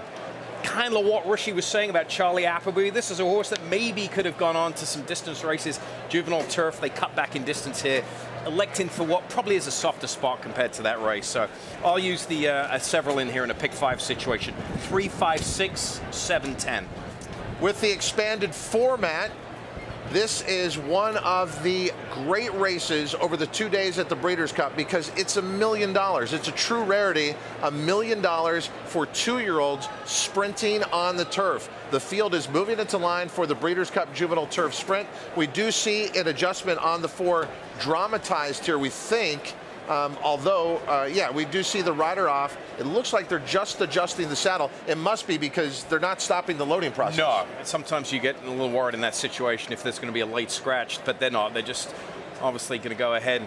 This was the horse I think we saw gate schooling on breakfast of the Breeders' Cup with the blindfolds on in the morning, right? And the North American assistant starter's not used to that situation. He went to the gate a couple of times. They've loaded some of the others, Rishi, and I think they're well prepared for it. It looks like they took the blind off there, or the hood off, I think. Yeah, and the original shots we saw, it looked to me that they were just readjusting the overgirth. Yeah. Sometimes, as you know, it just pinches a little bit when they get down to the start, worth making a quick check to make sure that there's nothing that untoward. Pick 5 pool now past $4 million. It's the first of 14 championship races over 2 days and the first of 5 on this day. It is the Grade 1 Breeders' Cup Juvenile Turf Sprint here at Keeneland. Let's go up for the call.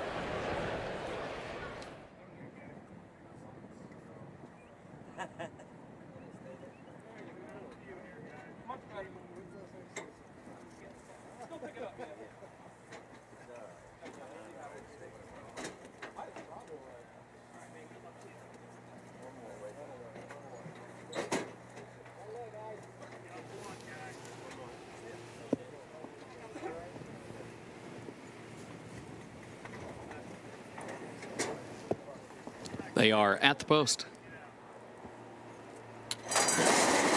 And they're off in the Breeders' Cup Juvenile Turf Sprint. Oxymore for the lead. Love Reigns is there. The Platinum Queen, Speedboat Beach have early speed. American Apple kicks in as well and moves up along with Tyler's Tribe. Speedboat Beach ahead in front. Tyler's Tribe is right there to the inside of that one. American Apple down to the rail 3rd.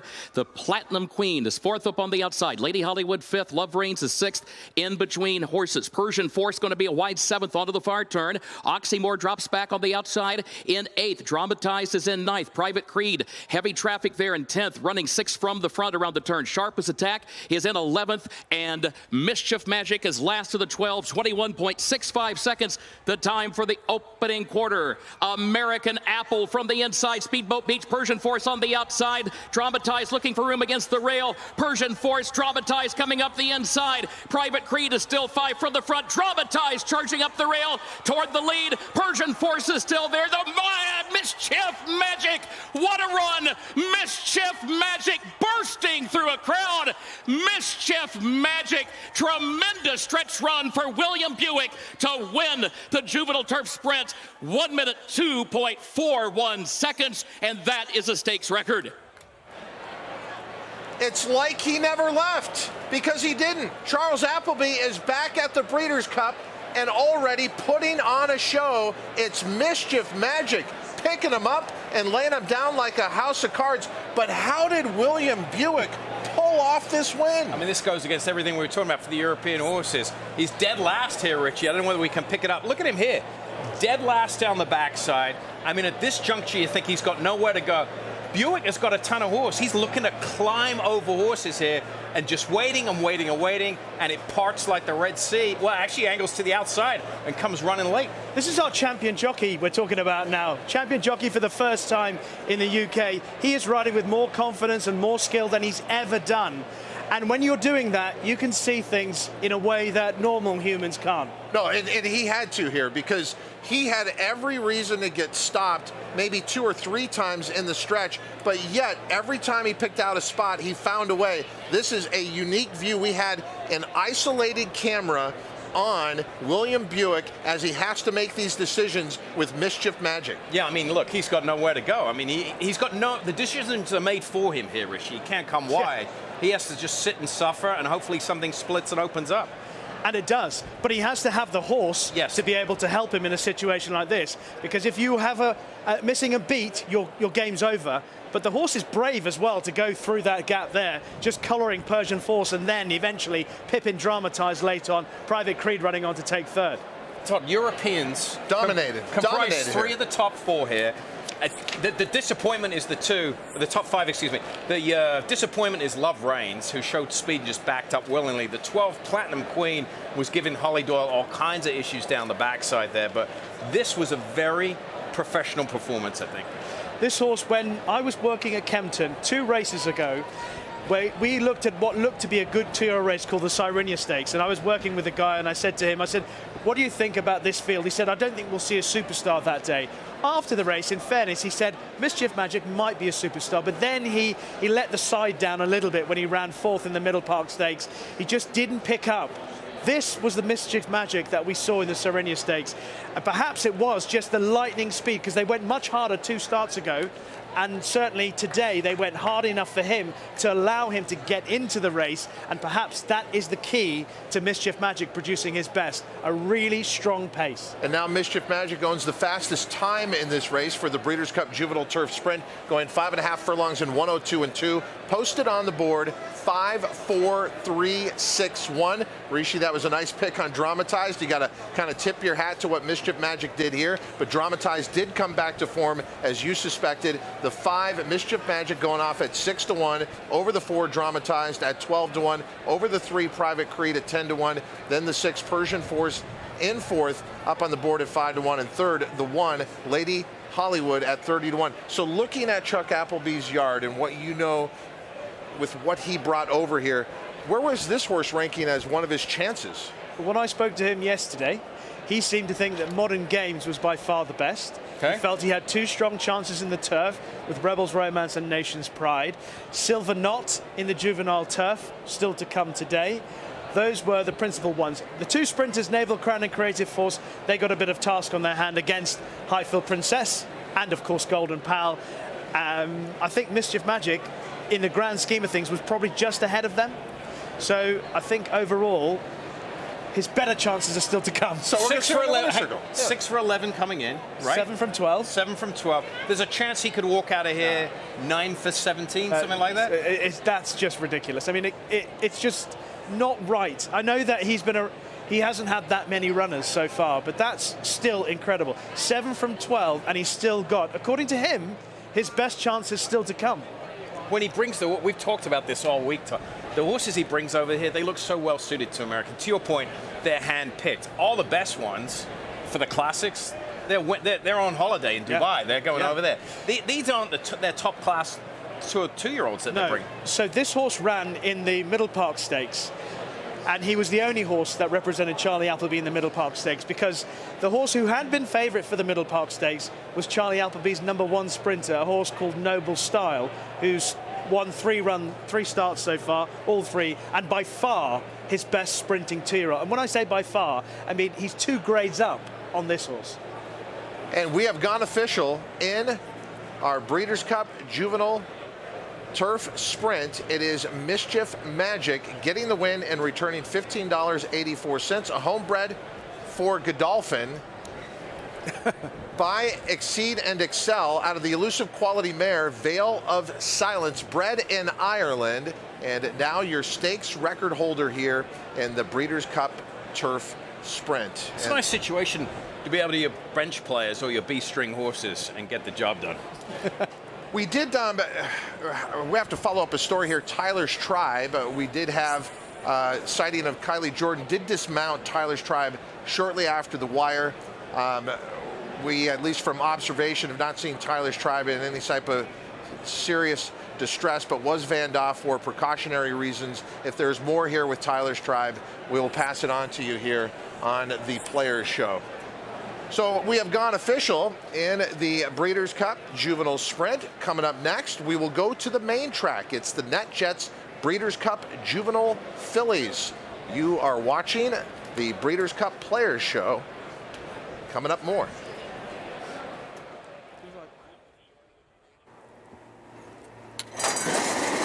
And they're off in the Breeders' Cup Juvenile Turf Sprint. Oxymore for the lead. Love Reigns is there. The Platinum Queen, Speedboat Beach have early speed. American Apple kicks in as well and moves up along with Tyler's Tribe. Speedboat Beach ahead in front. Tyler's Tribe is right there to the inside of that one. American Apple down to the rail third.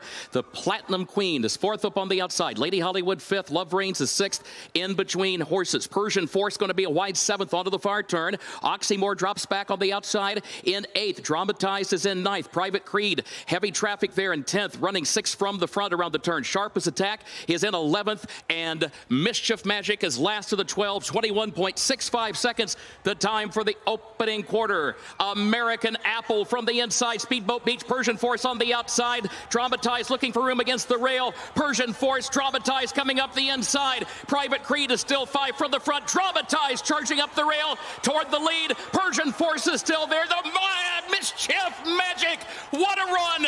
Mischief Magic bursting through a crowd. Mischief Magic, tremendous stretch run for William Buick to win the Juvenile Turf Sprint. 1 minute, 2.41 seconds, and that is a stakes record. It's like he never left.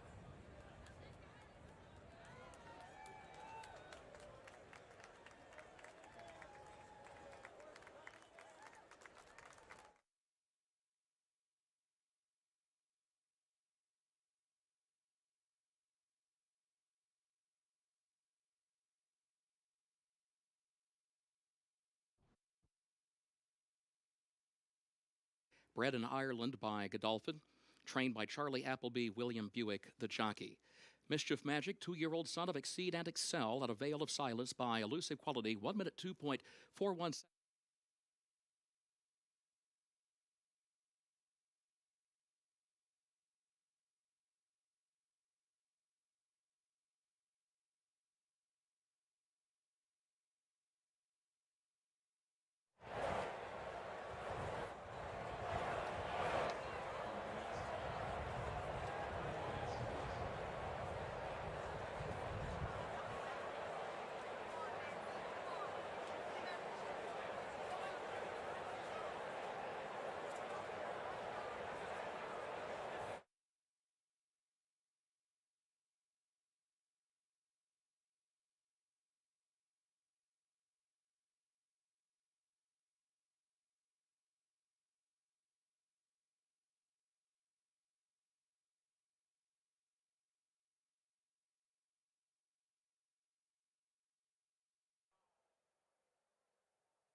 green. The best 2-year-old by legendary sire Quality Road. Hit it back, $1.5 million. Very, very impressive debut. Cantering home. Could not have been more impressive. Coast to coast in the American Pharaoh. He's the real deal. Undefeated and unchallenged at 2. He's just too good. He wins the Breeders' Cup Juvenile. Corniche, the newest champion to Coolmore, America. This is a Kentucky Thoroughbred. This is a Kentucky-built Powerfoil industrial fan. Like a Thoroughbred, it too delivers unrivaled performance. And while they both run with purpose and pride, this one runs to keep your workforce feeling cool and comfortable. Powerfoil, the best-selling big fan in the world. BigFans.com. Exceptionally engineered. 850, 75, 850, 75, 175, 175, 150, 175. Sprout, 850,000. Thank you. Volatile just like that. In front by 3, now by 4. And the time, 107.57. As they pass the 16th hole, Volatile victorious in the Vanderbilt. 1 by 2 lengths. Sprout, 850,000. Thank you. Looking to give your handicapping game a sharper focus? RaceLens is the most in-depth product in horse racing, with unique features found nowhere else. Customized PPs, summary and individual research, handicapping angles and back testing, true odds predictive analysis, and pace projection. With innovative analytics powered by data from Equibase, it will change the way you follow horse racing and take your game to the next level. RaceLens, bringing clarity to handicapping. Learn more at equibase.com/racelens. It's time to bet the race, and FanDuel Racing has entered the starting gate. Download the FanDuel Racing app, and you're off. It's super easy to use from the start. Make every moment more with tools to help you win on the inside. Watch out for great promos and easy deposits. And here comes fast payouts. It's super easy to use. It's fast payouts. It's super easy. There's no doubt about it. The best place to bet is FanDuel Racing. New customers bet the Breeders' Cup and get up to $100 back if your horse doesn't win.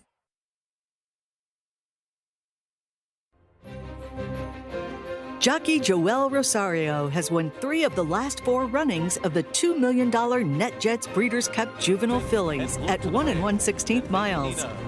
In 2018, the Dominican native scored a front-running win aboard Jaywalk at Churchill Downs.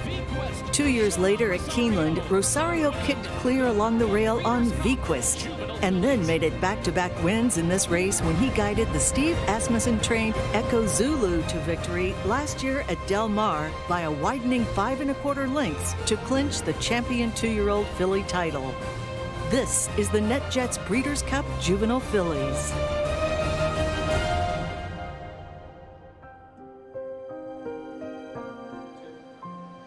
Todd Fletcher with the pair here, and let's start with Chocolate Gelato because this horse has been ultra impressive. What makes her so good?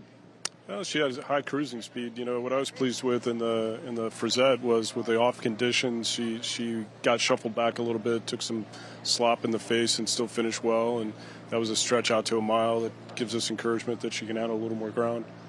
Atomically's new to the barn. What have you seen from her since you've had your hands on her? It's been very straightforward, very professional. She's had 2 good breezes in company with Chocolate Gelato, which, you know, is a good indication that she fits. When there's a private purchase like this, how much input do you have on it, and was this the plan upon purchase? Aaron Wellman put it all together, and he called me and said he'd bought the filly and asked me if I'd take her, and I said I'd be delighted to. So it's as simple as that. Best of luck. Thank you. The number 5 Wonder Wheel sent out by Mark Cassidy comes back to the site of her Grade 1 win in the Darley Alcibiades. How did she react out of that race, Mark? I thought she, moved forward. I think she's trained much better since this race. This is a tough race, though. Very tough. What is she? Lots of speed. What has she done in her training to suggest that she's doing better? I just think she is a happier horse. For the Alcibiades, we got here 4 or 5 days ahead before because that's what, we couldn't get in here. And she's got to stay here now for a month. So it's, I think she's thrived through that. With all the speed in this race, how does that change your approach? Well, that's up to Tyler. He's one of the best. We're going to let him figure that out. if she breaks running and nobody goes, which I don't see happening, she'll be on the lead. But hopefully, she's shown she can rate. So I don't think you want to be too far back, though. Speed looks pretty good, unless you're on the turf just then. That was amazing. Good luck to you here in the Juvenile Fillies. Thank you.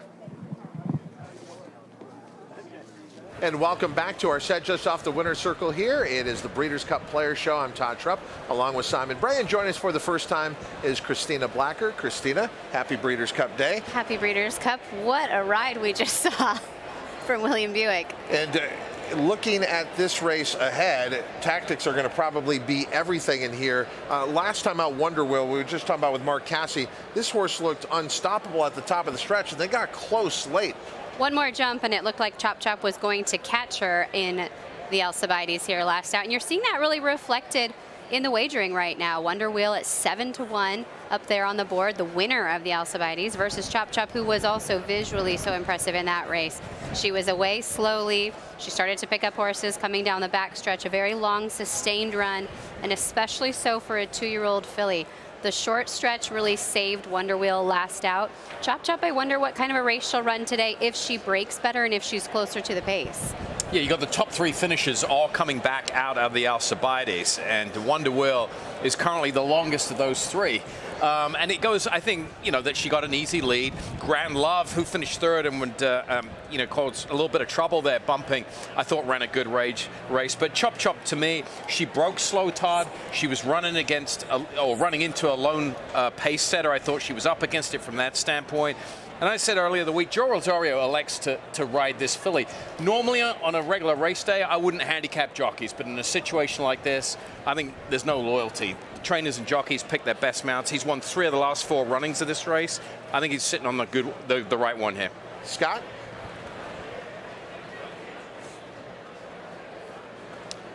Yeah, we've got Joel Rosario getting ready to team back up with Chop Chop. Joel, what happened with this filly when she left the starting gate in the Darley Alcibiades? Yeah, she broke up and looked like she showed me a lot of speed. She showed a lot of speed, and yeah, we kind of have to ride it from there. And then she put a nice run at the end, and then thought for a second we're gonna get there, but yeah, man, she ran a tremendous race. You think she's got a little bit more in her leaving the starting gate, a sharper break today? Yeah, we're looking forward. Hopefully she get out of there a little quicker, hopefully we're a little forwardly placed, and then take them from there. Good luck, Joel. Thank you.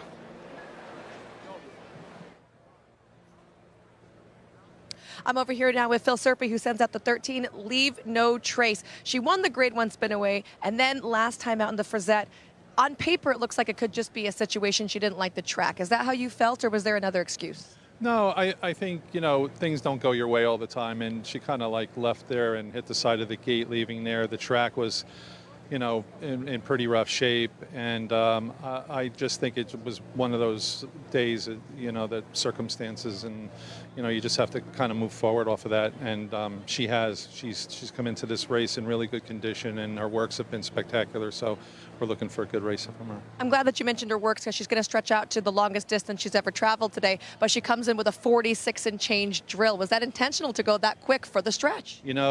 She works fast. Some horses just have a tendency to work fast. What she's done before, she worked fast before she won the spin away.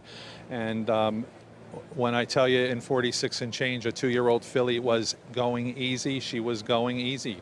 And didn't take anything out of her. She came back from the work in great shape, and we're happy with her. We think she's ready to go. Best of luck here. Thank you.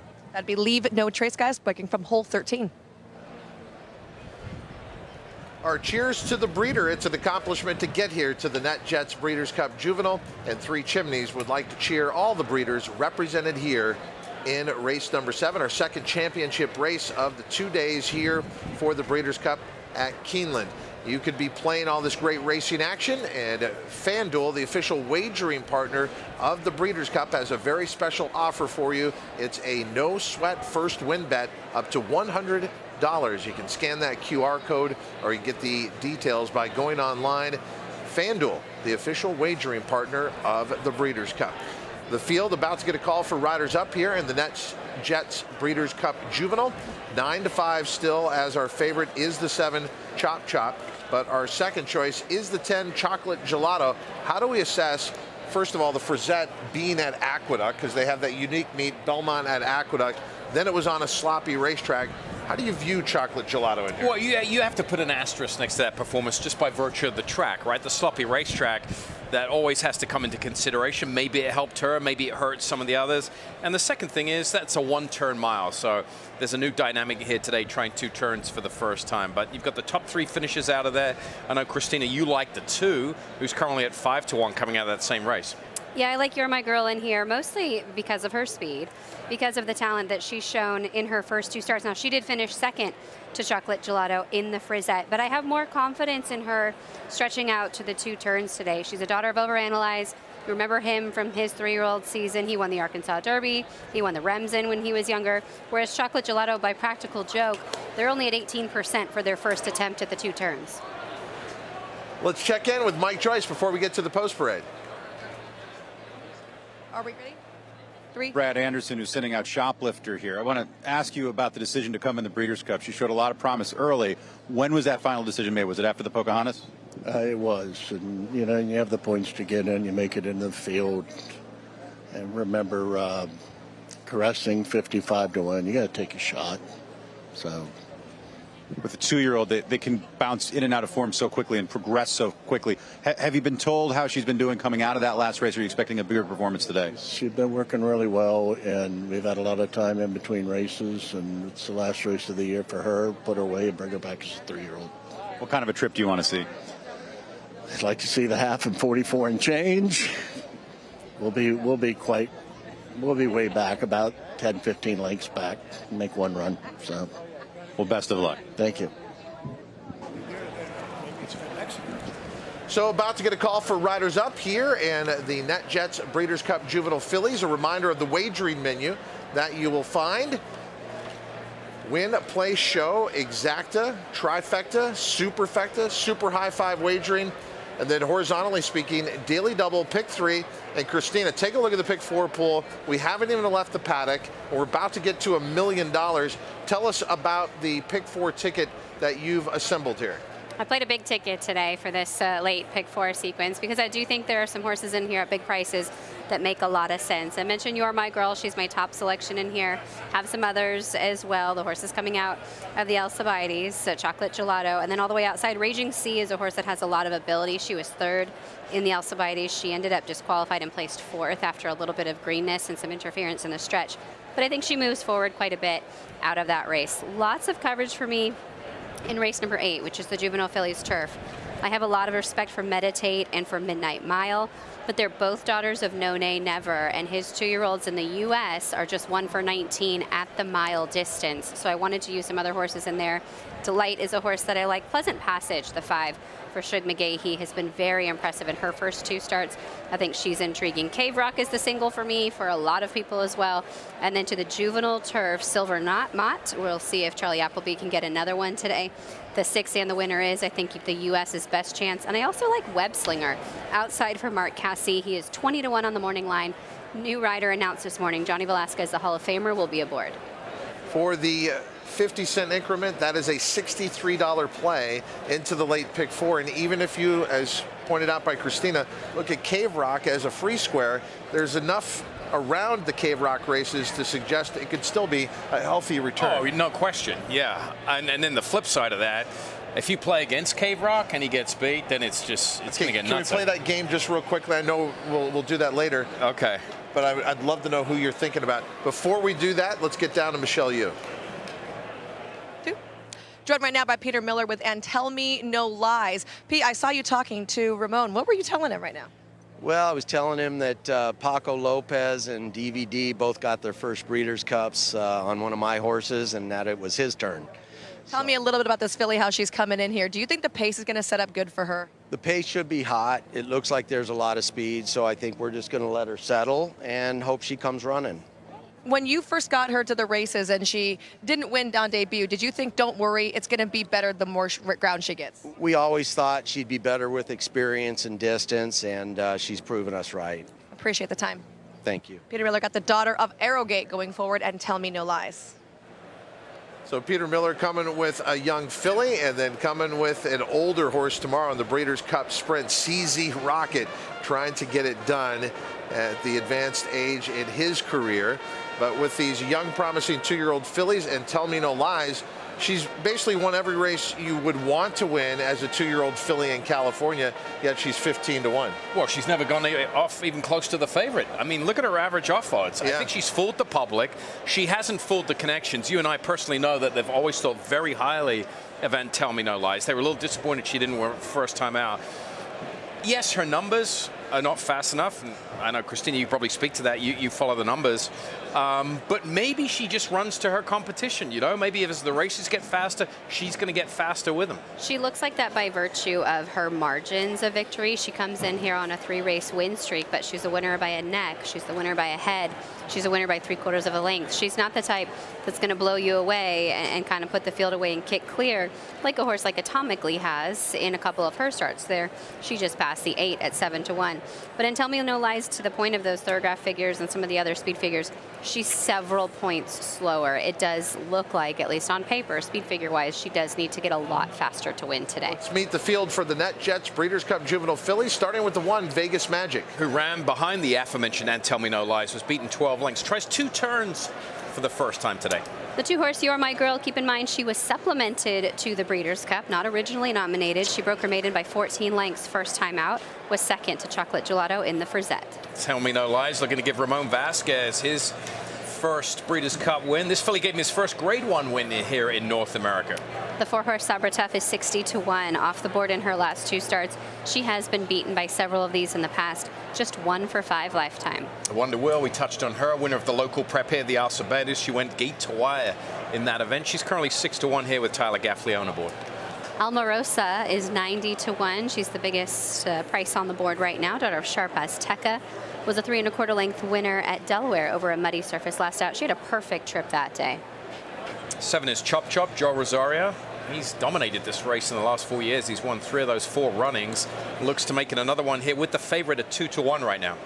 The 8-horse Atomically, the private purchase for Eclipse Thoroughbred Partners, given to Todd Pletcher off her last win. She was very impressive at Gulfstream Park. Not sure who she was beating in that restricted company, but her numbers fit with the shorter prices in here. Grand Love, the 9, comes into the picture here at 23-1. Big price for an Asmussen runner on Breeders' Cup Day. Chocolate Gelato up next, the 10-horse at 9-2. The winner of the Grade 1 for Zed at the 1-turn mile over a sloppy track last out. The 11 is Scratch. That's American Rocket. Shoplifter, the 12, 88-1. Seemingly has no chance, according to the betting public. Was second in the Pocahontas last time out. Leave No Trace brushed the gate in the Frisette. That kind of set her off on a bad way in the early stages. She ended up 3rd behind Chocolate Gelato and You're My Girl. And here's the 14 Raging Sea. Again, that 3rd place finisher in the Alcibiades that was DQ'd because they were a little experienced, a little green. Look for a much better effort today. Tough post. Full field to contest the NetJets Breeders' Cup Juvenile Fillies.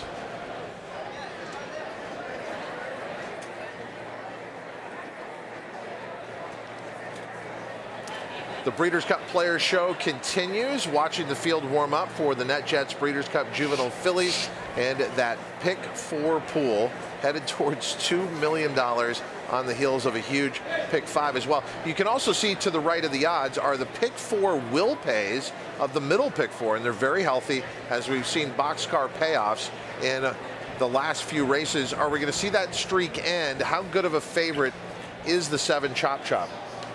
She's I mean, look, she's no Cave Rock, who we're going to see in the Colts division earlier. So, yeah, I mean, I think if you single her in here, it's probably, you know, it's a brave single. I think there's some other options in here, definitely, but Cave Rock is the top to bottom is the key to this pick 4. I think Brad Cox has a lot of confidence in Chop Chop. If you go back to October 7th, that day and that weekend, when they also ran the Jessamine, keep in mind her first 2 starts, Chop Chop were on the turf course, and she was undefeated at 2 for 2 in those races. Brad did not have another filly in the Jessamine. He very well could have entered her in that race, and as a stakes winner already herself, she would have gotten in. He chose the Alcibiades because he knew that this filly was going to take to the main track, and I think he always had his eye on this race, on the Breeders' Cup Juvenile Fillies with her off that performance. Christina, Todd Pletcher, while he's getting a lot of attention with the 10 Chocolate Gelato, as Mike Joyce talked to him about, he has a new horse in his barn, Atomically. Aaron Wellman of Eclipse Thoroughbred Partners sought this one out, brought this one to the Pletcher barn. What do you make of this horse coming up from Florida? So my concern with her is sometimes the numbers from Florida, the speed figures from Florida, no matter what kind of figures you follow, don't always transfer elsewhere, and you don't always see horses come back to run that fast on other surfaces. A tight track there, a fast track there, a speed favoring track at Gulfstream Park. But she's done nothing wrong in her last few starts. She's a daughter of Gervin, and keep in mind just how fashionable the young offspring of Gervin have been over the last year or so. They continue to improve. And her last race was very impressive. She made a big middle move. I think that's part of what everybody likes about Chop Chop, was looking at that middle move into a sustained run down the stretch. If you watch the replay from October 1st at Gulfstream, Atomically made the exact same type of move. She comes away with a strong thoroughbred figure out of that race, and in fact, it's the exact same number that Chop Chop ran in her race. So if she comes back today with an equivalent performance, and if those speed figures transfer here to Keeneland, she has every bit of a chance, as much of a chance as Chop Chop to me. She's 7-1 right now. Jose Pinchin bred her. He breeds to race early and to sell if horses are impressive as 2-year-olds. He called her the best filly he's ever had before she was sold. Well, that is strong. She's by a sire who's just getting started in Gervin. Yeah, he is. Making a name for himself, and this would be a big victory here. But I mean, for so many years, you were based down in South Florida. Yeah. That was the breeding ground of 2-year-olds across North America, South Florida. Literally the 2-year-old capital of the world. Yep. And a lot of horses would be plucked out of there to go on and have big careers elsewhere. And also do well on the Breeders' Cup stage, thinking of big names like Brave Raj in spots like this. And the pick 4 pool, about $1.5 million as they're in the spot where the starting gate will begin this race to go a mile and a 16th. And the 2 You're My Girl, Christina making the case for this horse. I know you like 2 sprints to a route, Simon. Does that count since it's a 1-turn mile and the 6 furlongs prior to that? Is she going to be as effective in open company as she was against New York breds in her debut? Yeah, I don't think the distance is going to be a problem. The 2 sprints to a route, I think, is in play here because it's 1-turn mile. The question is, beating up on state breds is one thing. Coming here to the Breeders' Cup is another. She's proven she can fit, though. She ran with Chocolate Gelato. She's established her form. Chocolate Gelato sitting up here at 4-1. So it wouldn't surprise me if the 2 won here at all. So we started out talking with trainer Mark Casse about Wonder Wheel. We've established the fact that the Alcibiades, there was a troubled trip there, but it is pretty amazing that the winner of that race is being let go here. Do you still take a negative stance against Wonder Wheel? Well, I don't think I take a negative stance on her. I take a more positive stance on the second and third place finishes, if that makes sense. Is that a clever way of not liking Wonder Wheel? It's a nice way of saying no thank you. Yeah. I think the one thing that you have to give her, in addition to being a Grade 1 winner already, let's keep in mind the residual value that this daughter of Into Mischief already holds, is the fact that she has improved in every start. I know she was second in the spin away, but that race was off a layoff, and she looks like she keeps getting better. And I would point to her workout here on October 21st, which was following the Alcibiades, 47-3, best of 35. She might still be blossoming right now, Simon, and getting even better in terms of her progression and her improvement coming into this race. The field is nearly at the starting gate. Mentioned the 14 Raging Sea. A lot of times when you get that horse way on the outside, they get forgotten about a little bit. This horse is an attractive price at 9-1, also comes out of the Alcibiades. Clearly benefited from that race. How much more forward can Raging Sea move today? I think Raging Sea can take a big step forward. Unfortunately, I mean, if you're drawing post positions, you wouldn't have picked that one. But I think she can take a big step forward. I think it's a vote of confidence that a trainer, Chad Brown, ends up here. 3rd place finish, gets DQ'd for some antics in the stretch, and still decides to come here to the Breeders' Cup. That's a strong vote of confidence from Chad Brown. Chad Brown was unlucky at the post-draw a few times this week. Domestic spending drove all the way outside in the turf mile tomorrow. This filly, I agree, is going to move up by leaps and bounds off that performance in the Alcibiades. But the problem is she's very green. She looked very green in that race. So now you're hanging her all the way outside in terms of the post-draw. She was a little warm there. You could see it on her neck. This might be too much too soon for her to contend with the added adversity of an outside post. All right, Christina, who wins? Sticking with the 2. You're My Girl, gate to wire. Simon? I ended up with the favorite here. Got bet down to 2-1, Chop Chop. An Eclipse Award most likely on the line to determine the best 2-year-old filly in the country. It's the NetJets Breeders' Cup Juvenile Fillies here from Keeneland Race Course. Let's go up to Kurt Becker with the call.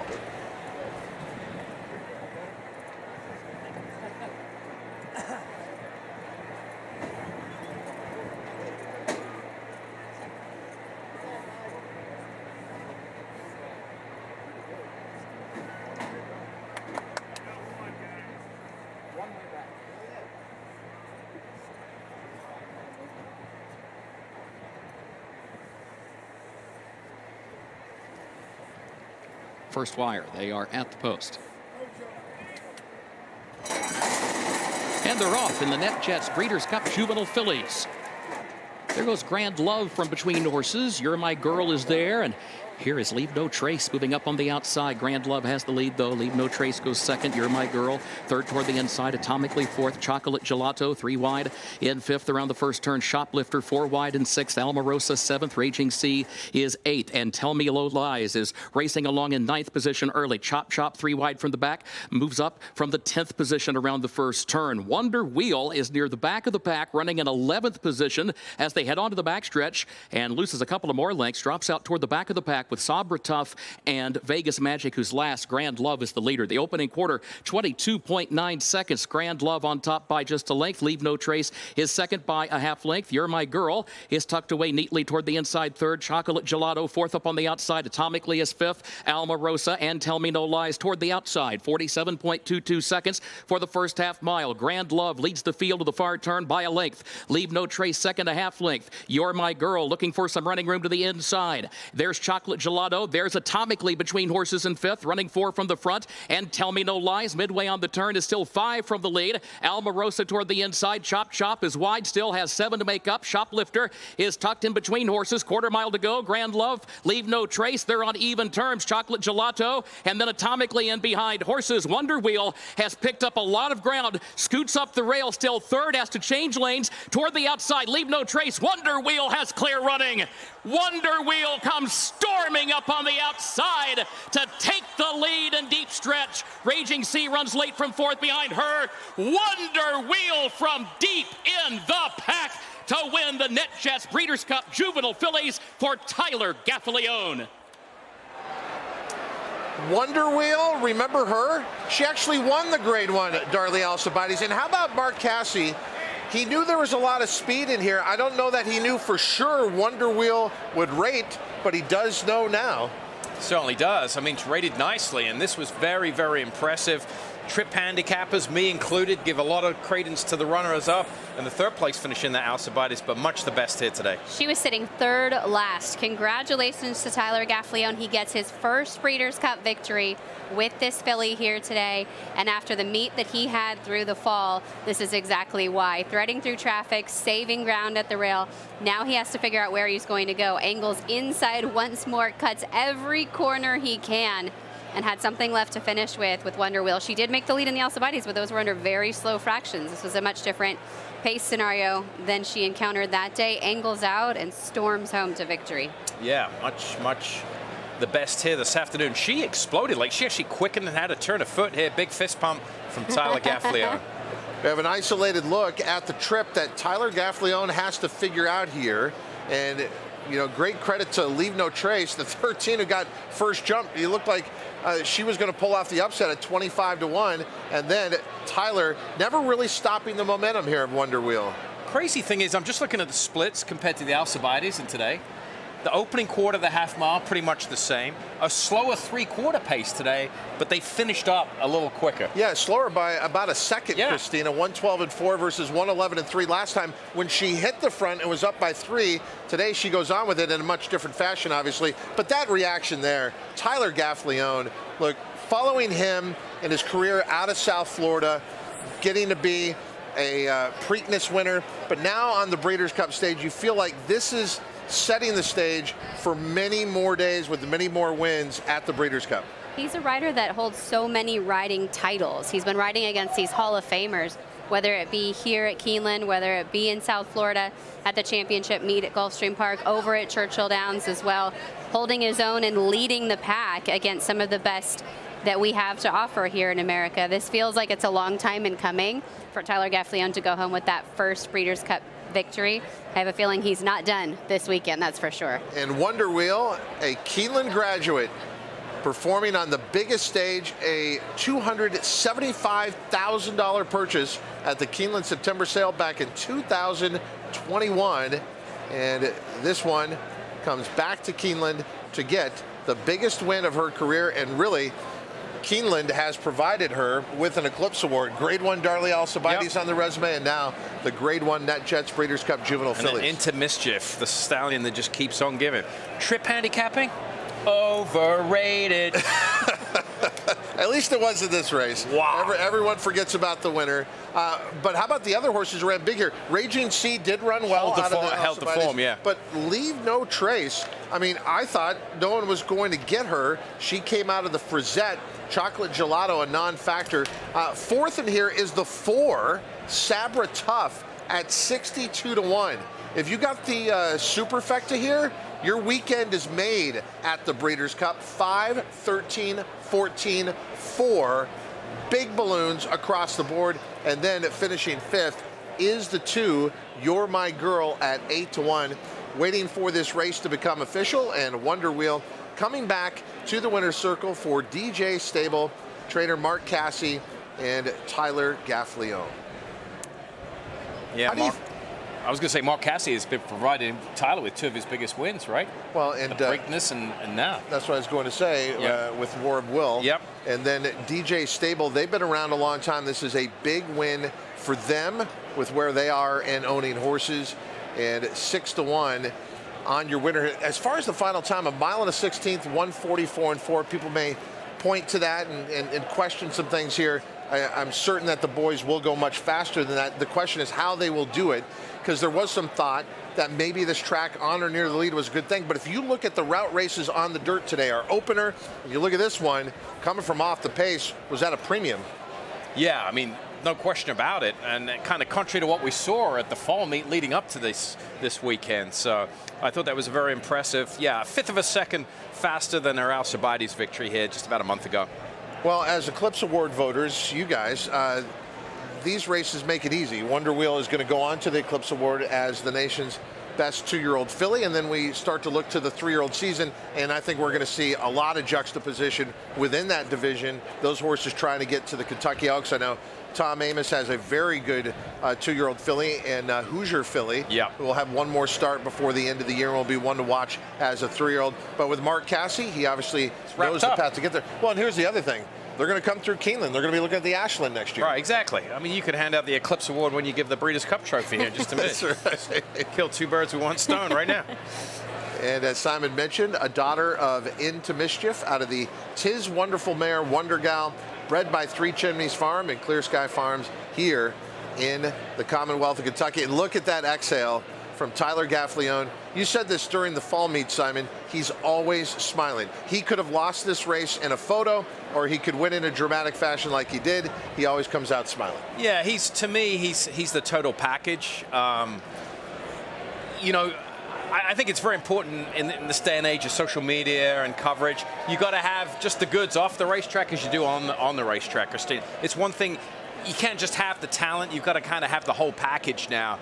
And he certainly is that. He is that whole package. There's not going to be a headline in tomorrow's paper about something he did off the racetrack. All it's going to be is headlines what he did on the racetrack. Very professional, very dedicated to his craft. Another one of those riders that focuses on his fitness regime outside of his race routine in the afternoons. And he reminds me a lot in his style and how strong he is when he finishes, like Flavien Prat. They're very much on par, these two, when you watch their style physically. They ride pretty alike to each other. And the way they approach their business on and off the racetrack, too. Congratulations to Mr. Leonard Green and his DJ Stable. Wonder Wheel taking the NetJets Breeders' Cup Juvenile Fillies. You're watching and listening to the Breeders' Cup Players Show. Got a Kentucky bred in the winner's circle at Lexington.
incredible victory by Wonder Wheel to take the NetJets Breeders' Cup Juvenile Fillies. So pleased to be joined by the winning connections here, Leonard and John Green, of course, Mark Casse, Tyler Gaffalione, and for the Winner's Circle presentation and trophy presentation is from NetJets executive Doug Henneberry. Hi, on behalf of NetJets, the worldwide leader in private aviation, we're honored to present the 2022 NetJets Juvenile Fillies Trophy to Wonder Wheel. Great race. Great race. Leonard, if I can have a few moments with you, and John, your son. John, you were just telling me that this is 4 decades in the making. Yes, you've experienced it before, but what makes Wonder Wheel in this moment so special? Well, she's always been so professional, and really from day one, Mark Casse's told us that she's special. As a matter of fact, whenever he's compared another horse to, told us that a horse is good, he said, but not Wonder Wheel good, and that's always been the benchmark for us. So as much as I'd love to say we didn't, surprise that we would win, it's still quite an honor that we won. And I'll tell you, Tyler Gaffalione did a phenomenal job on this filly of doing everything he needed to do to get her clear. And quite frankly, between his riding and Mark's training, that's why we're standing here. Describe how special it is to share this moment, though, with your family. Oh, there's no question. I mean, we joke around with Mom and Dad that we don't even want to buy green bananas anymore because they're so old. But it's great that we got another Breeders' Cup win here at Keeneland, where we've had so many wonderful memories. And hopefully we have another champion, and we'll have a good reason to come back again next year. And Leonard, how special was that? Well, it's special to have John take over and then do such a great job that he's doing. Really is. You've done a great job together. Time to celebrate. Incredible performance. And again, a first Breeders' Cup victory for jockey Tyler Gaffalione, Mark Casse. It is all Wonder Wheel in the NetJets Breeders' Cup Juvenile Fillies. And they're off in the NetJets Breeders' Cup Juvenile Fillies.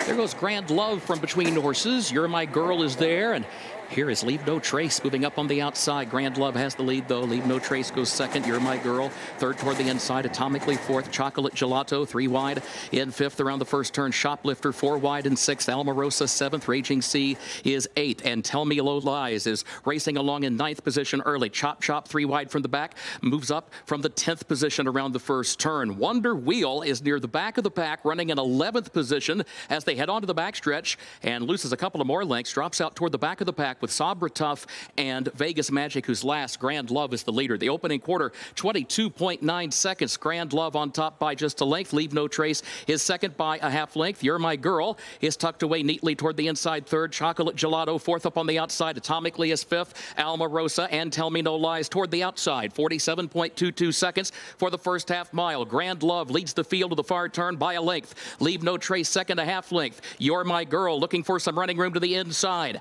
There's Chocolate Gelato. There's Atomically between horses in fifth, running 4 from the front. And Tell Me No Lies midway on the turn is still 5 from the lead. Almarosa toward the inside. Chop is wide, still has 7 to make up. Shoplifter is tucked in between horses. Quarter mile to go. Grand Love, Leave No Trace. They're on even terms. Chocolate Gelato and then Atomically in behind horses. Wonder Wheel has picked up a lot of ground. Scoots up the rail, still third, has to change lanes toward the outside. Leave No Trace. Wonder Wheel has clear running. Wonder Wheel comes storming up on the outside to take the lead in deep stretch. Raging Sea runs late from fourth behind her. Wonder Wheel from deep in the pack to win the NetJets Breeders' Cup Juvenile Fillies for Tyler Gaffalione.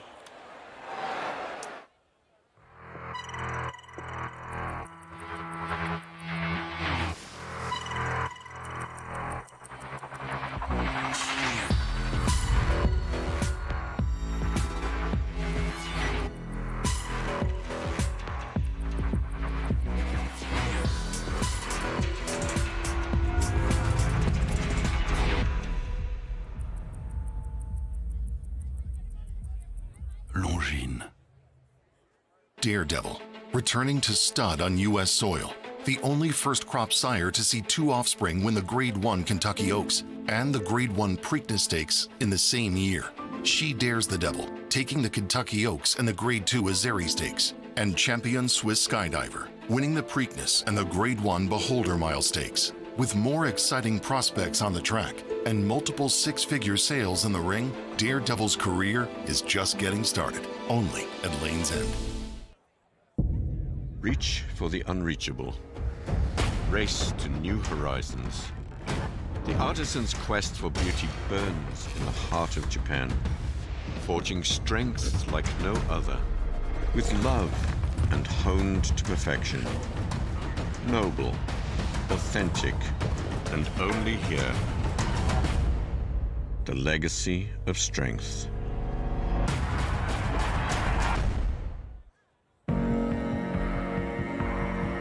If this place could talk, it would roar. It would say, this is racing. This beating heart in the heart of horse country. Steady and strong beneath the roar. Reminding us why. For the love of the horse. For generations to come.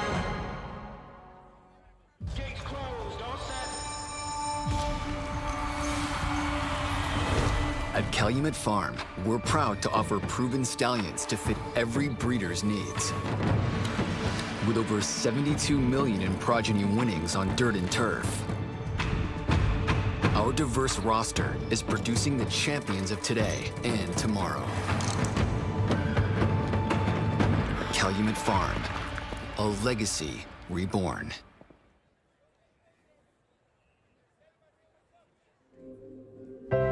American-based runners have won the last 8 editions of the $1 million Breeders' Cup Juvenile Fillies Turf, highlighted by sparkling performances from Lady Eli in 2014, Rushing Fall in 2017, and Aunt Pearl taking the 2020 race at Keeneland.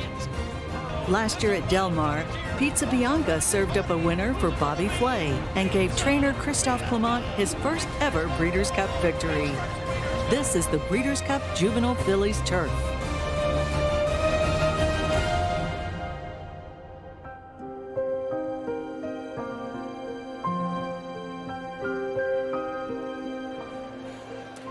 Welcome back to the set here. Future Stars Friday continues. Christina Blacker joined by Simon Bray. And we welcome Rishi Prasad back onto the set as we get set to watch these fillies go the 1 mile journey on the turf course. Rishi, we already have one win for the Europeans on turf today. Are we looking at another one potentially here? I have a feeling that we'll have a second European winner. There are a number of good horses in the race. There are 5 European runners here. Spirit Gal, Manhattan Jungle, Meditate, Midnight Mile, and Basil Martini, or Basil Martini. I'm not entirely certain which one. It's 2 against 1, so you guys can say Basil. Bourbon. Meditate obviously leads the way, Christina, because she has been an outstanding filly for Aidan O'Brien. You see, this is a race he is yet to win at the Breeders' Cup, but she brings high-class European form. She was a very good second in the Cheveley Park last time, and her only defeat over 7 furlongs, she's run twice over 7 furlongs, her only defeat came at the hands of a horse called Tahira, who may one day, you may hear about her one day as one of the greats. She's got a high reputation. Aidan O'Brien mentioned on the Breakfast of the Breeders' Cup show earlier this week that in losing any of these Breeders' Cup races, it makes him want to come back that much more for a win. Do you think he's bringing stronger fillies year after year to try and get that elusive win in this race? I'm not entirely certain. I believe he's bringing what he believes is his best filly for this race, of all the fillies that he has. He's got a very good bunch of colts. Meditate would be amongst his best fillies. Probably just about his best filly. Certainly sprinting, but the big question about her is whether she can stretch out over a mile. 7 furlongs, she won 1 of her 2 runs over 7 furlongs. The quality of the race wasn't quite what she met when she ran second in the Moyglare behind Tahira, and then obviously she sprinted last time out. So even Aidan wasn't entirely certain. Normally, when you ask him about these things, he gives you the, well, we believe. Right. But this time he says, can't guarantee that she'll definitely see out the mile here. Well, and I went to Racelens for quite a few statistics, but one of them that I did pull away was the offspring of No Nay Never going the mile on turf. They're just 1 for 19 2-year-olds here in the U.S. The number is pointing you a little bit more in the direction of Delight. She's the number 9. 10-1 for trainer Jonathan Thomas. He's at 29% in 2-year-old graded stakes races. It's a smaller sampling. He's a young and up-and-coming trainer, worked for Todd Pletcher for a long time, but has had several Grade 1 winners himself. Catholic Boy comes to mind. She was a powerful winner of the Jessamine by 5 lengths, and similar to what we just saw, Simon, with Wonder Wheel, with her last race having been over the course and tour win, Delight would be of that same profile were she to win today. 18 minutes until the Juvenile Fillies. Let's go into the paddock with Scott Hazelton. Christina, we're actually under the grandstand here at the Day Chaser Cocktail Bar here at the Breeders' Cup World Championships. It is one of the official sponsors of the Breeders' Cup. Chase the day with Day Chaser Cocktails, the official ready-to-drink canned cocktail of the Breeders' Cup, and it's available in a variety of vodka soda, tequila soda options. Day Chaser is made with real fruit juice and sparkling water, perfect for a summer day out at the races. Check out daychaser.com to find stores near you, or just come down here underneath the grandstand and grab yourself one, which we have. We're going with the vodka soda cranberry, just 100 calories. Hopefully I'll see you for the last here at the Breeders' Cup World Championships on this Friday. Grab me a cucumber one, Scott. What's the Buddha berry? I don't know what a Buddha berry is. That's new. Rishi, you've been trying all the American cocktails, the spirits. Are you up for a Day Chaser? If there's no bourbon, then I'm not interested. True Kentuckian by the end of the week. Here's a look at Delight. She's just a striking filly, a daughter of, as I split my page, Mendelssohn. His offspring really have excelled as the distances have progressed, and he did well in the Breeders' Cup himself, Simon. Yeah, got off to a good start here in the U.S. Mendelssohn with some of his early runners. I mean, he really made a splash here. You know, Justify him were both very, very active with their early runners here. Look, Delight absolutely got a chance in here at 10-1. I went with Meditate, but it wasn't a heavy, you know, single in here. I would spread. I used some coverage. I thought Pleasant Passage, the 5, out of the North American horses. That ground was bottomless by U.S. standards last time out, Richie, for the 5. It says yielding. It was very deep. It was very soft. I think you're going to see a horse that doesn't need to be on the lead, and being a daughter of More Than Ready, going to appreciate this slightly firmer surface here. I thought she ran a good race last time, Christina. Simon, do you upgrade her performance not only in the Miss Grillo, but also first time going 2 turns at Saratoga, just in keeping in mind Shug McGahee's training style and the way he brings up young horses? Yeah, I mean, he doesn't crank his horses up to win first time out. That's why she won at 15-1. Usually his horses get better start 2 and 3. So, yeah, I think she's a decent price in there at 5-1. Rishi, what about some of the other Euros in here? We've touched on Meditate. How about Midnight Mile, the other daughter of No Nay Never? 2 for 2 thus far, and she seems to be very quickly improving. She is improving, and she was still green. She was still inexperienced when she won on her second start at Newmarket. It was a good race. It was a competitive field. I don't think it's quite the sort of level that she faces today, so she'll need another step up. But given her entire demeanor, the way she raced, you would expect her to come on mentally, physically for that run. She's looked really good in training as well. Not that they're doing very much, but she looks on really good terms with herself. She looks nice and settled. If she was going around with the Platinum Queen, they are stable companions. And watching them go around in the mornings, the Platinum Queen, she exercised like she raced. She was doing too much, whereas the Midnight Mile, in contrast, has been really settled, really relaxed, enjoying herself.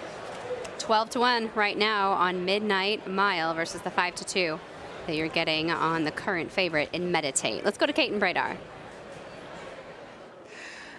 We know that Kizra has been training really well and touting herself in the morning, Phil, but tell me how you work out a trip from post 13. I think you let her run a race. You know, she's shown tactical speed in every race she's had, so you don't want to change things at this point. You know, you got to beat the best to be the best, and sometimes circumstances are out of your control. So we'll just let her do her thing and flattered by the race before us, and hopefully she's good enough to do it. The course is very firm. We've seen some records fall already today. Is that a positive for her? I don't know if it's necessarily a positive or a negative because she's run over both types. So I think she'll handle whatever's thrown at her. She's a classy filly. Every surface that we've asked her to do, she's done. So hopefully the trip comes and the results what we hope. In the early stages of the race, what will you be happy if you're seeing as far as her position is concerned and in terms of pace? I think a perfect scenario, we break sharp and lay the pace. But if not, I don't want to see us too far back. You know, she's a horse that seems to want to just run free. So that's what we're going to let her do. Best of luck with the X Factor. Thank you very much. And she's been touting herself every time she's been out on the racetrack, and so far so good as far as the paddock is concerned. She's handled it all beautifully. Here with trainer Horacio De Paz, who sends out the 6, Be Your Best. How does she turn the tables on some today? Well, the ground's definitely better than what it was last time. So, you know, we trained her a little light going into that race. So, had a few excuses. So, hopefully this time she'll be sharp. Do you think she gets the pace she needs to close, or does she not need it, in your opinion? I think they'll be better paced than last time, obviously, and the ground's good as well. So. Are you happy with how she's coming into the race? Yeah, I'm very happy. Doing good. All right. Good luck. Thank you. Let's stay on that topic. Be Your Best, the 6 for Horacio De Paz. Didn't really care for the ground in the Miss Grillo last out. But Simon, if you look back at her PG Johnson, very impressive performance for her at Saratoga. She didn't have anywhere to go. She was boxed in, and she kicked clear with her ears up. If you just base her chances today off that race, 2 back, how does she stack up against this group? I think she's a fit with this group. I think you can use the Miss Grillo. There can be any excuses because of the soft ground there. I know she won on good ground, but believe me, I watched that replay up at New York, and it was very, very soft. So, yeah, you can handicap her off those 2 prior races. She certainly fits with this field. 12 minutes now until the Breeders' Cup Juvenile Fillies turf. And it's now time to take the opportunity to say cheers to the breeder of all of the runners in today's race. Here's a quick look at those individuals. Congratulations to everyone, and we wish you all the best of luck here. Yep, there you can see them, some familiar names. Charlie Fipke with the 7 here, bringing in a European runner, better known here in Canada, also had a lot of success here in North America, and now got some horses based in Europe. Yeah, well, this is a really interesting runner, primarily because of the trainer, Willie Brown. Now, Willie Brown has never trained more than 4 winners in a season. He's got a handful of horses. He's better known in the bloodstock world, buying and selling horses. He's in his mid-70s. He's spent a very successful career out of that. Training horses is not something that he does full-time, basically. Right. But here he is with a filly who has clearly progressed pretty quickly. Her last win at Dundalk, which she did in really good style, she made all the running. She beat a horse of Aidan O'Brien's, a colt called Cairo. And Cairo had been pointed at the Breeders' Cup Juvenile turf. We all thought he was going to be one of Aidan's leading contenders for that race. He hasn't been declared. And the fact that she beat him as convincingly as she did means that I can't believe the price that she is at the moment, 23 to 1. I'd like to have a little tickle on that. You've got time, 11 minutes. Let's get back to Caton. Well, Charles Fipke has had some great success in the Breeders' Cup. Mr. Fipke, I'm curious, the decision to bring Spirit Gal to the Breeders' Cup, how was it made? Well, she can really run. Her last race, she ran against 9 colts and 3 fillies, hey? And she won 7 furlongs, wire to wire, hey? She beat the colt that she beat, hey? 2 weeks later, won a Group 3, and he's in the Breeders' Cup, hey? And so she had beat him, hey? And we think she's got this plenty of stamina to do the 8 furlongs, hey? So we're pretty confident with her. Well, we wish you the best of luck with Spirit Gal. Thank you so much. Guys? Caton, thank you. Post parade underway. Comanche Country went by at 22 to 1 for Little Red Feather. Cairo Consort up next, 23 to 1. Here's another price. Last Call, who is 21 to 1 for Kevin Attard. Frankie Dettori in the saddle, Simon. Yeah, she comes down after winning the Natama up at Woodbine, and she's a big price there. The 4 Free Look will be next at 7 to 1. We talked about the Miss Grillo, how many horses come out of there. She was the 2nd place finisher around that day. It was a merry-go-round race like a carousel. They ran 1-2 around the racetrack. Pleasant Passage up next. The 5, who is 5 to 1 for Shig McGahee. 2 for 2 so far for the daughter of More Than Ready. His Be Your Best. We talked about this one. Put a line through that last race and could bounce back. Now over to Rishi. Here come the Euros. Yes, Spirit Gal will be the next one that you see. She's got a lovely pedigree. She's actually on the dam side. You'd think she'll get further in time. So stepping up from 7 furlongs to the mile today will suit her, as you heard from Charles Fipke, endorsing my point about the form of her win last time. It's strong. Here's Manhattan Jungle, trained by Amy Murphy, better known for her jumpers, her national hunt horses in the UK, but she does well with the horses that she's got on the flat. Got a little bit to find on the best of 4. 9 Delight comes off a win here in the Jessamine, the local prep. Here's the 10 Meditate. Meditate, outstanding horse for Aidan O'Brien, over 7 furlongs and 6 furlongs. Just wondered whether she's still in her best form at this time of the year. She's done a lot of racing, through from Royal Ascot prior to that. And of course, there's a question mark about whether she will see out the mile, which she encounters for the first time. Scratch the 11 G Laurie, Midnight Mile, the 12, 11 to 1.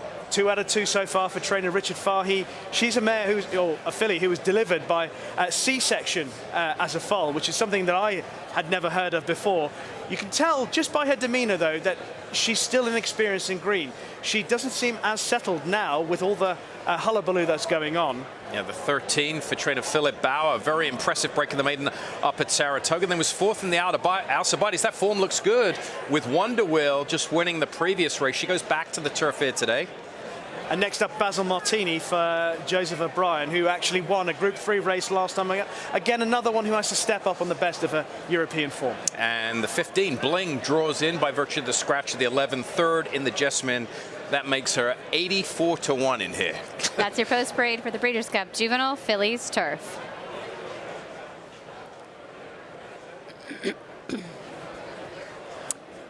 Time now for our DRF formulator fact with regard to the Breeders' Cup Juvenile Fillies Turf. Do note that you have just 7 minutes to post if you'd like to play this 8th race on the program. Exacta Trifecta, Superfecta, Pick 3 Daily Double, and Super High 5 wagering, all available. So we'd be remiss if we didn't bring up the 4-horse, Free Look. She's trained by Chad Brown. He has won 5 of the 11 runnings of this race since it was brought onto the Breeders' Cup program. And the fact from formulator, trainer Chad Brown and jockey Flavian Pratt, are 18 for their last 56. That's good enough for 32% with a $2.28 ROI with turf routers in graded stakes races. You're getting a beautiful price on this filly right now, Simon. Yeah, that's a great price. 7 to 1. They take that all day long, especially with those statistics that you're pointing out. It's Chad Brown. It's the Miss Grillo we talked about. And again, I don't think she handled the soft turf that day. And she gets Flavian Pratt aboard, gets a good post. A lot of positives here with Free Look. 7 to 1 as she continues her warm-up. And you know, Flavian Pratt and Chad Brown started to team up a little bit when he was still based on the West Coast. That relationship was a huge part of the reason Flavian decided to pick up his tack in movies. Yeah, I think it was 99% of the relationship. He had the support of Chad Brown. To uproot your business, your career, your family, and go to the East Coast, you need good support, and he had the support of Chad Brown. So, you know, he's really established himself on the East Coast here and got a big look here with the 4. We're looking at the 1 right now, 19 to 1 on Comanche Country. She's 3 for 3 since coming stateside. Is she good enough against this group? She's been very impressive. The thing I look to, and then Richie can jump in here, she was beaten 7 lengths by Meditate the last time she ran in Europe. So to me, all she's doing is enhancing the credentials maybe of Meditate. You would imagine so. The fact that she is on her best form, going to have to find a great deal to overturn that form with Meditate. The only question mark for me, though, Simon, is just whether or not Meditate is going to be in her best form today. If she's not, she's clearly going to be very vulnerable. She doesn't have, I don't think, that much in hand of her rivals to say she can allow herself to run a couple of pounds below par. And to Comanche Country, Christina, she's been very impressive on the West Coast. I think post position is going to be tough for her to try and navigate a trip. She likes to sit and come from off the pace. I would say the West Coast fillies of this division, probably not quite as strong as the East Coast. 18 to 1 on Comanche Country. What about Meditate and just her professionalism, Richie? I'm noticing, looking out at the racetrack, she seems to be very well within herself and almost confident in her own right as she just walks out there as if she's been here her whole life. Yeah, and it's interesting, all week she's always been the last of the O'Brien 7 runners. When they've all come out, she's always the last one to come out. She's the last one out on the track. She's the last one back in the quarantine barn. And she does everything very easily. She's very, very well behaved, which is great.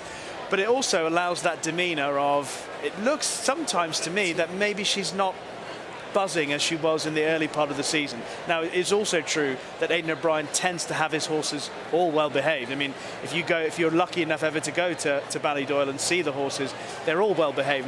Nothing ever behaves out of order. And he takes every precaution to make sure that they're in good shape. She's clearly in good shape, but I don't know if you remember the interview he did earlier in the week where he said, we've given her every opportunity to back out of competing at the Breeders' Cup. And every time we've asked the question, she's answered positively, which is why we're here today. Only find out for real when the gates open. I think it's a positive that she behaves like she does. She's well traveled. She takes care of herself. She takes care of herself. She's well traveled. She's been to what, six races, 3 different tracks.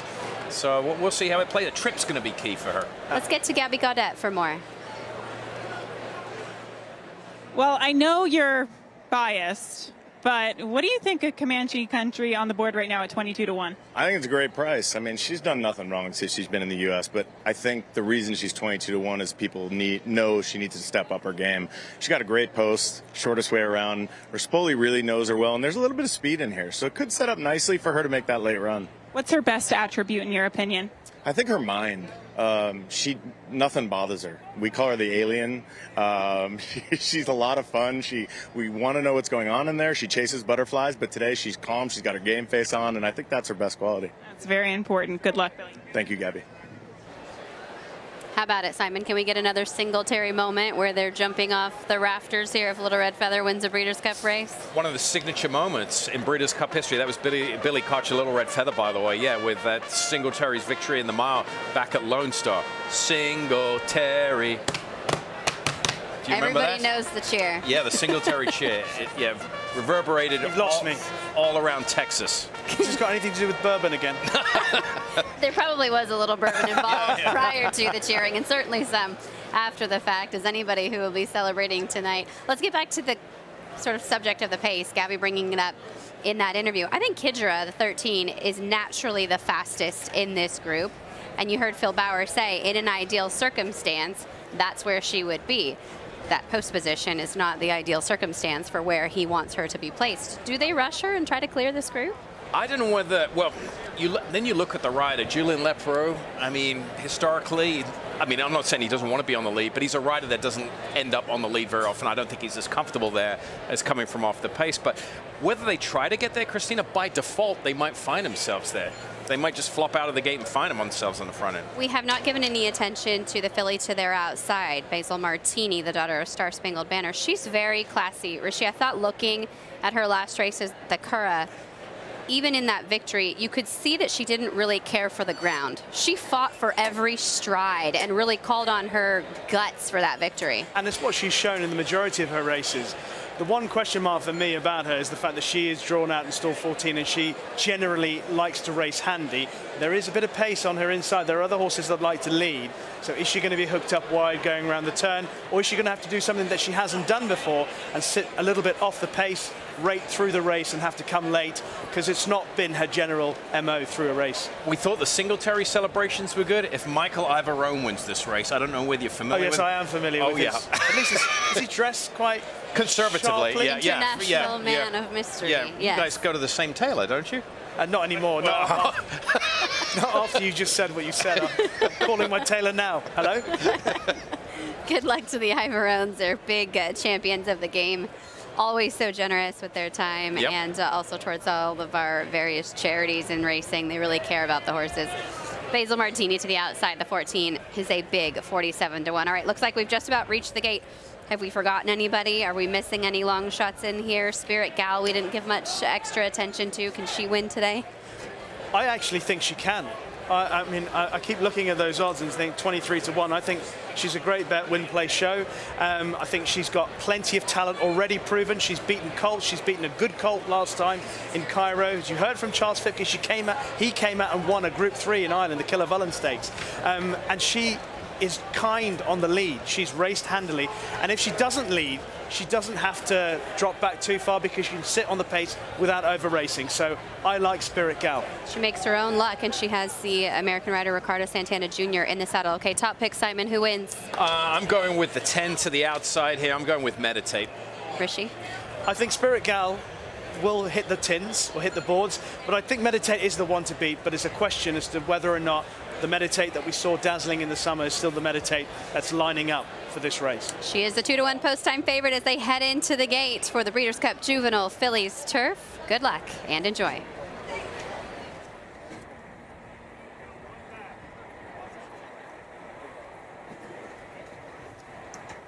They are at the post. And they're off in the Breeders' Cup Juvenile Fillies Turf.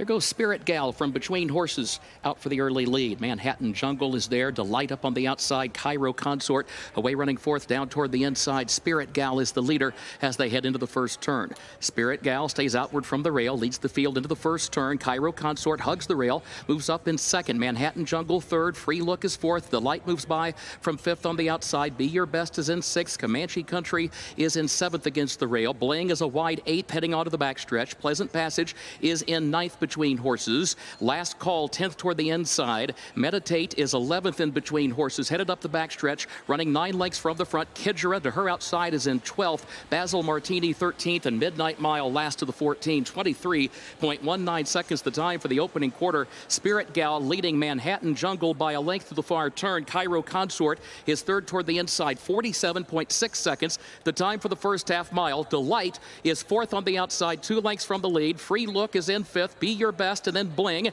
Bling is wide, moves up into the fifth position now. Still 5 from the front, though. Meditate has 7 to make up. Has to go toward the center of the course, top of the lane. Spirit Gal, Manhattan Jungle comes after her. That's the battle for the lead. Delight, and then Bling on the outside, and Meditate down the center of the course. Last Call is in tight and behind horses down toward the rail, and Meditate's just sailing right on.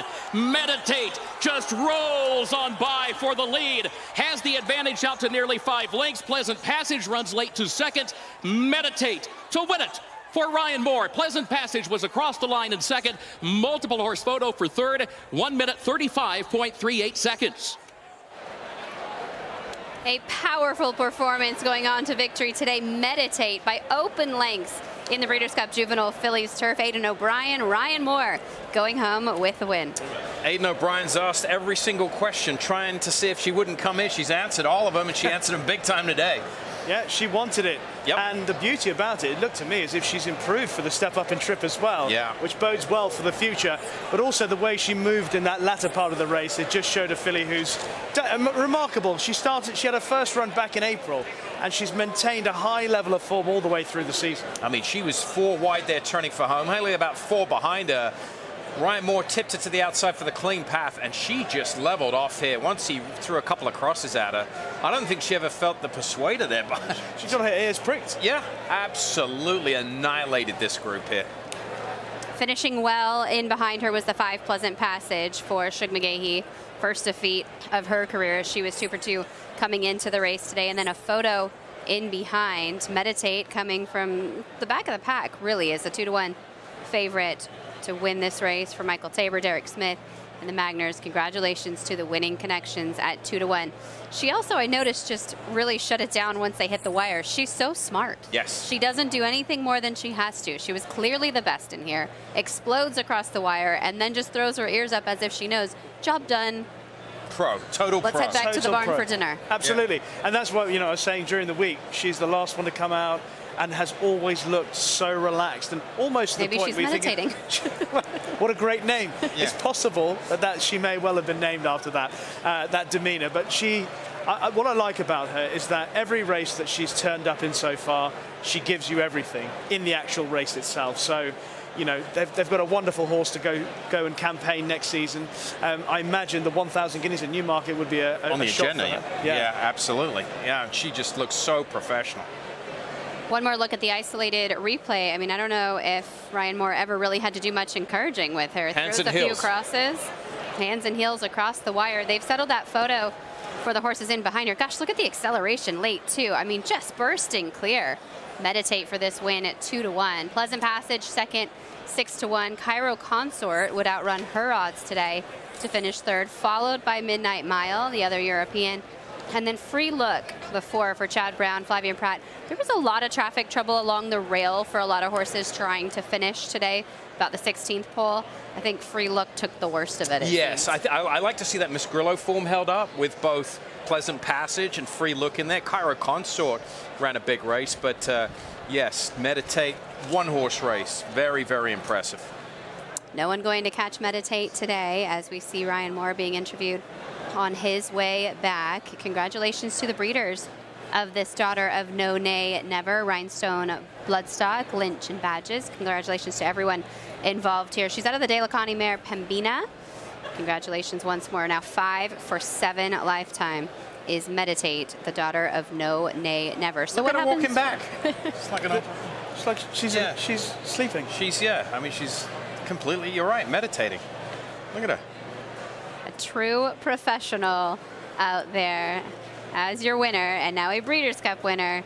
The Juvenile Fillies turf goes to Meditate. We have an overhead look for you as well. We'll take a look from the drone up above the course here. And you'll see her moving to the outside. It's going to be a pretty dramatic move once Ryan Moore does try to let her go and just turn her loose. Wow. Look at her burst from this pack. I mean, the key to North American races on the dirt, they run upside down. Yeah. Fast early, slow late. Turf racing, it's slow early, fast late. She exploded late. I think she picked her front legs up 3 times and she opened up 2 lengths on the field. That was an extremely impressive performance. I mean, you have to look through the form and say, okay, she's beaten them very convincingly. And the horses that she's beaten in terms of the Euros, we know they're a good bunch, but they're not the best bunch that we'll see next season. But what she's done suggests that she might actually be better over this slightly further distance. Aidan O'Brien, I think that's his 14th Breeders' Cup win from 163 runners. And obviously the 2 winners so far for the Euros, Charlie Appleby, William Buick, Godolphin, and the other, Aidan O'Brien, Ryan Moore, and the Coolmore Ballygirl team. Some things never change. Plus ça change. Plus ça change, oui. Meditate makes her way back to the winner's circle where we will have the trophy presentation. She also has a lot of size to her. I mean, look at the frame on this filly. You think what could be for her going forward as she continues to grow physically and to develop. Well, I mean, looking at her, she's had a busy season. She's had 6 starts. We know that O'Brien campaign, I mean, they're pretty aggressive. They run their horses, and the fact she's ended up here in November carrying that type of condition, and it's a testament to Aidan what Rishi said. They were looking for reasons not to bring her. She had to kind of punch her own ticket, tell them, tout to the connections that, look, I got a 2-year-old and I want to run. And they did the right thing, and she touted herself. Pleasant Passage finishing second for Shug McGahee. They have to be very pleased with that. She's done nothing wrong in her first few starts of her career. Cairo Consort, bit of a surprise for Nathan Squires, the daughter of Cairo Prince, really stepping up her form today. Yeah, absolutely. She ran very, very well. Coming up then from Woodbine, and then Free Look, you know, maintaining that form in the Miss Grillo.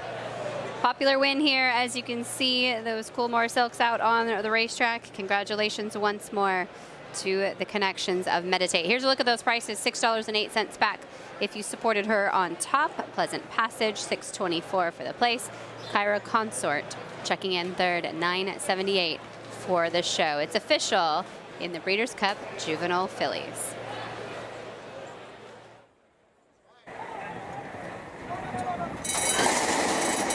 And they're off in the Breeders' Cup Juvenile Fillies turf.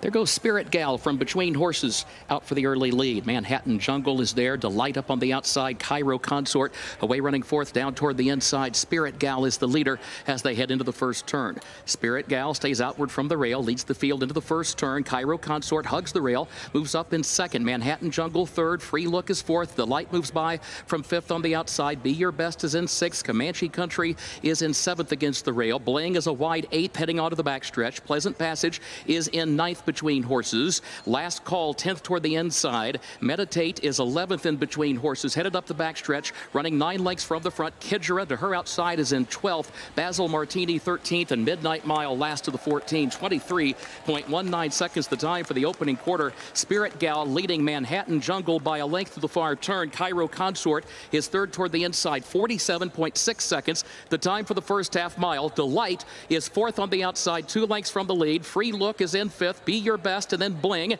Bling is wide, moves up into the fifth position now, still 5 from the front though. Meditate has 7 to make up, has to go toward the center of the course, top of the lane. Spirit Gal, Manhattan Jungle comes after her. That's the battle for the lead. Delight and then Bling on the outside, and Meditate down the center of the course. Last Call is in tight and behind horses down toward the rail, and Meditate's just sailing right on. Meditate just rolls on by for the lead, has the advantage out to nearly 5 lengths. Pleasant Passage runs late to second. Meditate to win it for Ryan Moore. Pleasant Passage was across the line in second. Multiple horse photo for third. 1 minute 35.38 seconds.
A spectacular performance from Meditate to win the Breeders' Cup Juvenile Fillies Turf.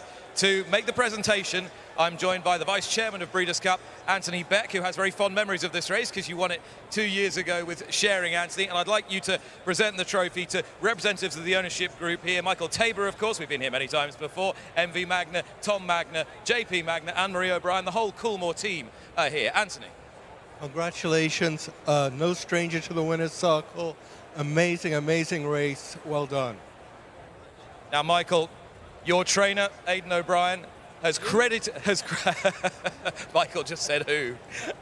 He credited you with coming up with a plan to run in this race. Yeah, are you happy to take the credit? He's that type of guy. He never takes the credit himself. He always gives it to somebody else. But it's true.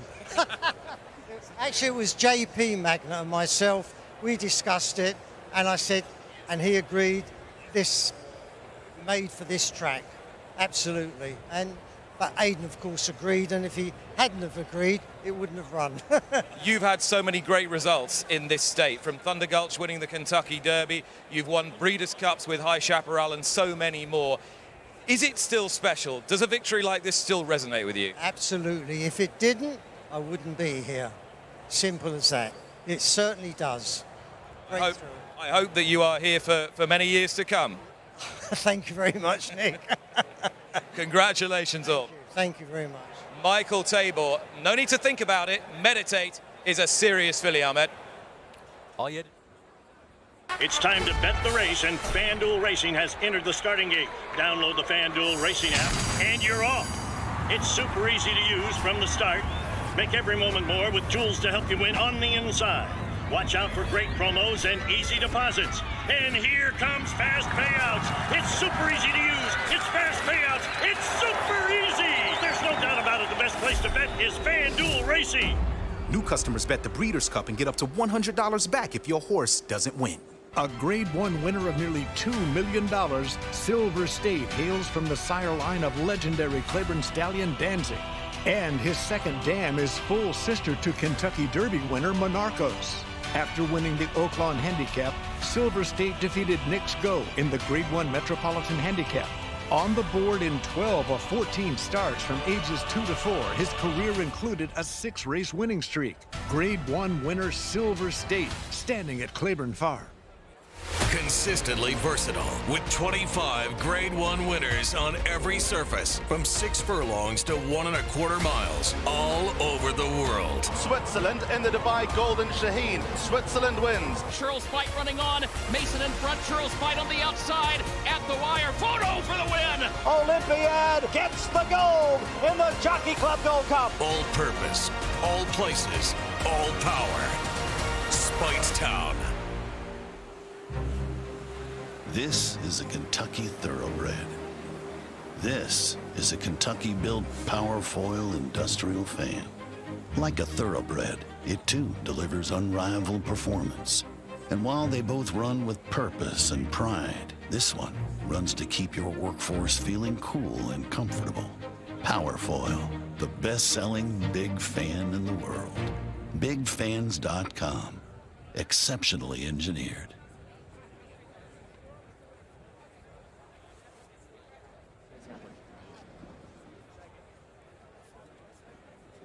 Over the course of 38 years, an honor roll of champions has won the $2 million FanDuel Breeders' Cup Juvenile, presented by Thoroughbred Aftercare Alliance.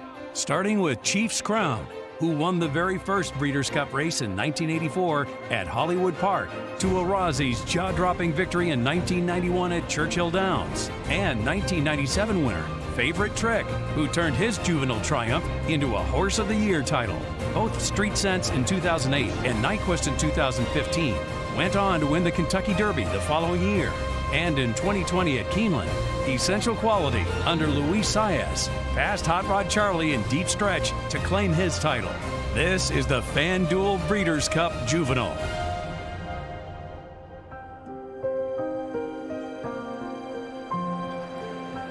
And the FanDuel Breeders' Cup Juveniles presented by the Thoroughbred Aftercare Alliance. My name is Mike Joyce. I'm joined here by Christina Blacker and Michelle Yu. Look, Cave Rock is the story going in. It's the story in the wagering right now, and we've seen this movie before. It's Bob Baffert with a talented, fast, and well-meant 2-year-old. Heavy favorite. We knew that would be the case, and similar to what we look forward to with Flightline tomorrow, I think the ability that Cave Rock has shown thus far just gets us all excited as to what we might see from him today. I think no matter what, people just look at this race and they think who's going to be a horse that we're looking forward to seeing next year, and that's one of the biggest draws. It's not just who's the best today, but we generally know the 2-year-olds are going to go on next year, and we're going to get to see more of them, and that's what we want as fans, to see more of the racehorses. Who's the next Nyquist? Who's the next Street Sense? Where's that parlay of victory in the Juvenile into a win on the first Saturday in May? Right now, let's check in with Gabby Gaudet.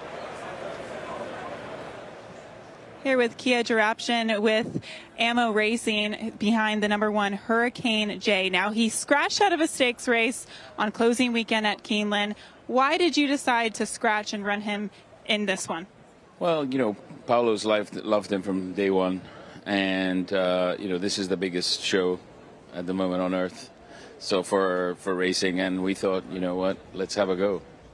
He's very, very fast. He's drawn the rail. Do you take it to Cave Rock early? What's the game plan with him? I think, you know, Cave Rock, there's going to be a lot of speed in the race. A lot of, you know, speedy horses here. But he's used to the track. He likes the track a lot. So we'll just let him jump and go. Don't get too involved too early on. And let's get towards the finish. You have participated in huge races across the globe. But what does it feel like to be here for the Breeders' Cup today? You know, for me, this is the biggest racing in the world. You know, Ascot starts the races. Breeders' Cup finishes the races. And it's, you know, and those are the two tracks that, you know, you always want to participate in. This is a great moment. And, you know, the last 2 years have been a little bit more different.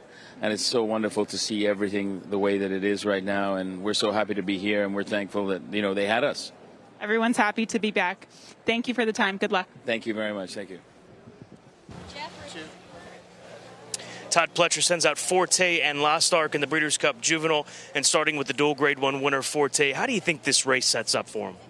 Well, it just depends on how many other horses show initiative. You know, it looks like Cave Rock's the controlling speed on paper. Maybe the one could show a little bit of speed, but, you know, we just want to try to establish a good position going in the first turn, and we're happy with the fact he had a trip over the track, and hopefully that pays off.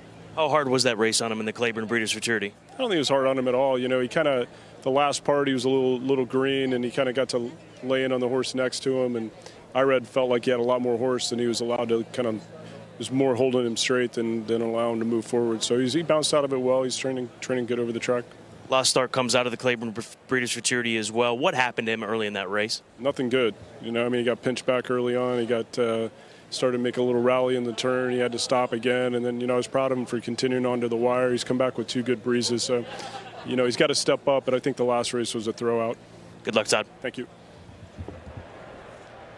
I mean, we mentioned the Breeders' Futurity, and he was the best that day. It's not that nothing good happened in the early stages. It's that he won with a move that doesn't usually work here at Keeneland when you're running that short stretch. Yeah, well, for Forte, it was measured, confident, and a sustained run, which I like to see from him. But Lost Ark, that was the tale of 2 trips. He just got a nightmare of a trip from go. I love the fact that he actually has worked well coming back for Todd Pletcher. And I alluded to this a little bit earlier. He is the brother to Nest. So Marion Ravenwood, the day I'm going to have 2 offspring running here in the Breeders' Cup. Interesting, we have another rider swap for Lost Ark as well. Flavian Pratt piloted him to begin with, then Javier Castellano, and now we're on to Luis Saez. And I think if you look at the development that we've seen from Nest, she's continued to just get better and better with age, better and better as the distances progress. So with Lost Ark today, of course, you come in with the intention of winning this race, and you can kind of draw a line through the Breeders' Futurity. But I think you can also just have such an eye on the future with a horse like him and how good he might become as the racing continues. Forte, to Michelle's point, that middle move, angling out, confronting another horse, battling for the lead. He showed a lot of grit and determination in the face of adversity, and he might need to call on that skill again today. Well, Scott Hazelton very busy in the saddling paddock as he's caught up with Chad Brown. Chad Brown sends out Blazing Sevens, a proven Grade 1 winner around 1 turn. What have you done to get him ready for this first 2-turn test today? You know, I think he naturally wants to go 2 turns. He's a very laid-back horse, as we saw this week. You saw, parking him next to the fans over there during breakfast hour. He really trains like he's a 3-year-old. And stretching these horses out when they're settled like that and mature, it makes my job a lot easier. So I think he's going to love 2 turns. First crop of Good Magic. He's the son of Good Magic, champion you trained. Do you see similarities in these two? Makes me feel old. Now I'm training the babies, right? So not too much. I mean, their mind, yes, they look differently. This horse is a little bit bigger, and he's got 1 extra race under his belt than Good Magic did. But as far as their mind and their ability and their precociousness, yes, there's similarities there. Good luck here today, Chad. Thank you.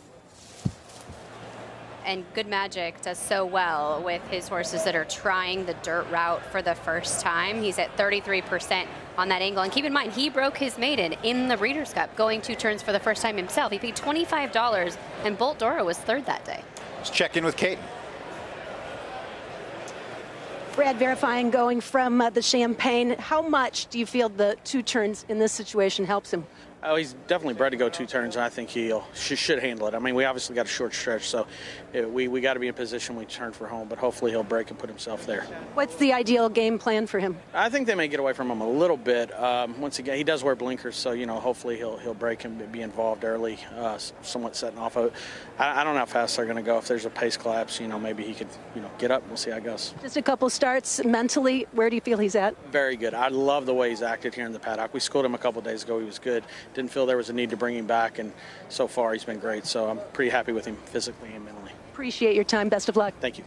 Hoping lightning strikes twice as verifying looking to follow in the hoofprints of Essential Quality, who won the Breeders' Cup Juvenile for Brad.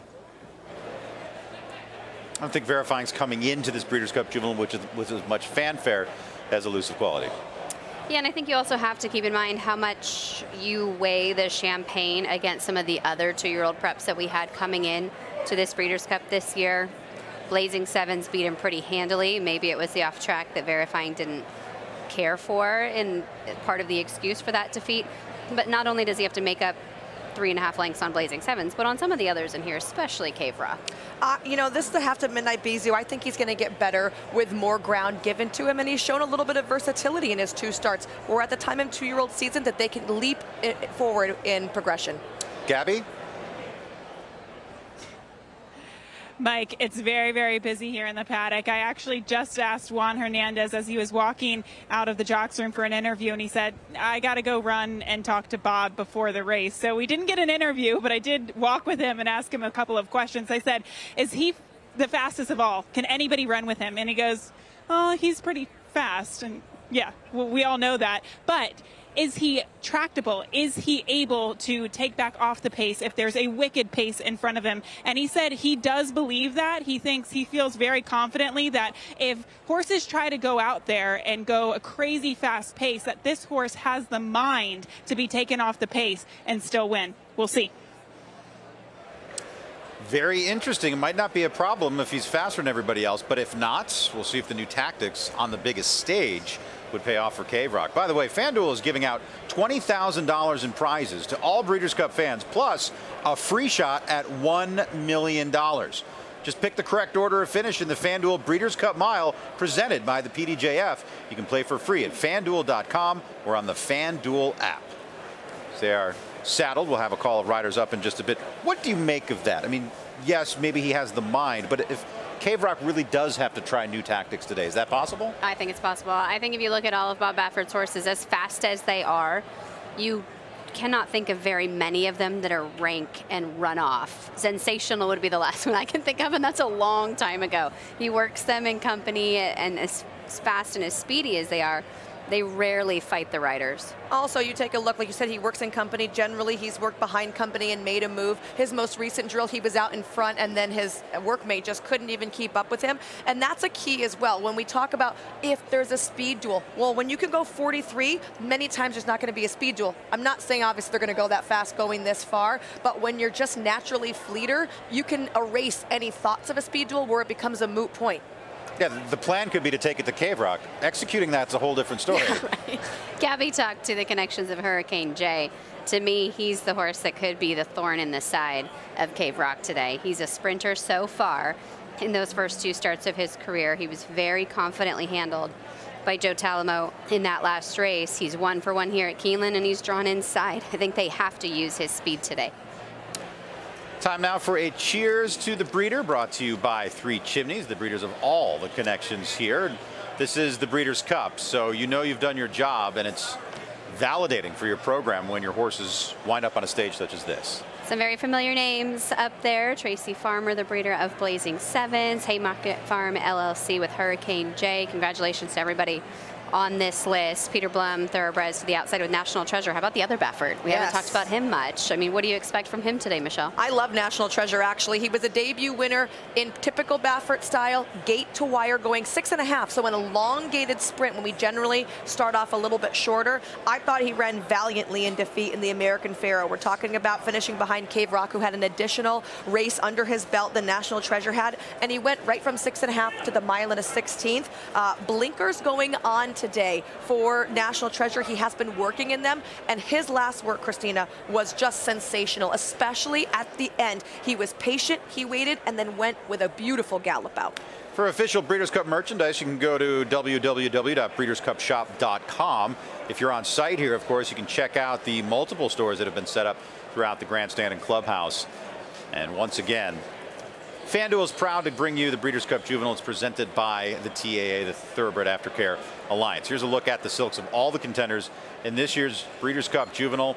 And of course, those so familiar silks: Pegram, Watson, Whiteman, Cave Rock, now at 1-2. Heavy favorite, as expected.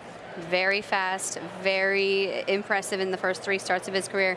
The thing about him that's so devastating to me is how he just accelerates at the end of his races. You know, he sets fast fractions early, but then when they hit the 16th pole, he has another gear. There's no way they've hit the bottom of this colt in terms of talent. He looks like he has so much more to give in his races, whereas some of the others, you know, they're a little green, they're learning, they're kind of improving step by step, but he already looks like the total package in this division, even looking forward to next year. Certainly, and we saw with Arrowgate, he didn't get really going until the middle of his 3-year-old year. I think our first crop of Arrowgates, they weren't as precocious, and then all of a sudden, this crop of Arrowgates are firing on all cylinders early, and then they're being able to still get better. You know, they're not just a, hey, one-hit wonder out of the gate, and then you don't see me again. Which I think makes this colt that much more interesting, because when he sold here at Keeneland September 2021 for $550, that was when the Arrowgates weren't really in fashion. He looked that good at that time to go for this kind of a price. There's Hurricane J leading him onto the track here for the FanDuel Breeders' Cup Juvenile. Congruent going to come through next for Antonio Sano, stretching out, but has not yet strung together victories. Cave Rock, the 2-5 favorite, 3 for 3 so far for the son of the late, great Arrowgate. The other horse taking some money right here is Forte for trainer Todd Pletcher. He brings in back-to-back grade 1s, including 1 win at Keeneland. Pat Pletcher has trained Shanghai Bobby and Uncle Mo to Breeders' Cup Juvenile victories. 15-1 on Verifying, the son of Justify, half to Midnight Bisou. He was a winner at First Asking. Followed that up with a second-place effort over the sloppy track in the Champagne. Blazing Sevens through next for trainer Chad Brown. He's gotten some rave reviews in the morning. He's been the regular workmate of Jack Christopher. Wound up the 7, big price for Michael McCarthy and Redham Racing. He's been on turf in all 3 of his starts. Trying the main track for the first time today is the son of Mendelssohn. 26-1 right now on Lost Ark. He's got the pedigree to be good, but he needs the trip to count. Rider swap today to Luis Saez for Todd Pletcher. Curly Jack up next at 44-1. He was the winner of the Iroquois at Churchill Downs last time. That was his first effort going 2 turns, but it looks like the race collapsed a little bit. Those front runners came back to him. And rounding out the field is the 10 National Treasure for SF Racing, Starlight and Madacat. Bob Baffert's other horse will add blinkers today, but they're just a very small cup, and Johnny V will be reunited with this son of Quality Road. And that is a look at your field for the Breeders' Cup Juvenile.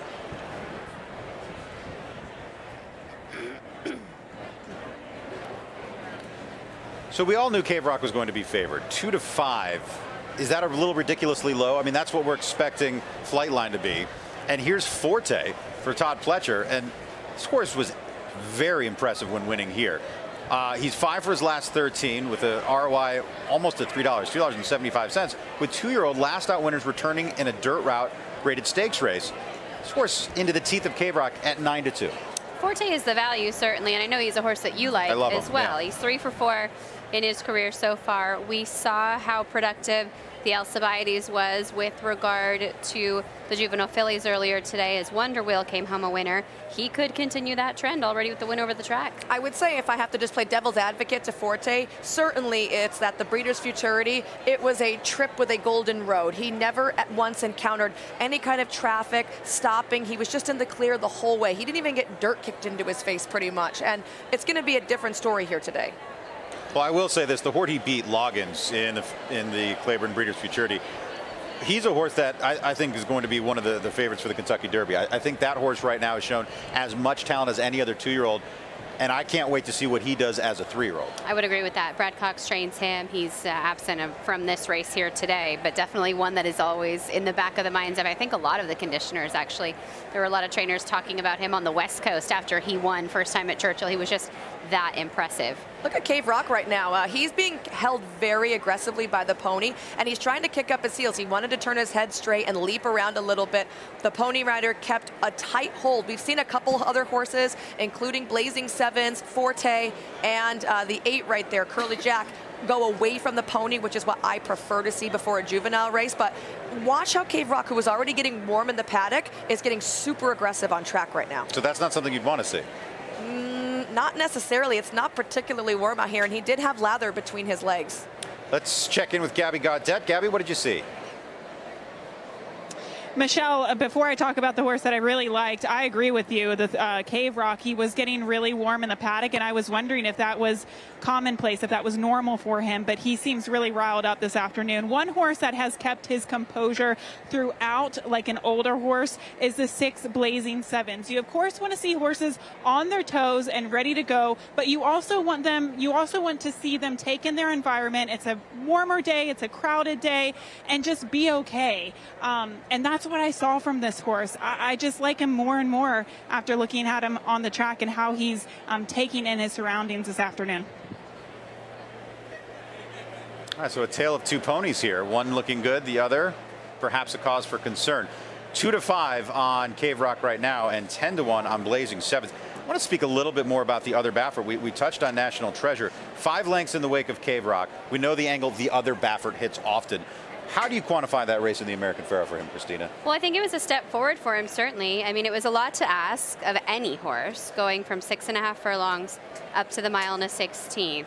Cave Rock had 2 sprints to the route to help him out. National Treasure had just the 1 race under his belt before taking on the added distance. Bob Baffert took the blinkers off that day, saying that he wanted to make sure the horse didn't get rank or too aggressive into the first turn, but you see he's made that change again, putting them back on, to Michelle's point, training so well in the blinkers. I like the fact that he's drawn outside. I wouldn't always like the outside draw, but I think for him, in relation to Cave Rock and what may or may not happen with the pace, Johnny Velasquez is sitting in a great spot outside. I love this draw for him, actually. I don't think for a horse that can finish well, he's a horse that has an explosive turn of foot. And by keeping him outside and relatively in the clear, I think he's going to be able to use this horse to get his top speed going just a touch earlier, which is what he needs. He doesn't seem like that push button type. He's more of a classic distance type colt.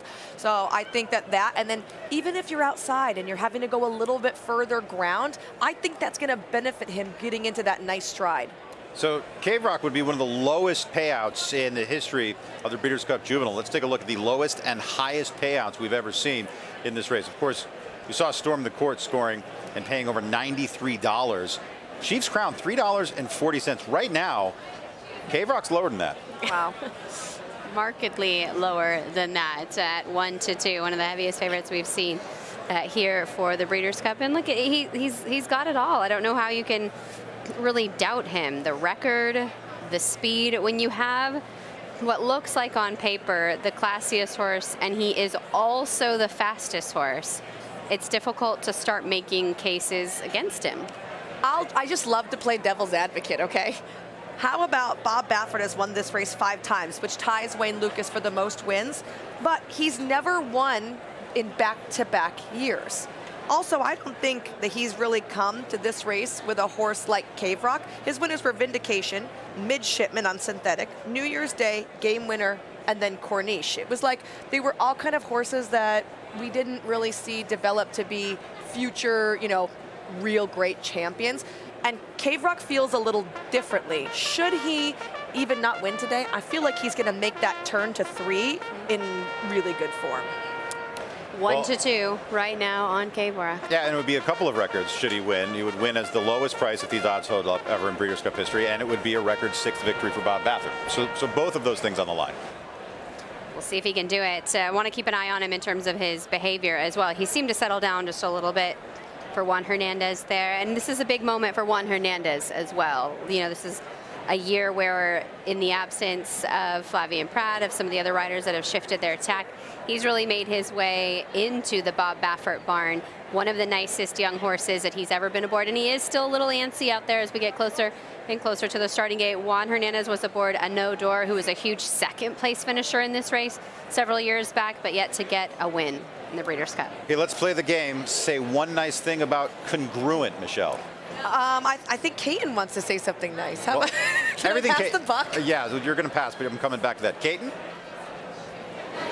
Well, it was not about Congruent, although I will say that he's been really very professional the entire time I've been watching him. But we're in the paddock with Bob. He typically does not watch trackside, but rather on the TV monitor here in the walking ring. And he is a little bit more restless than he typically is. Obviously, the cameras are all on him, but he kind of keeps pacing around and still has the smile on his face. The connections of the 10 National Treasure were actually all here with him, although Mike Pegram opted to go to the front side as the owner of Cave Rock. But I think he is definitely feeling a little nerves and pressure here as Cave Rock makes his way to the gate. Okay, we can read the body language of the horses and their trainers. Sometimes that's just as telling.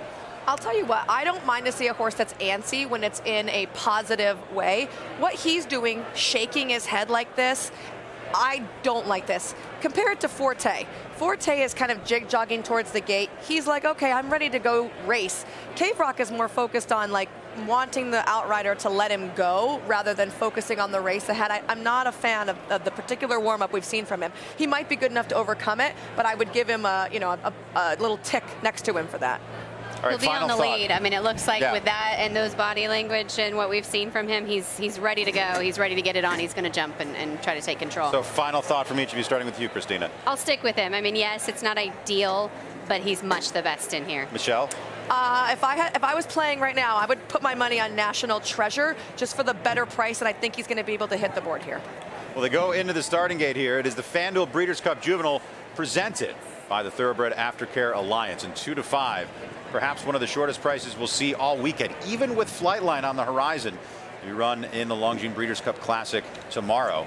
This could be one of the shortest prices we've seen in Breeders' Cup history, and an historic 6th victory for Bob Baffert. They're all in line. It's the Breeders' Cup Juvenile. First wire. They are at the post. Now National Treasure backs out.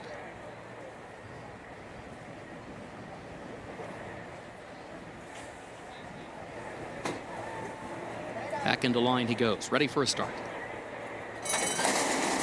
And they're off in the FanDuel Breeders' Cup Juvenile, presented by Thoroughbred Aftercare Alliance. Hurricane J and Cave Rock come out to vie for the early lead. Curly Jack comes away running into third position as they head down to the first turn. Hurricane J determined to have the lead. Cave Rock is right alongside. Forte is content to tuck down toward the inside in third, just 3 lengths from the front. Curly Jack moves by that one, now takes third. National Treasure moves up from 5th, the lane off the rail, nearly 5 lengths from the front. Verifying is 6th, Wound Up is 7th, Blazing Sevens is 8th. Lost Ark is in 9th. Congruent is last of the 10. 22.9 seconds. The time for the opening quarter. Cave Rock from the outside has the lead now by a half length. Headed up the backstretch. Hurricane J goes second, 3/4 of a length. Curly Jack is third. National Treasure is 4th out in the center of the track, just over 2 lengths off the lead. Gap of nearly 2 more. Forte is 5th by a neck. Verifying alongside of that one. Congruent moves up 3 spots from last into 7th to the far turn. Blazing Sevens, Lost Ark, and Wound Up at the back. It was 47.01 seconds.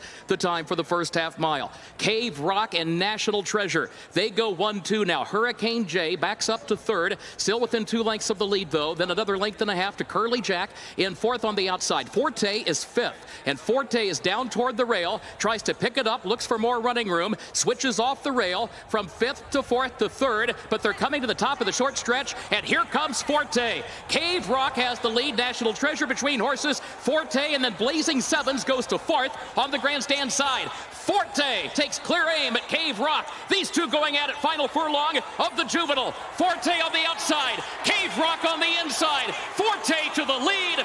Forte, Irad Ortiz Jr. to win the FanDuel Breeders' Cup Juvenile.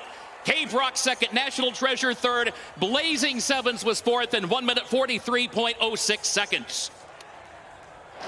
And Forte takes home the FanDuel Breeders' Cup Juvenile in impressive fashion. That Keeneland form continues to hold up here. A win over the track, proving powerful for Forte today.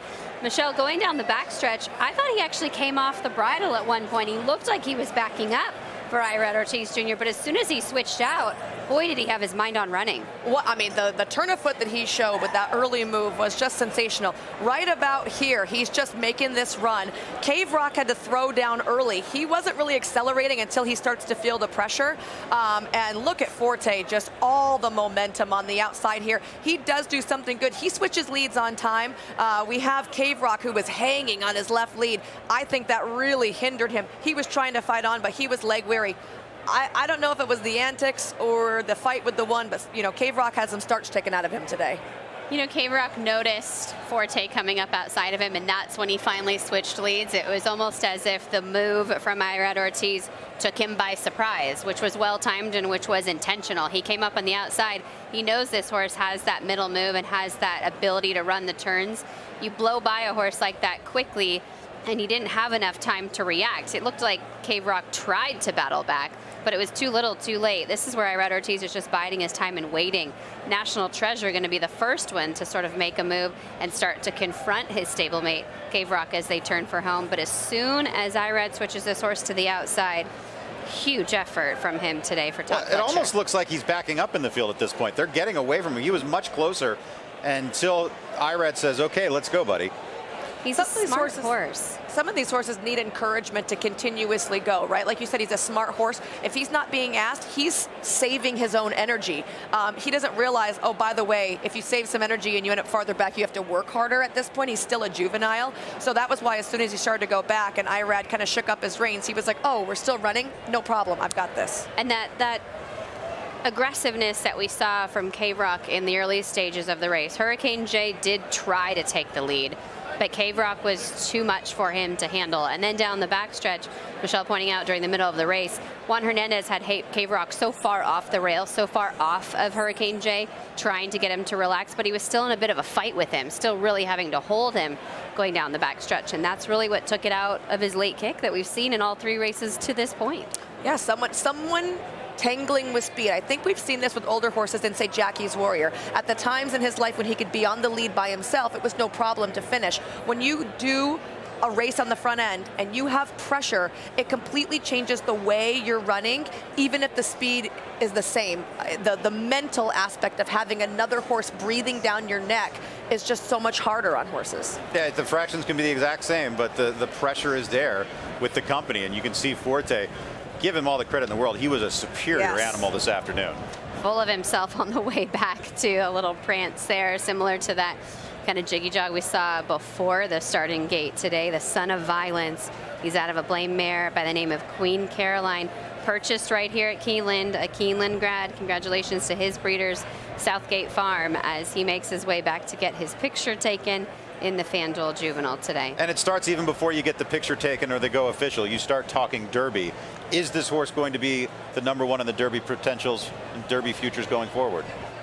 He beat the best so far. When you talk about logins and others that, you know, might have had to sit this one out, but he's the champ, and he's certainly going to go home with that hardware as far as the 2-year-olds go this year. And his two-turn form as well has just been simply brilliant as he gets faster as they go longer. And each and every start, we won't know the figures for a few days, but I'd be willing to bet he runs a better figure today than he ran in the Breeders' Futurity, which was better than what he ran in the Hopeful, etc., etc. Yeah, the progression is there. You're continuing to see that development, which is what you want to see. He's in the Silk Silver Poli stables today in partnership with St. Elias Stables. Big day for them tomorrow as well as they look forward to Nest, and this definitely sets the table and kicks off their Breeders' Cup with a bang.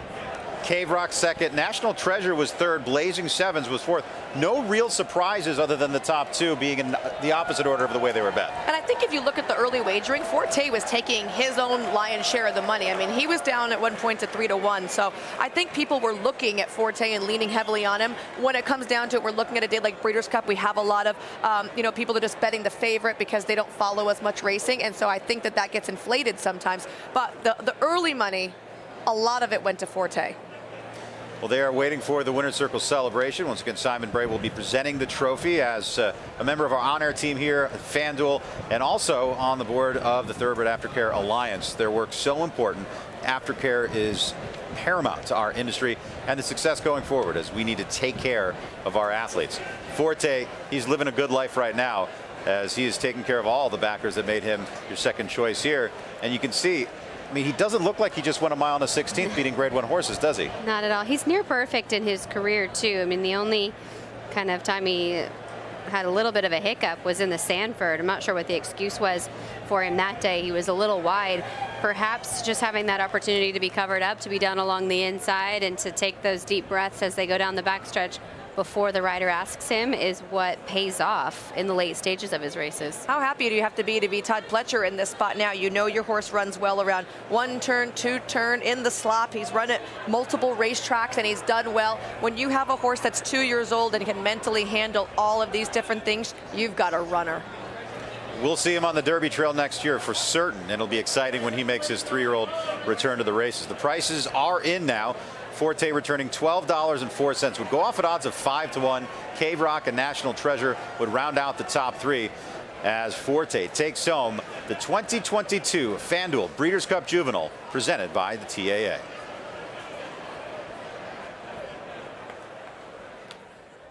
Back into line he goes, ready for a start. And they're off in the FanDuel Breeders' Cup Juvenile presented by Thoroughbred Aftercare Alliance. Hurricane J and Cave Rock come out to vie for the early lead. Curly Jack comes away running in the third position as they head down to the first turn. Hurricane J determined to have the lead. Cave Rock is right alongside. Forte is content to tuck down toward the inside in third, just 3 lengths from the front. Curly Jack moves by that one, now takes third. National Treasure moves up from fifth, the lane off the rail, nearly 5 lengths from the front. Verifying is sixth, wound up is seventh, Blazing Sevens is eighth.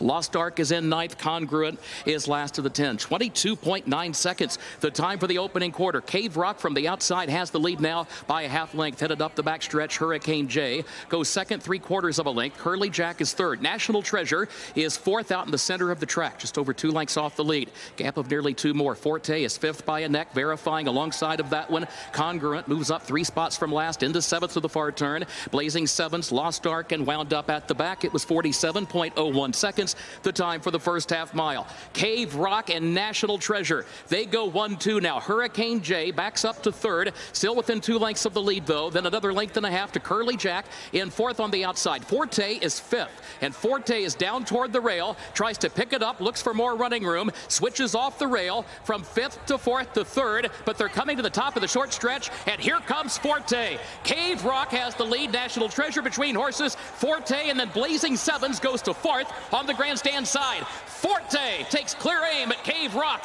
These two going at it, final furlong of the Juvenile. Forte on the outside, Cave Rock on the inside. Forte to the lead. Forte, Iran Ortiz Jr. to win the FanDuel Breeders' Cup Juvenile. Cave Rock second, National Treasure third, Blazing Sevens was fourth in 1 minute 43.06 seconds. He's been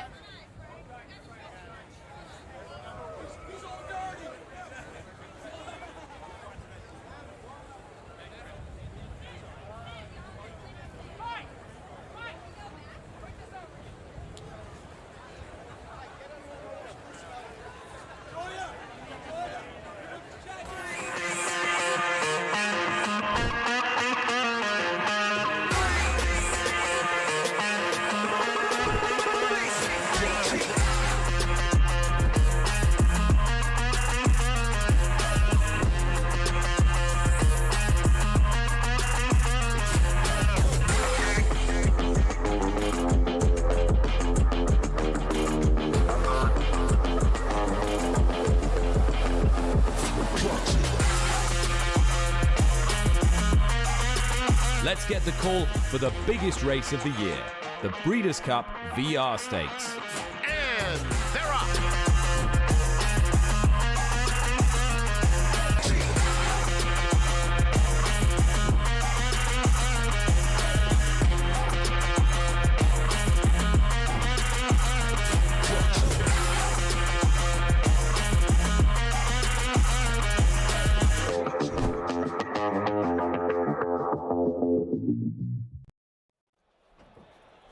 You can feel the excitement here at beautiful Santa Anita Park.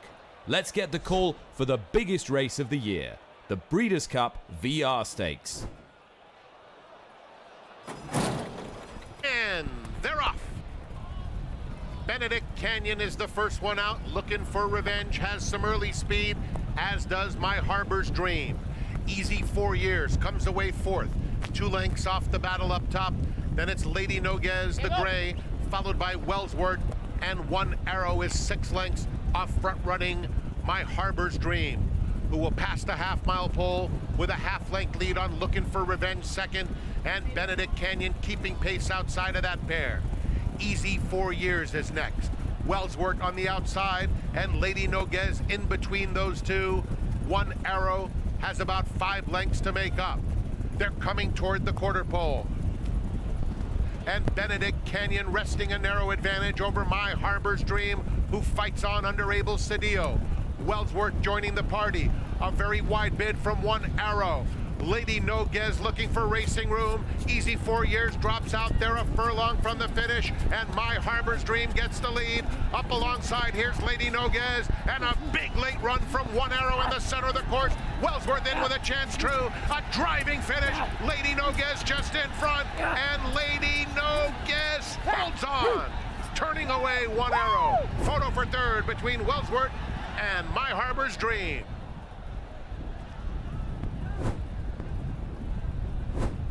Tomorrow. Win again. Win again. That's really all she does. How does this kick off the weekend for you, though? Well, you know, the only thing missing right now is Vinny and Teresa Viola. I mean, they're unbelievable people. They're like family.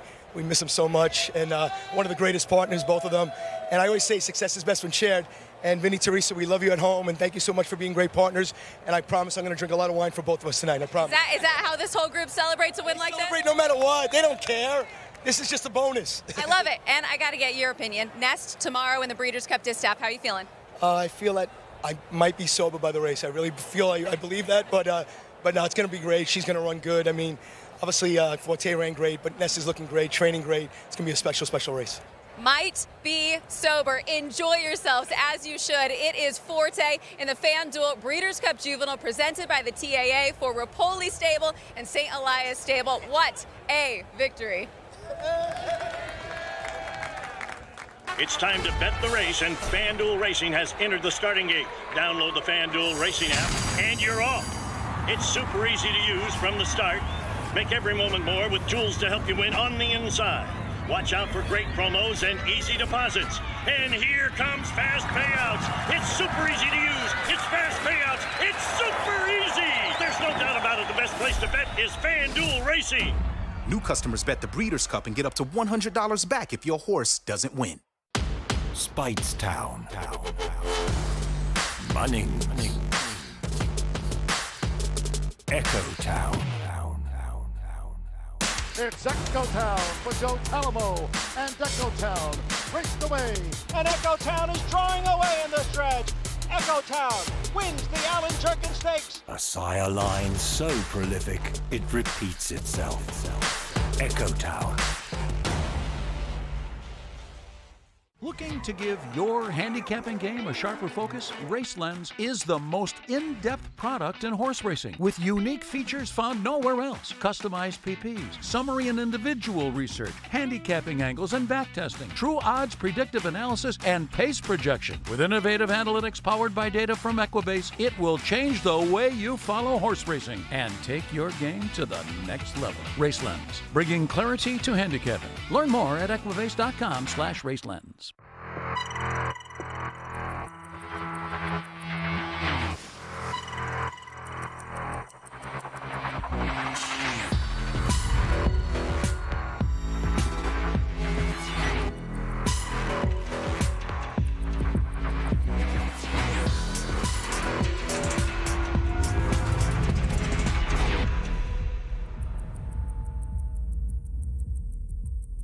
Longines.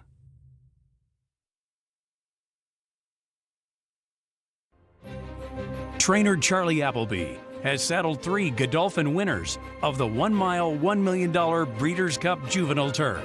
First with Outstrip in 2013 at Santa Anita, then with Irish-bred Line of Duty at Churchill Downs, and last year with Modern Games at Del Mar, who surged clear in the stretch for a 1.5-length victory under William Buick. But the year prior at Keeneland, it was Kentucky-bred Fire at Will, who ignited a furious rally and scored a 3-length victory under Ricardo Santana Jr. And for trainer Mike Maker, this is the Breeders' Cup Juvenile Turf.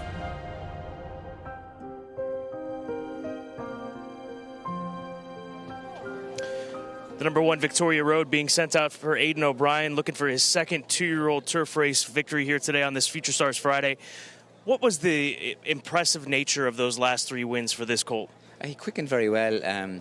We stepped him up in trip and we rode him very patiently. We thought he had 5-6 furlongs was his trip. Obviously, he's from a very fast family, but he's by Saxon Warrior. And when we stepped him up in trip, he really improved. Stepped him up in trip and rode him a little bit patiently. We felt the improvement really did come.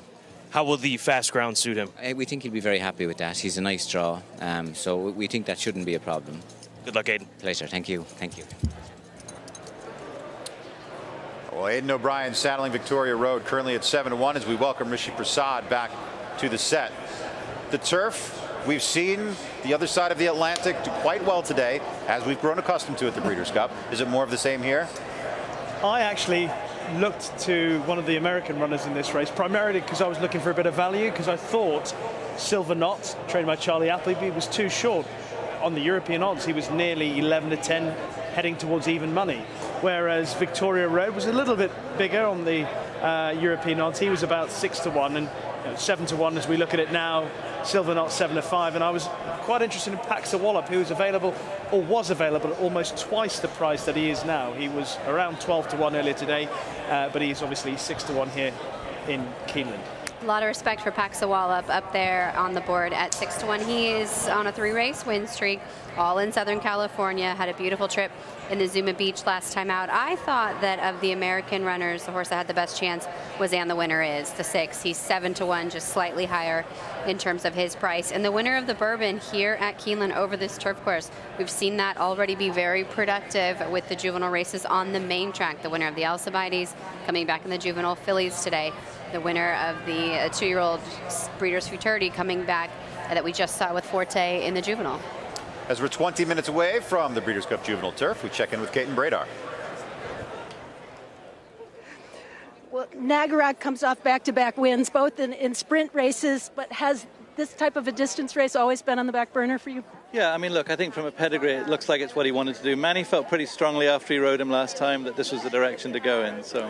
How are you going to beat the Europeans? Yeah, I mean, look, they've been super impressive today, and I thought the 2-year-old filly was really impressive. But look, I told Manny, keep him relaxed, let's let him run his race. He knows him very well. He has run well on the lead. He's run well from a little bit off the pace. What's ideal, do you think? I'd like to see him settle today. You know, first time going 2 turns in a race like this. I'd like to give him a chance to settle. Appreciate it. I know you and Manny have had success before in the Breeders' Cup, so hopefully more of the same. We have, thank you. Kate, thank you. And here with Susan Moulton, who owns and bred the 6, And the Winner Is. As a breeder, what is it like to be on this stage at the Breeders' Cup? It's incredible. You know, this is the colt from our second crop, and our first crop was very small. I just bought the farm 5 years ago. So my father bred horses years ago in Texas, and I was out of it for a long time. So to be back in it, and then this is just a dream come true. I would have never imagined to be even just standing here. So we're incredibly excited. What makes this horse so special? You know, what I love about him is his huge stride. He just, I don't even know if we know how good he is yet. He's just an amazing physical, and I love his stride. So and he just tries. What's the game plan for him? Because it seemed like his lone loss came when he was a little bit forwardly placed. Do you think he needs any particular position? He definitely likes to come from out of it, and he likes this kind of turf here. You know, it had rained like 7 or 8 inches at Saratoga. It was really sticky, and we were really pleased that he ran like he did that day up there. So, you know, he loves this track. You know, he's 2 for 2, so we're hoping he'll be 3 for 3 today. We shall see. Thank you for the time, Susan. Good luck. Thank you. Nice to meet you. Scott? Silver knot for Godolphin and Charlie Appleby as he looks for another victory here on Future Stars Friday. What was the difference in those last 2 races for this colt? Firstly, I think his last race was stepping up to the mile and back on a sound surface was most definitely the way forward for him. Prior to that, obviously, he'd been beaten there, going off as a favourite there in the Champagne Stakes on soft ground. William just, said as soon as those gates opened, he was not happy from start to finish. So we put a line through that, and like I say, glad to get back on track there in the Autumn Stakes on his last start.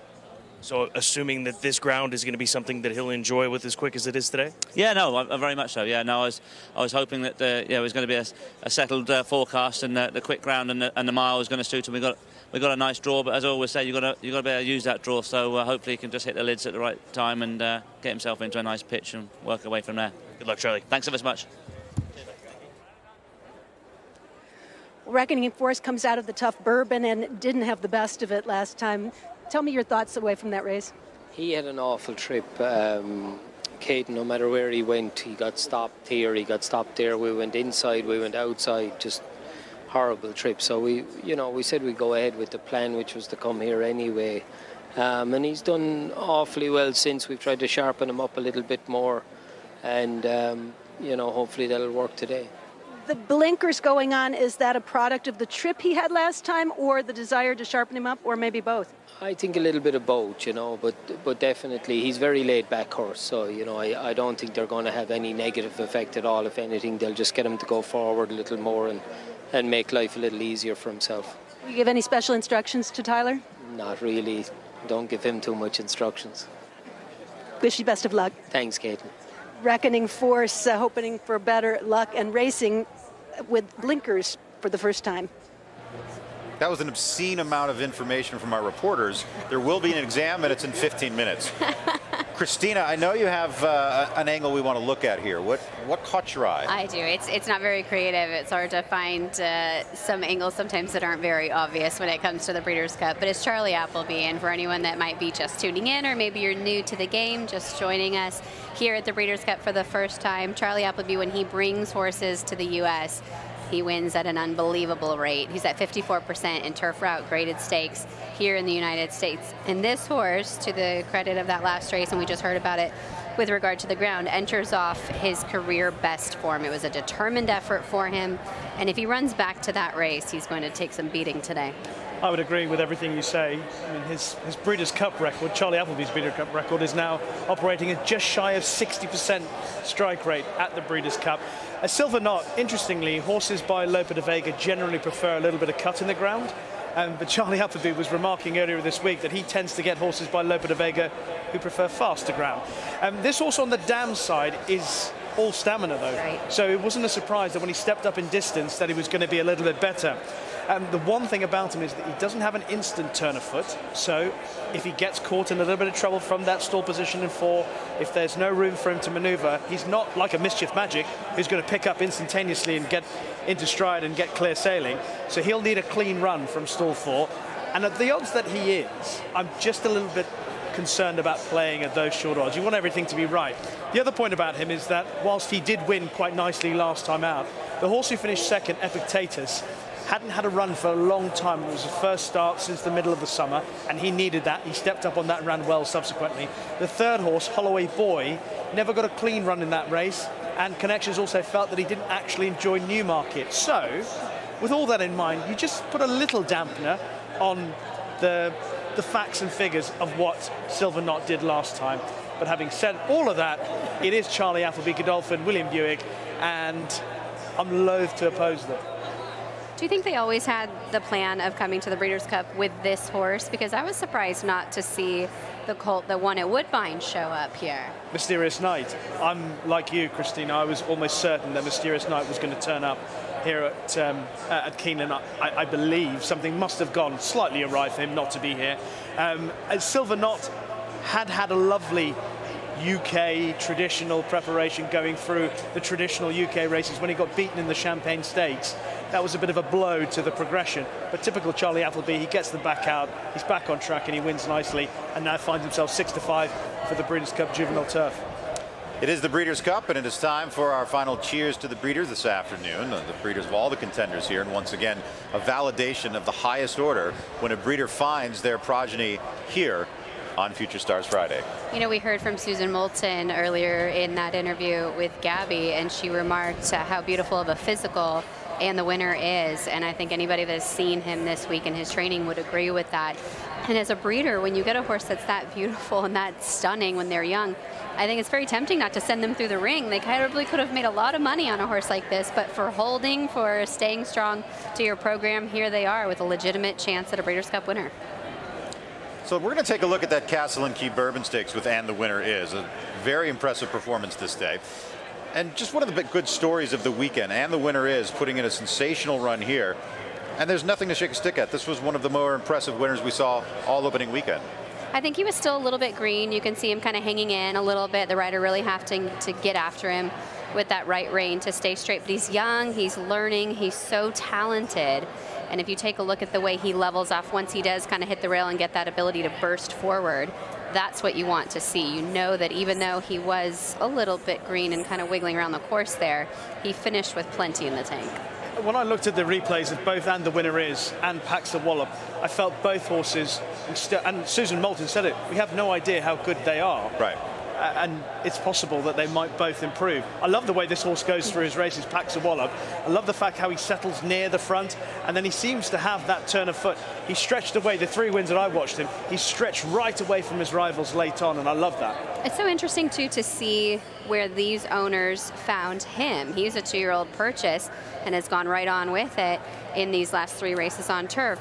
Red Barons and Rancho Temascal, they have picked up a lot of their better turf horses by going to Europe, to the Tattersall sales, to the Goff sales. They're very active there with their bloodstock agent, Joe Miller. They've had a lot of success.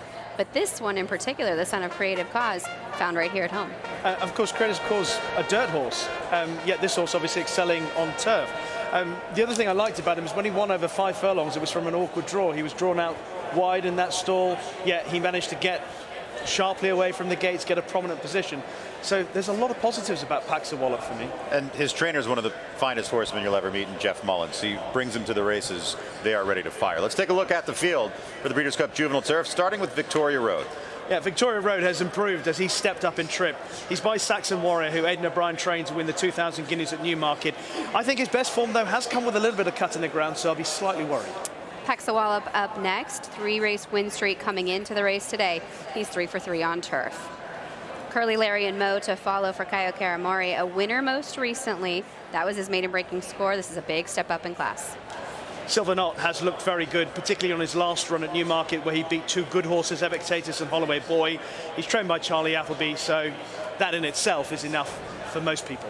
Long string of American runners up next. Battle of Normandy up next. He was disappointing in the Pilgrim over yielding ground. And the winner is up next. We just heard from his breeder. He was the winner of the Bourbon, and the local prep races have been very profitable today if you're following the theme. Really good for Mike Maker is a horse that looks like he will want some more distance. He improved with a bit of added ground in the Bourbon last out. We come back at the same distance again here today. I'm Very Busy is getting some attention at the windows. He's 5 to 1.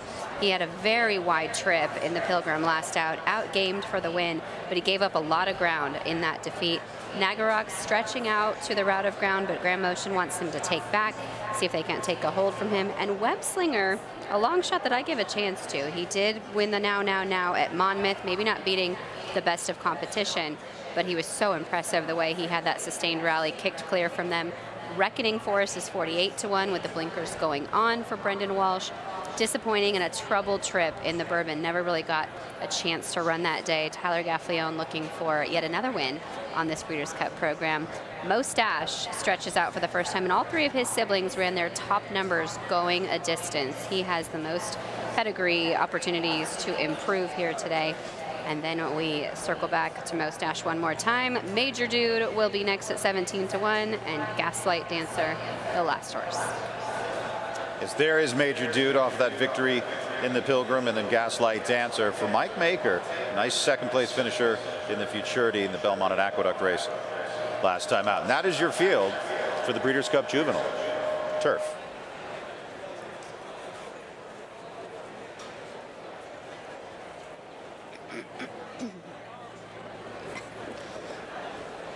So there's a look at him. 6-5 seems an awfully short price, especially with what we heard, but 6-5 for the absurdity of Charlie Appleby's record here in the Breeders' Cup to continue. Let's take a DRF formulator look at this one, but everything seems to line up for him in our view. Rishi, you had a slightly different view. I think if you're playing a horse short, regardless of whatever race it is, I mean, I know it's the Breeders' Cup Juvenile Turf, so you're going to be faced with good quality, but whatever race that you're playing a horse as short as 6-5 or even shorter in one or two places, you're always looking to have every base covered. And the couple of bases that I'm not entirely certain about are this horse's ability to quicken instantaneously.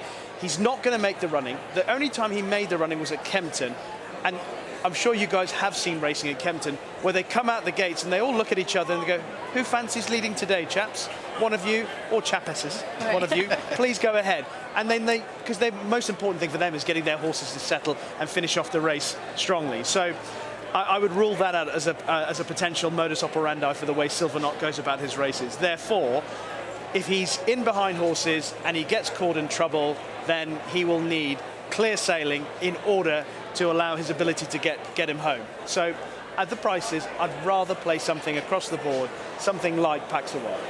Hearing that the connections of Nagarok want to see him lay back and drop back from off the pace, is Paxawal the only pace we have left at this point? I mean, who else is going to go with him? Well, that's a good question. Now, I thought that was one of the reasons why I was happy to play him.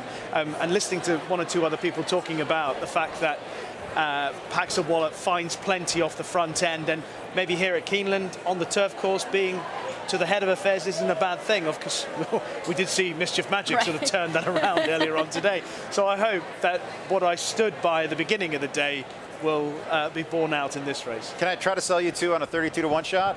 Of course.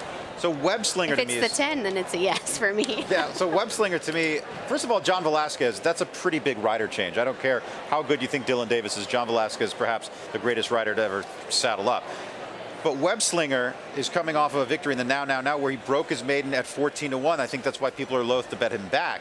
I know you're throwing him in this trifecta box, but I think that Now is a much tougher race than people think. It is. I mean, he ran a 9 on Thoroughbreds for that performance, and the winner is a point faster. Silverknot 2 points faster. Paxawal is right there at the 9 as well.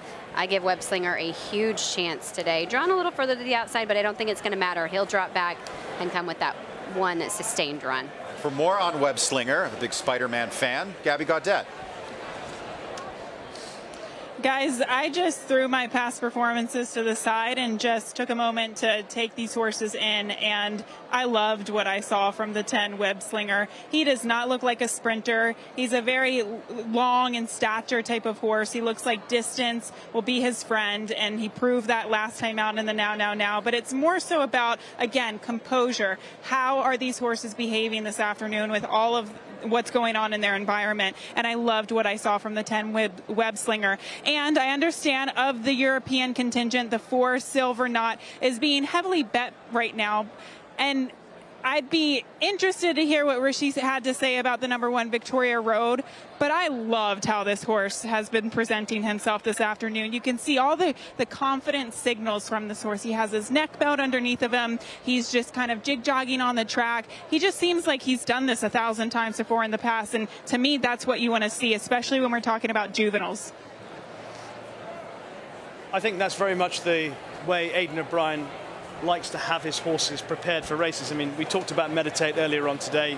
They all come out, they all look nice and relaxed. You very rarely see an Aidan O'Brien horse misbehaving.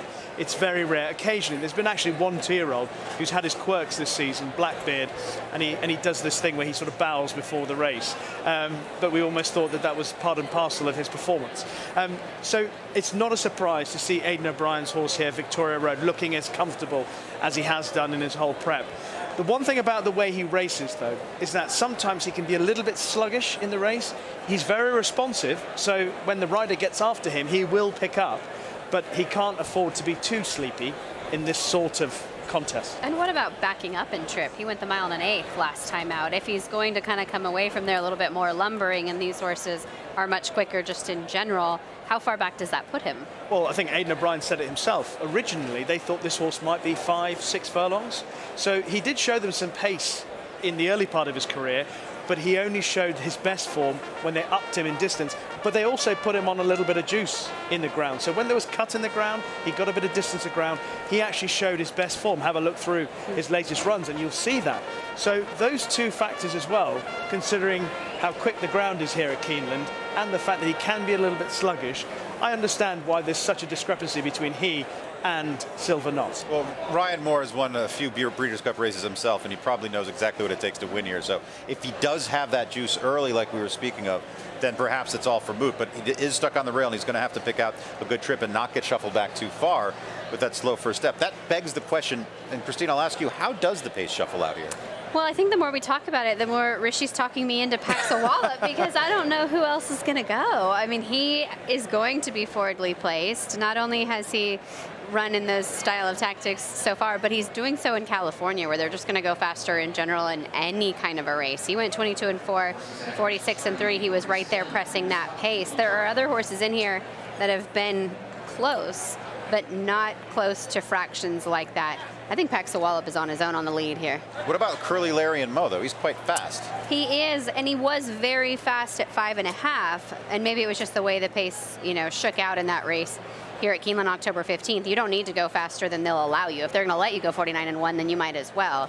He can probably sit second, but if you're trying to make up for the lack of class that it looks like he has on paper, you don't want to start dueling with one of the more classy horses in the race. You want to hopefully sit right behind him and try to take advantage as you turn for home. Rishi, is this a statement on the Euros in this race that you're coming to an American horse and you go through, you've seen these horses firsthand, you've had to watch the tape on these, and you ended with Paxawala? Well, I ended up with Paxawala because the prediction of how the race was going to unfold. If this race was running in Europe, I'd imagine Silver Knot would win because quite often they don't go that quickly, and were a horse like Paxawala to get away, something would go on and pester him. Whereas here, I can imagine Paxawala gets out in front and can dictate. I guess one of the benefits is that if he gets to the front, you can get Victoria Road and potentially Silver Knot sitting in behind him because they are drawn closest to him. So there is the possibility of that. But I felt that in terms of getting clear sailing when they turn into the straight, I would be concerned about both those two horses doing that. I'm not saying they haven't got the form to win it. I'm not saying they haven't got the class. Both of them have. But I felt that Paxawala would have a better, cleaner, more conventional run through his race.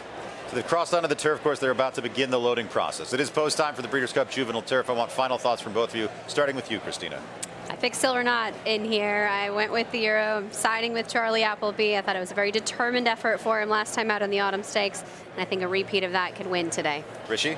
I like the 2 Euros to run very well, but I hope that Paxawala gets out in front as he has done before. He leads. What I like about him as well is that he picks up in the late part of the race, so I'm hoping that he's in the first 3. Who do you like? You've had all the winners today. Webslinger would be my bet here, and yes. then on top for Marquesi. I think that now is coming up a little bit tougher than people realize when you go and look at the horses coming out of it, and he ran brilliantly that day. But it's all academic at this point as they go into the starting gate.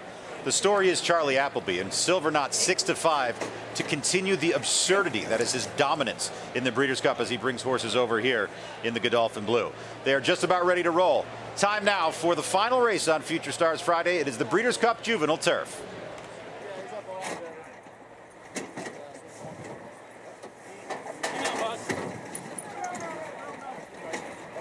They are at the post. And they're off in the Breeders' Cup Juvenile Turf. There goes Curly, Larry, and Mo. Straight for the early lead. Curly, Larry, and Mo wasting no time, gets to the front of the field. Mo Stash is up close in the opening strides. Major Dude there to the outside. Paxawala is away in 4th. Nagarot comes away in between horses in 5th. Now taking 4th, just over 3 lengths from the front. Gaslight Dancer is in 6th position as they move around the first turn. Battle of Normandy is in 7th. Silver Knot is 8th against the rail. I'm Very Busy is wide in 9th. Really good down toward the inside in 10th. Reckoning Force comes next as they head on to the back stretch. And then further quarterback, Web Slinger to the outside, and the winner is back toward the inside, running nearly 10 lengths from the lead. It was 23.4 seconds the time for the opening quarter. Curly, Larry, and Mo leads it by a length and a half. Mostache is second by just a length. Paxa-Wallop third by a half length. And then comes Major Dude after an opening half mile in 48.29 seconds. Nagarok is still fifth in between horses. Victoria Road, sixth down toward the inside. Gaslight Dancer, seventh up on the outside. Battle of Normandy, I'm Very Busy. Silver Knot is ninth down toward the rail. Still running 8 lengths from the lead. Back up front, Curly, Larry, and Mo, and Mostache 1-2. Paxa-Wallop is toward the inside in third. Major Dude is fourth on the outside. Nagarok is in fifth. Victoria Road sixth. Silver Knot is still seventh down toward the inside. Gaslight Dancer, I'm Very Busy, and Major Dude all working the center of the course. Mostache short lead. Silver Knot's finding an opening. Silver Knot coming up the inside. Victoria Road from the outside. Silver Knot, Victoria Road to the front together. Silver Knot, Victoria Road down to the line. Head bobbing photo for the win. What a finish to the day. What a finish in the Breeders' Cup Juvenile Turf. They flew a long way to finish so close together, but Silver Knot and Victoria Road hit the wire at the same time. A nose bob will determine the winner of the Breeders' Cup Juvenile Turf. What about the trip for these two horses, too? William Buick with Silver Knot saved ground at the rail, and sometimes that works out, and sometimes it doesn't. He had to be bold, Rishi, to try and hold this position, diving through along the inside when it was so crowded there. It was getting messy at this point. Paxa-Wallop trying to find a gap. William Buick down on Silver Knot as well. In the meantime, Ryan Moore's got clear sailing on Victoria Road. He's still green Victoria Road. You can see him just wandering around a little bit, but it really is on the bob. Oh, it's so close. Victoria Road is in front there. Silver Knot maybe there. And they hit the line now. Oh. Gosh, I think the bob actually flattered Silver Knot towards the inside. But you love to see Victoria Road and just sticking his neck out the way he did, ears pinned, giving it everything he had. I mean, they both really gave it everything they had. But I would say Victoria Road did get the jump in terms of picking up that acceleration versus Silver Knot having to idle a bit at the rail trying to find position. Let's take a tighter look to decipher who wins here, but it might just confuse us more. As you can see, Victoria Road once again on the outside, the Silver Knot on the inside. That hasn't changed. But it's really about where the mirror comes up, because they are taking turns. I think you're right. I think Silver Knot gets there. Oh. No! Whoa. Victoria Road is posted as the winner. Victoria Road is posted as the winner. What a sensational finish here in the Juvenile Turf. I want to see that photo. Wow. We all want to see that photo, but they're currently shaking the Polaroid picture, and when it dries out, we'll show it to you at home. But what a finish here, Victoria Road. Victoria Road did look like he was going by. Momentum. He had the momentum, but that was as good of a nose bob as William Buick could have gotten. Both horses have run tremendous races, because I was looking at their positions turning towards home and thinking they're going to need luck in running. They're also going to have to respond pretty quickly to what their riders needed to do. As Ryan Moore, to be fair, Ryan Moore had a better position than William Buick, obviously far more forward, and his horse travelled quite kindly, and he's actually seemed to enjoy this ground today. And I think William Buick was trying to determine who to follow through the pack. He thought he was going to be able to follow Victoria Road for a while, and then I think he thought he was following Paxa-Wallop, the gray. But at Paxa-Wallop, once it got to be crowded and in that traffic, he kind of threw his head up and wasn't really willing to be as bold through some of those positions. You can see him kind of get in the way a little bit, veer in. And for a second, again, Buick thinks, I'm not going to get any kind of a run. Still forces his way through the rail. At that point, finally a slight seam for Paxa-Wallop, but Victoria Road already just jumping into his best stride late and gives it that one last kick as they hit the wire together. I mean, Victoria Road, that was as narrow an alley as you could possibly have gone through. What a ride by Ryan Moore. You had to be aggressive. You're sitting on the best horse, but boy, there wasn't much lane to go through. The thing that strikes me about these two horses, though, is that I've had the opinion that both of them took a little bit of time to do their things in racing in Britain. It's the first time they've both quickened up quite in that sort of manner in their races. Silver Knot has actually quickened up really smartly to take that gap down on the rail. And the way that Victoria Road has won despite still running around. He still looks green to me. He still looked like, you wouldn't be surprised if they stuck headgear on him in the future. I think it's probably unlikely, but if it did, you can see it improving him a little bit. Oh, just imagine how good he'd be with winkers. Victoria Road, your unofficial winner here for the Breeders' Cup Juvenile Turf, and once again, running on the sod, it flatters the Euros. 3 for you all today? 3 to 2? Yeah, it's pretty easy.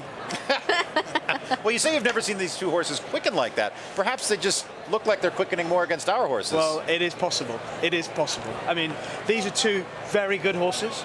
I talked about it when Mischief Magic won. He wouldn't be Charlie Appleby's best sprinting 2-year-old. Wouldn't be anywhere near. This horse wouldn't be anywhere near Aidan O'Brien's best 2-year-old. He's got a horse called Auguste Rodin, who is one of the best staying prospects for next year. He's had Little Big Bear, who's very exciting, speedy, and he's had Blackbeard, and they would all three be rated higher than him. And as for Silver Knot, amongst Charlie Appleby's staying horses, you'd think there are at least 2 or 3 that are ahead of him in the pecking order. What's scary for us. Well, it's frightening, though, because you factor in just how successful both of those trainers have been in the Breeders' Cup. And this is not the premier destination. On our calendar, it is for everything we do in this country. And for them, it's not. And they can still have such runs of dominance. The majority of their classic contenders are tucked away in somewhere nice and warm ahead of next season. And the horses that are running here would be just below that level. So from warmth to the chills it'll get you watching this. You can see the 4 squeezing through the rail there. Gosh. And then you can see going past the 12, and then you can see Ryan Moore on Victoria Road getting through there. I mean, this is impressive. So both riders with brilliant rides. Absolutely. I thought originally that Victoria Road had got out in front and then got headed, and then he's fought back. I mean, that's the way I read it, which makes me think that I'd love to see in a rematch. I think Victoria Road would probably come out on top again. I know William Buick came out on the wrong side of that photo, but the ride that he gave on Mischief Magic today earlier for the victory, and the ride that he just put on with Silver Knot, I mean, he's one of the best in the world. It was very impressive. Champion jockey for the first time in the UK, riding with enormous amount of confidence at the moment.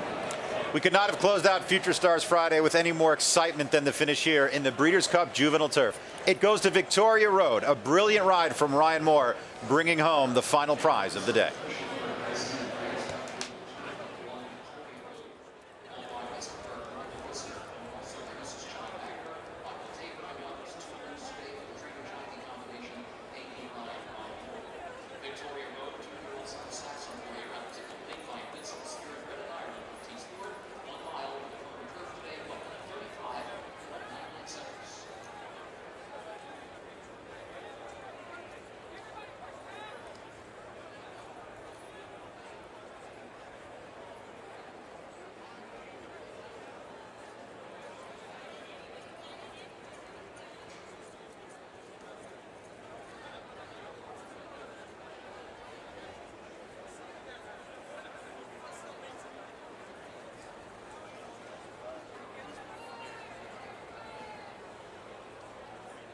They are at the post.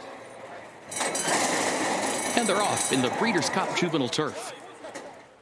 There goes Curly, Larry, and Mo. Straight for the early lead. Curly, Larry, and Mo wasting no time, gets to the front of the field. Mo Stash is up close in the opening strides. Major Dude there to the outside. Pax a Wallop is away in 4th. Nagarok comes away in between horses in 5th. Now taking 4th, just over 3 lengths from the front. Gaslight Dancer is in 6th position as they move around the first turn. Battle of Normandy is in 7th. Silver Knot is 8th against the rail. I'm Very Busy is wide in 9th. Really good down toward the inside in 10th. Reckoning Force comes next as they head on to the back stretch. And then further back, Web Slinger to the outside, and the winner is back toward the inside, running nearly 10 lengths from the lead. It was 23.4 seconds the time for the opening quarter. Curly, Larry, and Mo leads it by 1.5 lengths. Mo Stash is second by just a length. Pax a Wallop third by 1/2 length. And then comes Major Dude after an opening half mile in 48.29 seconds. Nagarok is still 5th in between horses. Victoria Road 6th down toward the inside. Gaslight Dancer 7th up on the outside. Battle of Normandy, I'm Very Busy. Silver Knot is 9th down toward the rail. Still running 8 lengths from the lead. Back up front, Curly, Larry, and Mo Stash 1-2. Pax a Wallop is toward the inside in 3rd. Major Dude is 4th on the outside. Nagarok is in 5th. Victoria Road 6th. Silver Knot is still 7th down down toward the inside. Gaslight Dancer, I'm very busy, and Major Dude all working the center of the course. Mustache short late. Silver Knot's finding an opening. Silver Knot coming up the inside. Victoria Road from the outside. Silver Knot, Victoria Road to the front together. Silver Knot, Victoria Road down to the line. Head bobbing photo for the win. What a finish to the day. What a finish in the Breeders' Cup Juvenile Turf.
Ahmed, thank you. Victoria Road victorious, just by a nose in the Breeders' Cup Juvenile Turf. I'm joined to make the presentation by the chair of Breeders' Cup Limited, Barbara Banky. Barbara, thank you. Alongside Barbara, Ryan Moore, Aidan O'Brien, and the ownership group once again welcoming the Coolmore contingent, Michael Tabor, MV Magna, Tom Magna, and joined by Chauncey Yoshida as well. This horse by the Japanese bred stallion Saxon Warrior, who now stands at Coolmore. Barbara?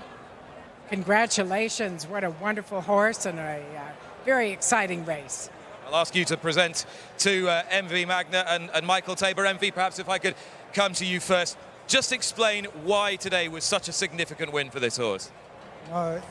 First of all, I really have to thank Shunsky and his family, Katsumi, all the Yoshida family, for the way they let us send mares to Deep Impact and everything. We got very lucky out of it. We got Augusta Road and we got Saxon Warrior, and as a result we have this horse here today, and Trevor Harris and everyone. It's a very special day and it means a lot to everyone. Trevor Harris, the breeder. This is a great Irish-Japanese cooperation. Michael, whose idea was this one? Not mine. John Magna. So you're not claiming the credit here, but you're sharing in the delight. How exciting a colt do you think he is? Well, I mean, only time will tell. He's very good. Whether he's the tops remains to be seen. Perfect blue skies, 2 winners on a Breeders' Cup afternoon. Talk to me about that. Well, you couldn't make it up. I said coming here, if we had one winner on the meeting, we'd be very happy, because it's the end of the season, as you know, and it's very tough to win. And having had 2 successes, well, I suppose we'll have plenty of red wine tonight. And then come back tomorrow, fresh as paint, Michael, no doubt.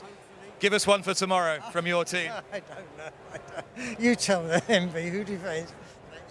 You have to say Golden Pal. Like, you see the reaction to the crowds and everything there when he won here last month. He's a very, very exciting horse, and let's hope he gives what the crowd is looking for tomorrow.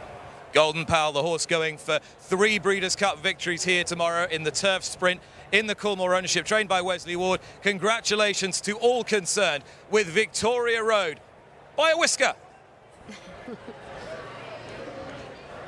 You know, between Michael Tabor and Mike Rapoli, Napa might run out of wine tonight. You're very right about that. I don't know what they have serving at Jeff Ruby's tonight, but they'll be out in a few hours. Good luck tomorrow. At any rate, we're going to take a look at this photo, Rishi. On the pan view, it did look like the one went by a mile, but that tighter angle revealed a photo such as this, and it is tight. It is really tight. What's that?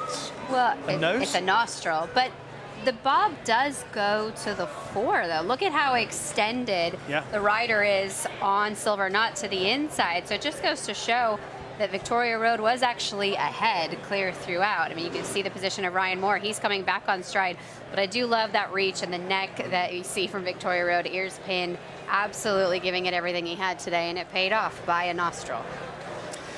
So that wraps up Future Stars Friday. Of course, tomorrow, Saturday, we return with 9 championship races, 12 in all, and then we get started early, so don't miss it. You can join us here at the Breeders' Cup. Rishi, before we let you go for an evening of eating and getting ready for tomorrow, give me one horse you're looking forward to tomorrow, and you can't say Flightline. Well, obviously I am, but if Modern Games gets beaten tomorrow, I'll need someone else to buy the red wine. Okay. Christina? I was going to say Modern Games. I'm going to say Modern Games, too. Well, that's what we need to say. All right, it's Modern Games. Modern Games tomorrow for all of us. Well, the headliner is Flightline. We're saying Modern Games because we need somebody else to get some publicity. In the wake of that horse, he is the star among stars. We have plenty to go here on Breeders' Cup Weekend. Thank you for joining us here on Future Stars Friday.